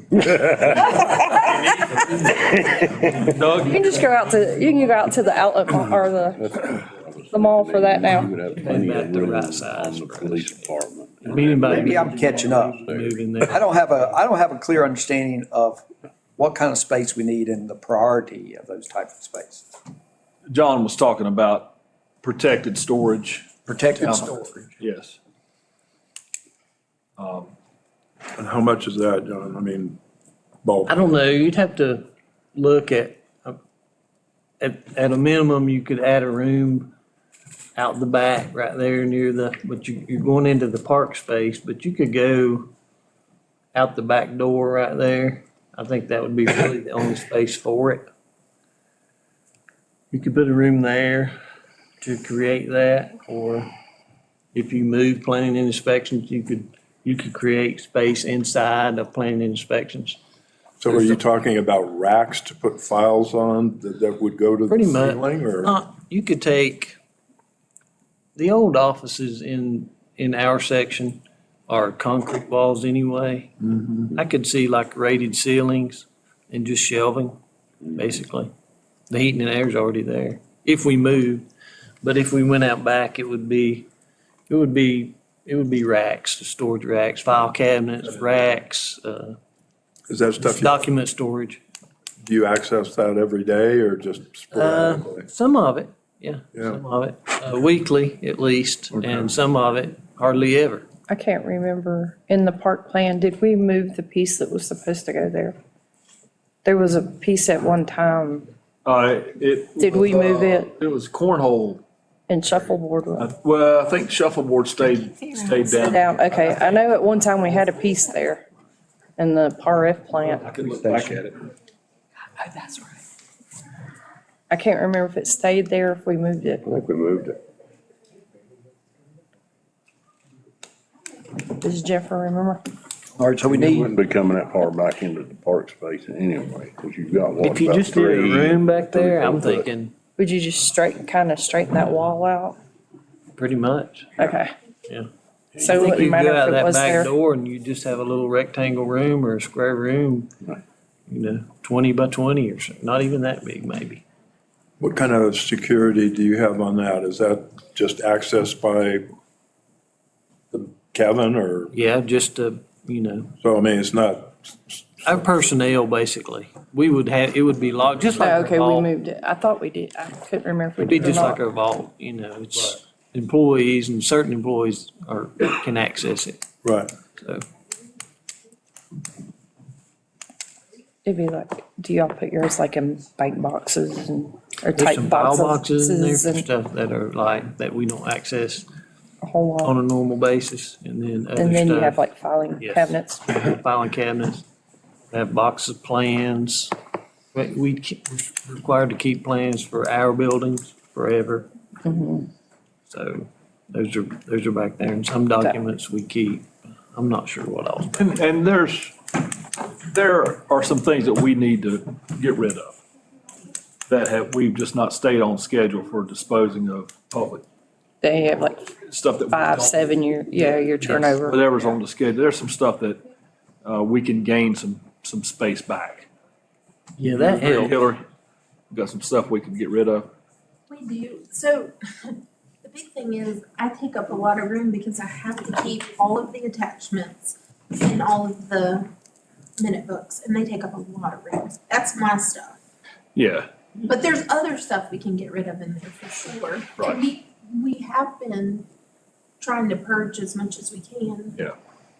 You can just see it becoming a problem because some stuff like there's a disposal schedule, but some stuff we keep the minutes forever, correct? Yeah. Yeah, so eventually, we're gonna be out of room for that. Yeah, and there's a lot. We've got 100 and some years up on one shelf. Yeah, exactly. But back then, minutes were pretty simple. See, the problem is now because back then, all you had was the minutes and they were just typed up. But now you have tons of attachments. So I literally, 1 year is a notebook that's like the 5-inch that's huge of attachments. So you keep accumulating those. So I take up a lot of the space because of those. But if we had another place where I could put them where they would be secure, I could move them out where we could have more, room for the working stuff that we have to Will they look not at let every us day. And I know finance is taking up a ton. stuff now. of room. Yeah, and we've been doing Keeping the paper from. purging of that. So much room. It's not required to be kept anymore. Okay, that's what I didn't know. I thought maybe the state. Only had people allowed changed to that. legally not kill sure. trees for a living. But we can look. It's the finance director. That's what takes up so much room. Okay, so Good. Thank you. if we move police, then planning and zoning gain some space. Well, I think that's a good scenario. Mhm. Not because it's me, but it makes we're the perfect size for that, just to go over there. And then that frees up town hall. I hate to tell you, by the time that happens, you're gonna have the room next to me up at Foley. okay? I agree. Maybe not my time. Timing is a big part of this. I want to know Yeah, how much you want us to talk about it. I mean, how much you want us to pursue this at this point. well, I don't even know what we're talking about. All right, let's see if I can- I knew we lost him. All I've heard is police needs more space. I don't have any definition of what more space means. I've heard that we need protected storage. I don't know how much protected storage we need. Aaron said he has I'm trying to get a 5,000. handle on what we're talking about. Aaron said he needed 10,000. 10,000, he square has foot 5, to so be- he needs double. Or that he doesn't need that, but that Nathan's will be gonna. Nathan needed. does. Yeah, Nathan's gonna do it. So I guess the next step is have somebody do some conceptuals on a building down there next to the fire department. Come up with some ideas that council can look at. Now, there is an architectural firm in town.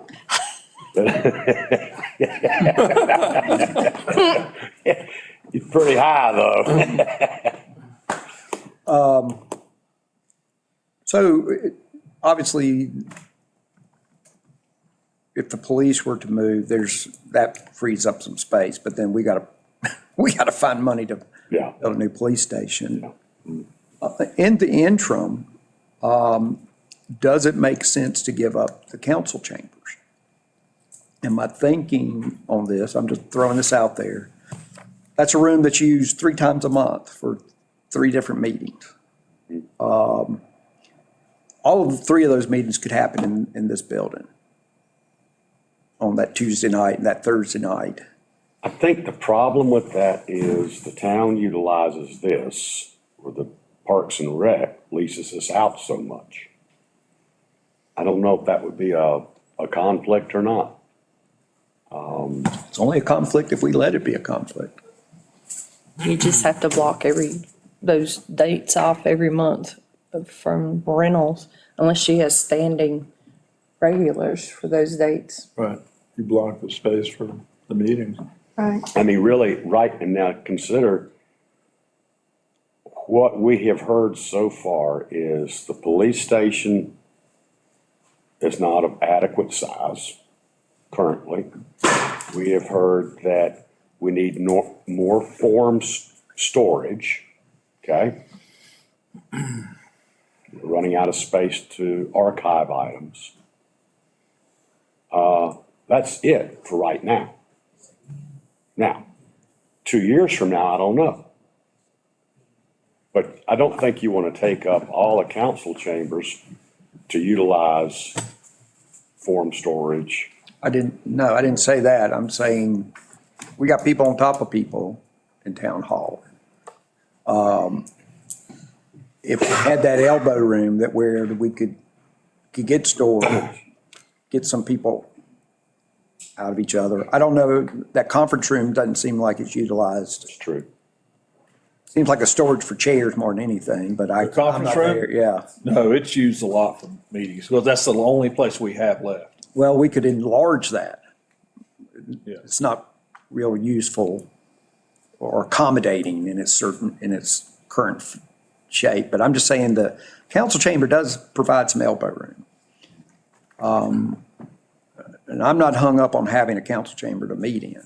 We can meet right in here too. The quick, less expensive solution for town hall doesn't do anything for the police department. Yeah. But for town hall, use David's suggestion, the council chambers to build more office space, enlarge the conference center and add the storage room onto the back.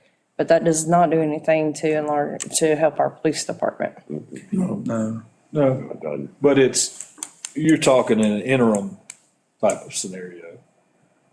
Or are you talking about permanent, so that the council chambers is used for office and storage and town hall activities? And not with a plan to revert back to a council. That's correct. I'm not in agreement with that. No,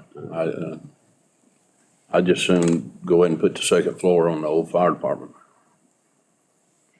For office space. planning and zoning or police? Either, probably planning and zoning, and leave everything in town hall. But I don't know, I don't know how I feel about giving up the council's chambers.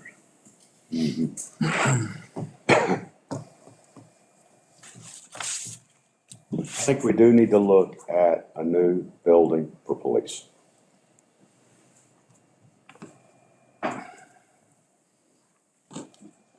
What do you think, council? Well, if we were going to do that, then, I mean, would we consider making it combination office parking or some other uses for the town? I mean, if we were going to talk about doing something like that? What do you mean? Well, I mean, just to design a police department, 10,000 square foot on that piece of property is too valuable. You'd probably want to utilize other components for something else. Parking? Parking, yeah. But You could do a surface lot with the prospect of someday down in the future to do another level or two. right, But design it in such a way that you could accommodate that later. right, But the police department's gonna require parking too. sure, And it's gonna take up some of that space to build it. So, right. once you do that, then the space is not as big as you once thought. How many parking spaces were in there? 90? Just without any grading or anything? I don't know. When we did the temporary lot, 40 maybe, 40. just the temporary lot. And that was just in a Yeah. easy maintained grass area that you could pull into and pull out. I don't know. I'm not familiar with there was a preliminary sketch put together at some point, but I've not looked into that. I think your idea about getting a conceptual, at least to start formulating some ideas, would be a basis for starting. You know, something that blends with the fire department, Right. blends with the town, of course. Right. What do you think, Dave?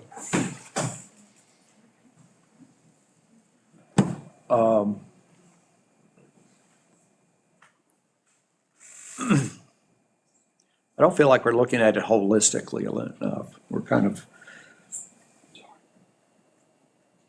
you know, we're looking at it, what are the needs of town hall? What are the needs of the police department? Needs of Parks and Rec? I feel like we need to do a better assessment of all of those departments. And then say, here's the available space we have. Here's space that we could capture in the top of the fire department and look at it more holistically.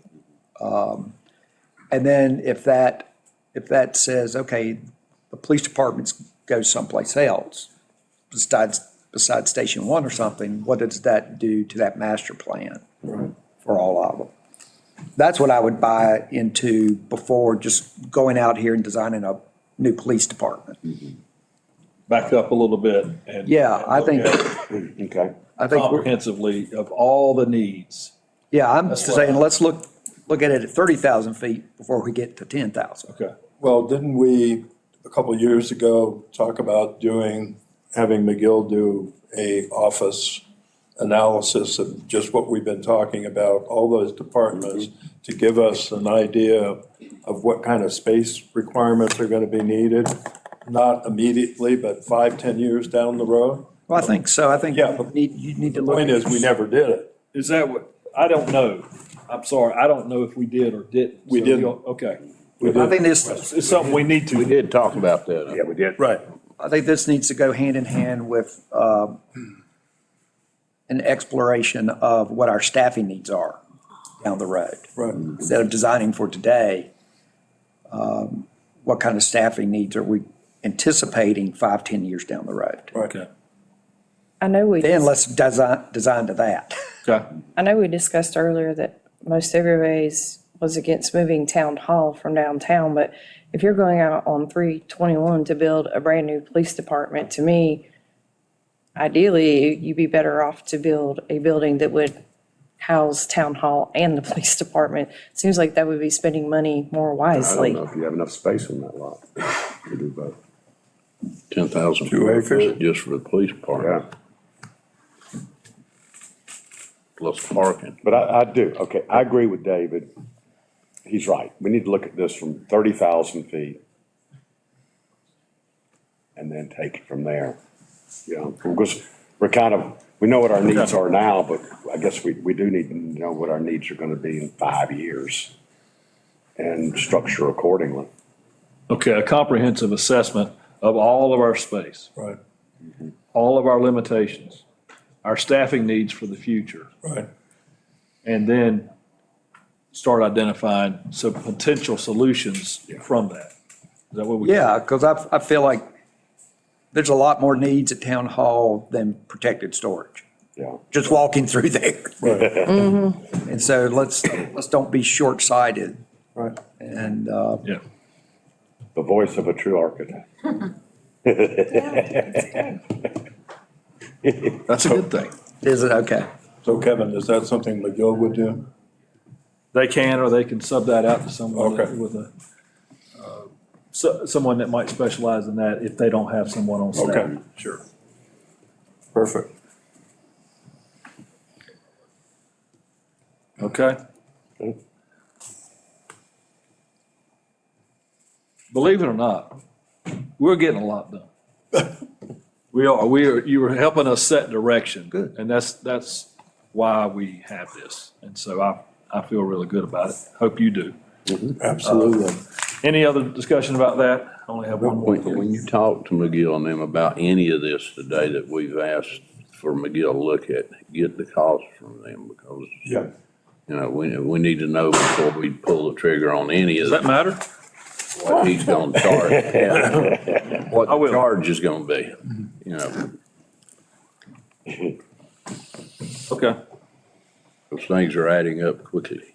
Yeah, yes, they are. You're running that tally in I'm your running head. that tab. Oh, he's written it down. Okay. That's all that was on the agenda, unless you have something else that you want to bring up. I had one more item I wanted to talk about since we had some time. We've had a problem in this town for many years on right-of-way maintenance on our streets, a safety issue. And you know the places I'm talking about. You've all, driven your side mirror into it or had another vehicle coming at you. My idea is that we need to be firm and, but understanding, but firm in addressing the maintenance of hedges, trees, whatever it might be, to get back some area on our street right away for safety. It's been neglected. When I was younger and I first started here, we did some stuff and contacted people on some streets over in Echo Park, and it just did not go well. What's our current policy? I don't know specifics about it. I know I thought it was anything that crossed the yellow line. the white line. Yeah, the white Or line. what, we have white lines in the middle. Right. We don't have lines on some of them on the outside. Right, but I mean, I thought that used to be what it was. Well, there's That- one thing we don't allow, fences and walls and things to be built within 6 feet edge of pavement. Yeah. Well, that's not realistic on hedges, 6 feet. I mean, a lot of people are gonna lose everything they got. I'll have to get you some more information. But at least we've been trying to get people to keep it 2 feet off the edge of pavement, just so we can get clear. And I can bring more information back to you. Hey, this is our proposal. This is what we think we should do. Give people 90 days to address it, or then the town's gonna come in and do some selective work. We don't wanna bring the Grim Reaper in and hack it up. We've done that too. It's not a good public image, for our public works guys or for anybody. I've had some complaints, about hedges people can't see, Yeah. pulling out. There'll be some instances that it totally changes that streetscape for that homeowner. Well, And it's the same problem that we've had for years. It is. I mean, and we never have been really firm about it. We started saying, well, let's edge back a little bit and edge back a little bit and edge back a little bit. We never have gotten to that edge, and it's something that, way before I ever got on here it's always been a problem. It's always been a problem. It's never been really fully taken care of. It's because of the years of not being able to enforce it that it makes it even more difficult, because it squeezes. There's some places that You have a hemlock hedge on one side and on the other side too, and you got nothing left. And we already have narrow streets and narrow situations all over town, not just Laurel Park. So You're right, it's gonna change the whole look of the homeowners. All of them, not just the ones that we're specifically talking about, there's more than that all over town. have to develop a You're standard. really talking about what some of them's property is really gonna look like once it's actually done. Well, why don't you put something together? So are you saying that we have codes that talk about that? Doug, did you ask that question about, are there codes that talk about foliage on, overlapping on the street? Right. We do, You do? we do. So, but you're saying that they need to be tougher? Or No, I don't know that the language needs to be, it needs to be the just be enforcement for it. enforced? Yeah. Okay. And you don't have to, be hard on the front end, but you need to be firm and say, we're gonna give you some time. Whether it's 90 days, 120 days to get it in order to what our standard should be. And then after that, then there'll be town code. Okay. We want to do it right for you if you're not going to participate, but we'd rather you do it because it's yours. So do we send letters? That will be one way, yeah. Newsletter, letters, and then, newsletter for general information. A public meeting and where this is what we're doing, social media. But then those are those specific properties that are problems. It'll be a direct letter and probably just conversation. Hey, this is what we need you to do. Brian can be a part of that. I can, and public works or landscaping staff, all of us combined can do that. Does the code say that if somebody doesn't comply, that the town will do it and they'll be charged? I don't know specifics on how it's carried out, but I could find that out and bring that to you. Yeah, okay.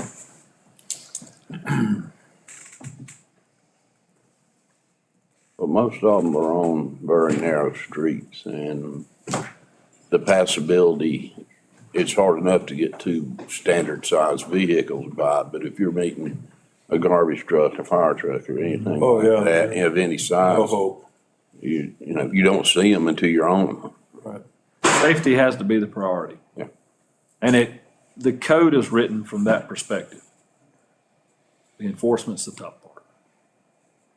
So I want to bring it up to you first before we start down that path. If that's what you want us to do. I think the council supports that. Yeah.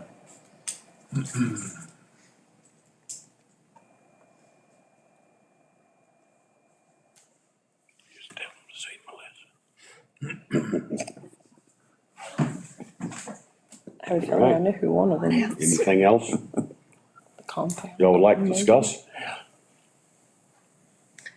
All right, Can you review the post office lease? When is that up? 25, I think. And 25, the lease is up. But somebody knows, that's good. Yeah. Next year then. Right. And it's been said that the owner might be willing to talk about some joint participation, possibly with the town or private developer to develop that property.